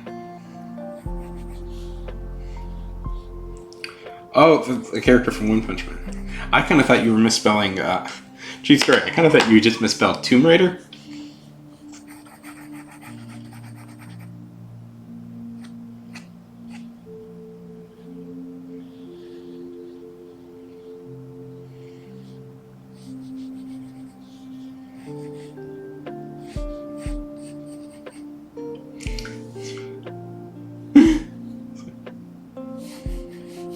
Never seen.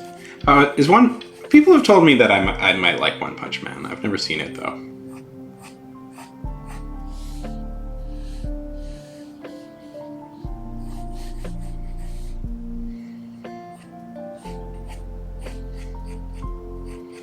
You're gonna force me?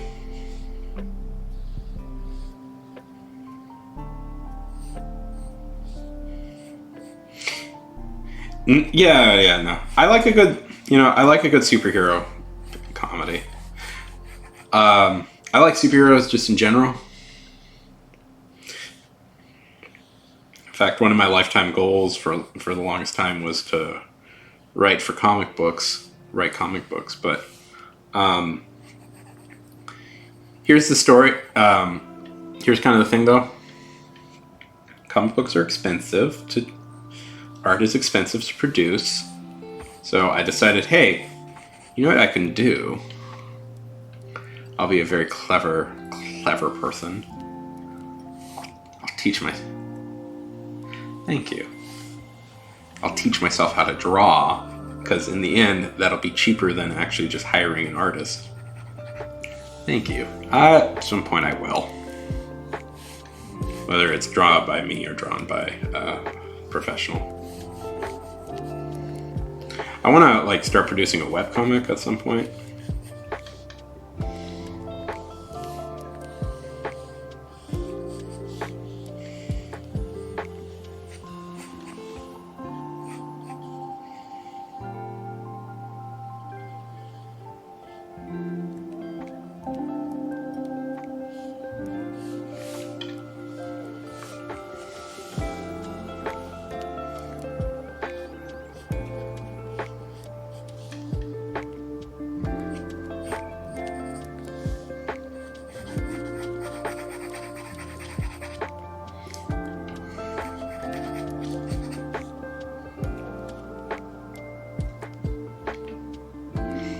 Does anybody here read the webtoons?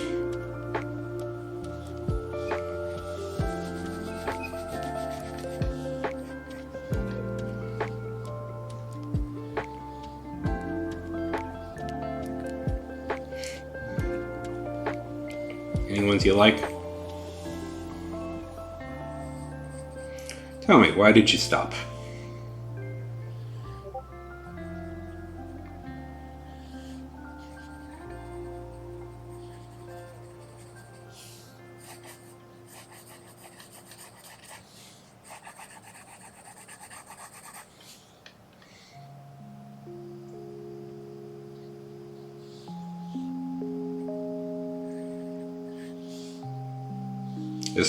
Was it just school, or did the stories just stop being all that interesting?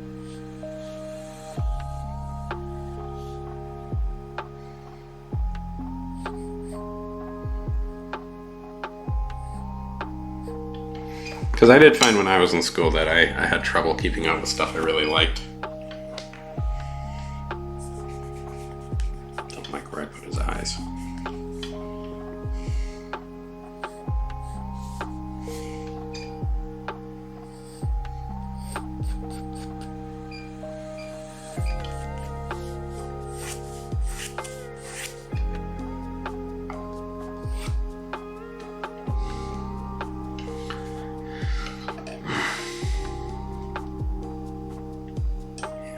It happens. Don't worry.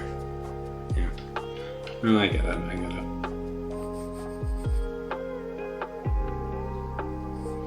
What were some of your favorites, though?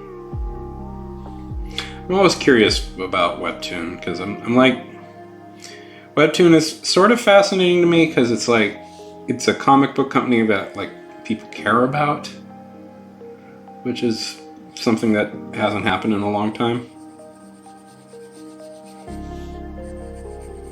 Like I don't see comics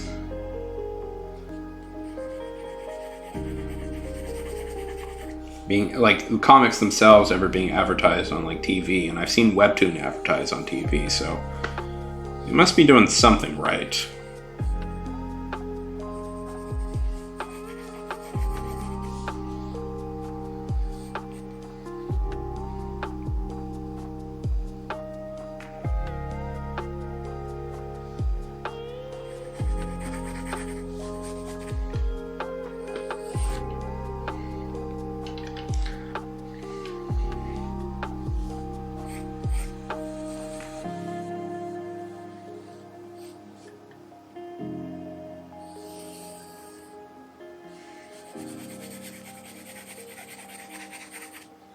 What was solo leveling?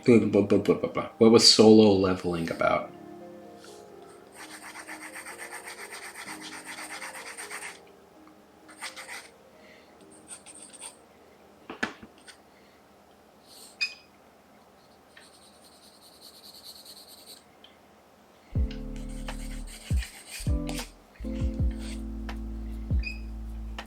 And what's magician? What were these about?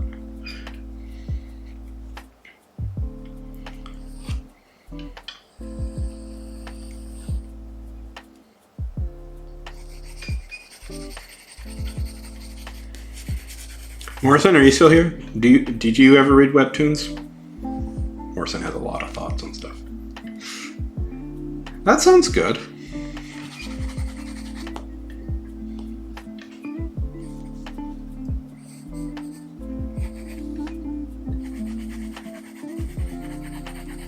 Would you recommend that to me?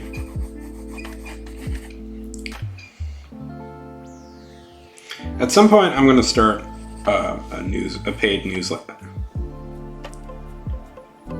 At some point, I'm going to start a paid newsletter with Go for Solo Leveling. That's the superior one. Okay,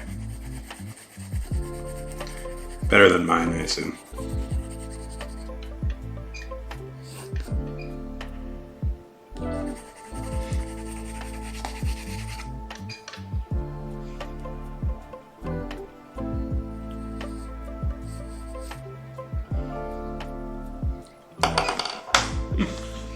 Okay, where are you? Ah, there you go.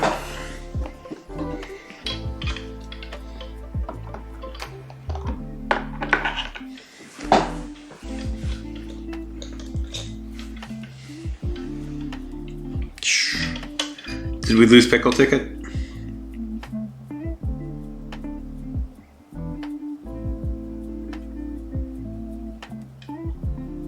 Pickle Tickle. I get it.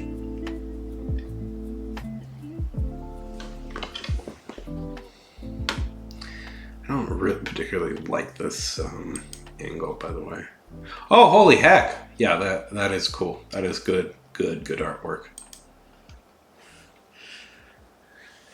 So I used to do this where I would lay it flat and then I would have the camera directly over it. And, you could get a very clear view of the art when I did that. But the problem was that was fucking up my back like crazy, Turtle.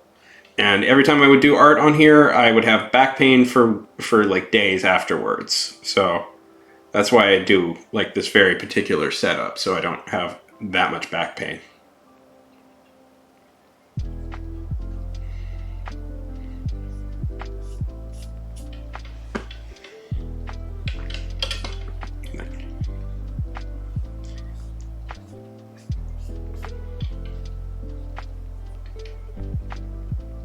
Yeah, it's not bad. It's best as I can probably get it for now. I've always been a real physical art guy, but I'm thinking of trying to like learn how to do some digital artwork.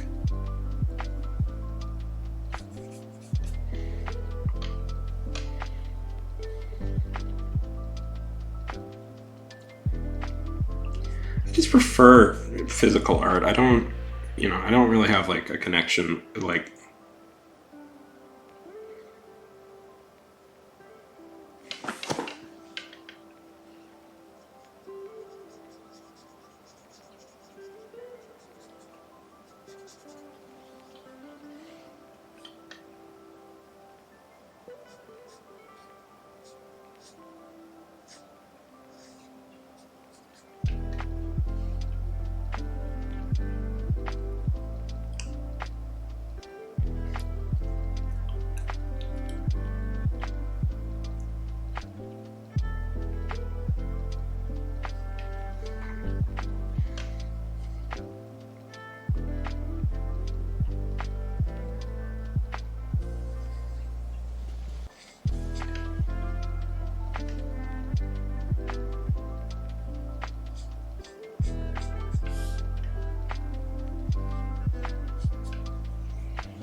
It's a little shaky today.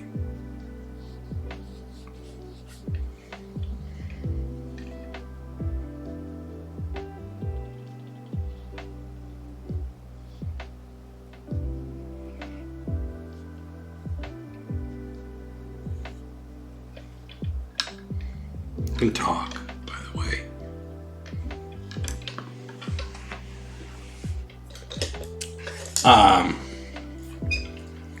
Bleep.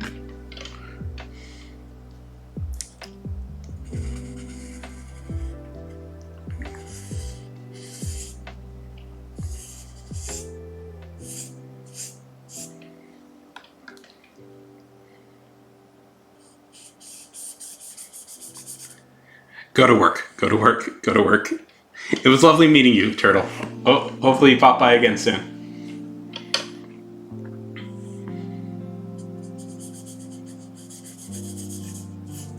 No problem.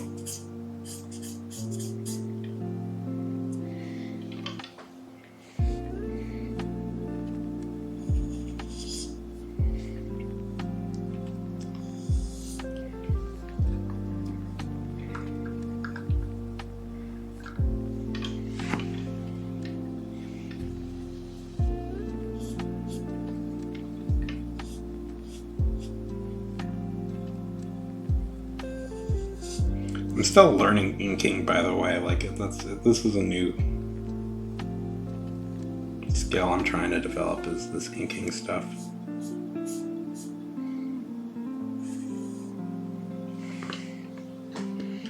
Like, I'm still a shaky inker, if you haven't noticed.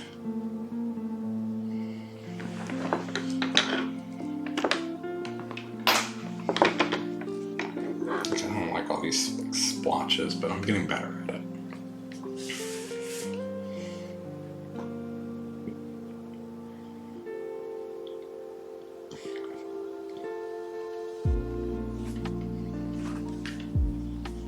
Have a good one, my friend.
Like one thing with like inking is it's all about like kind of these smooth, it should be like these smooth lines. I don't really.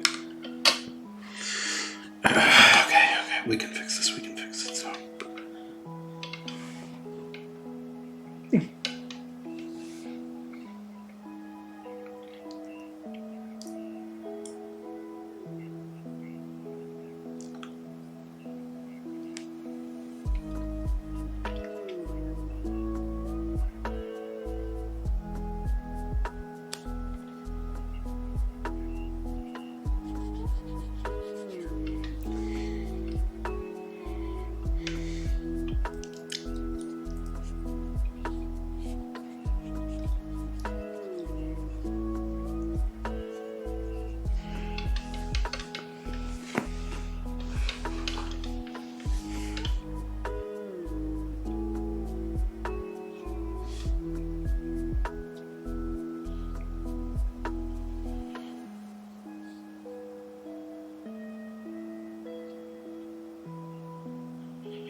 Pickle, you still here?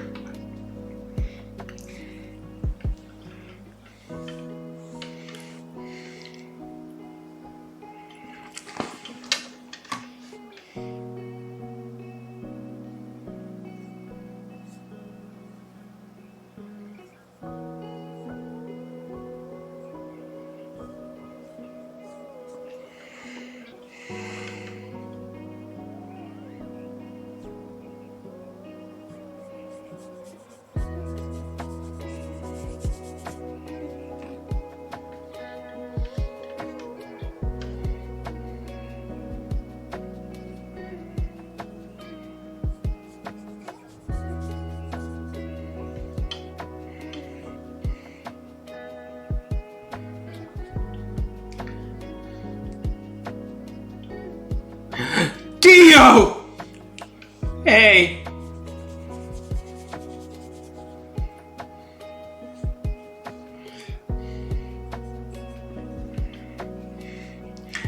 Hey Cal, how's it going?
Well, you're still awesome.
That makes sense. I figured that.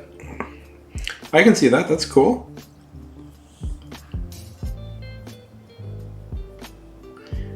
Yeah, late night looking at word origins. I do that sometimes. Can get pretty trippy.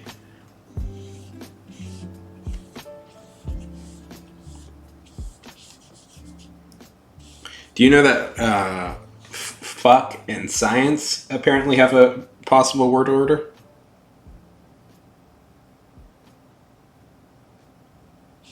Are probably related to each other.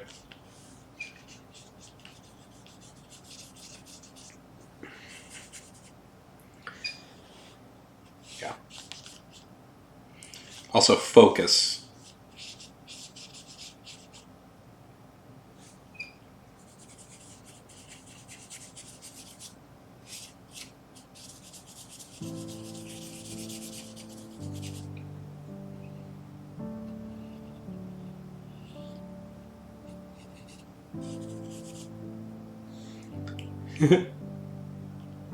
Really?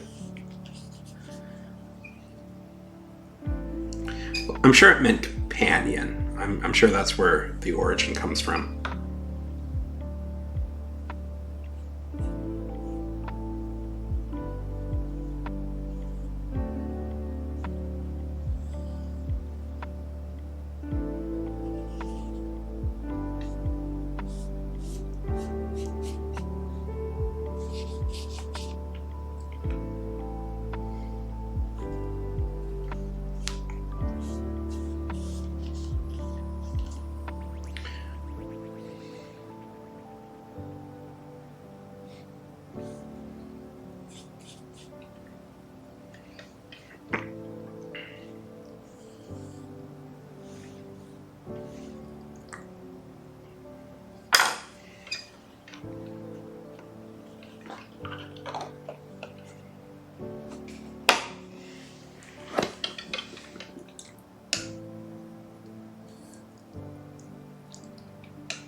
Well, Meg, have you looked into look up the Indo-European origin?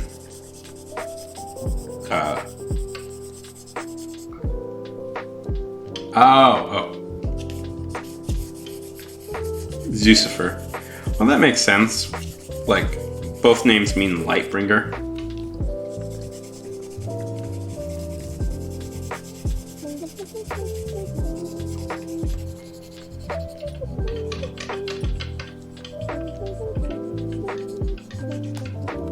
It's a fun name.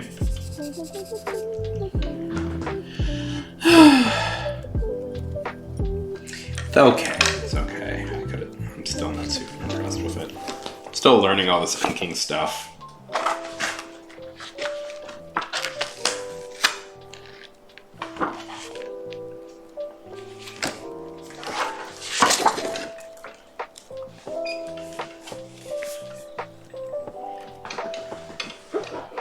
Zucifer.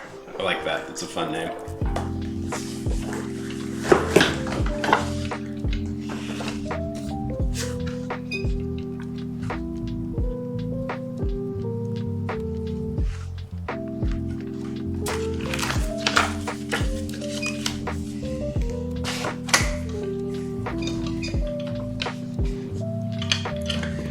Oh, that's cool.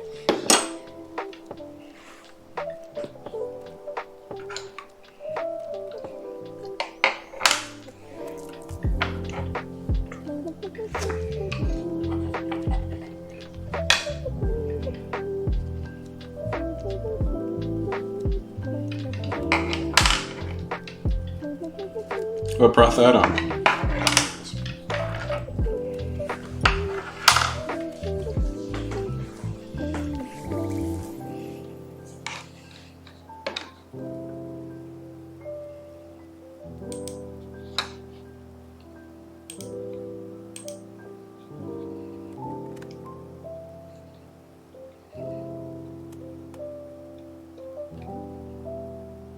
Oh.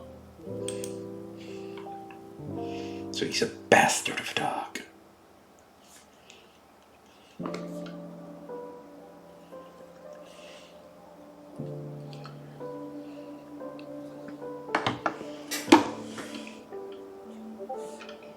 I love it. I love it.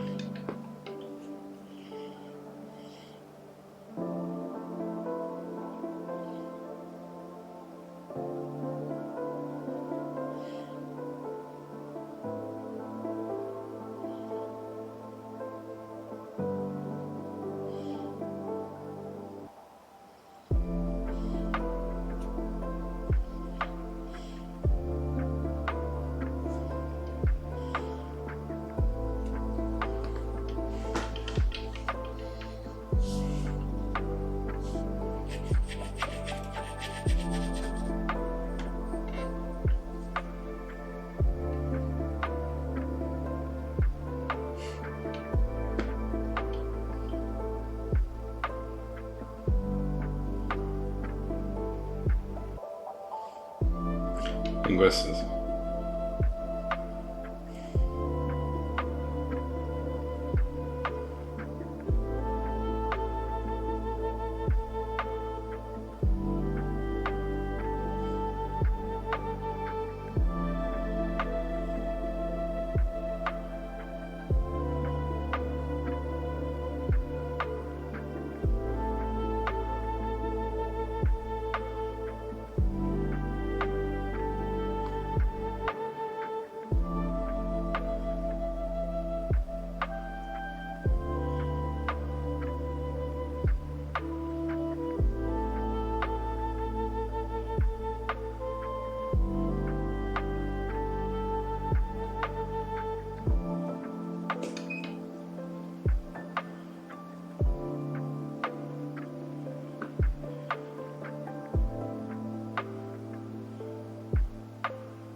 Linguistics is super fun. Sorry, I had to text somebody.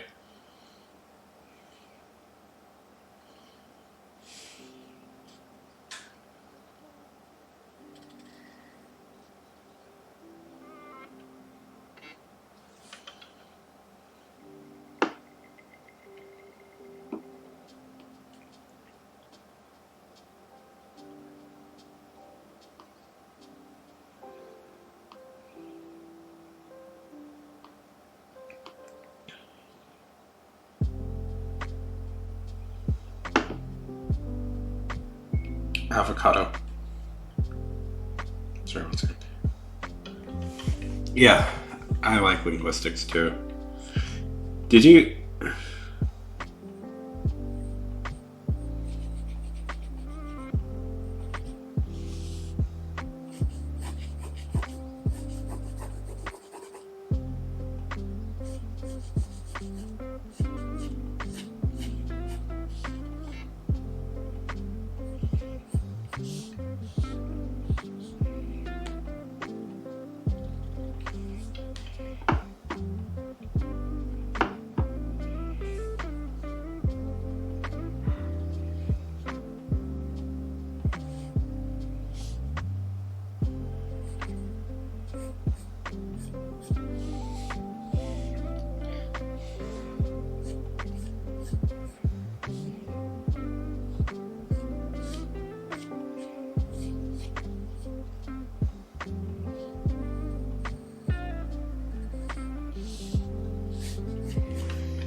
What if it's grown from a fruit tree that?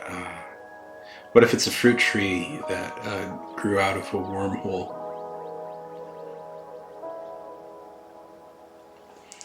Or what if there's like a mini wormhole in it?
That works.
That's a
Well, guys, I'm getting pretty tired.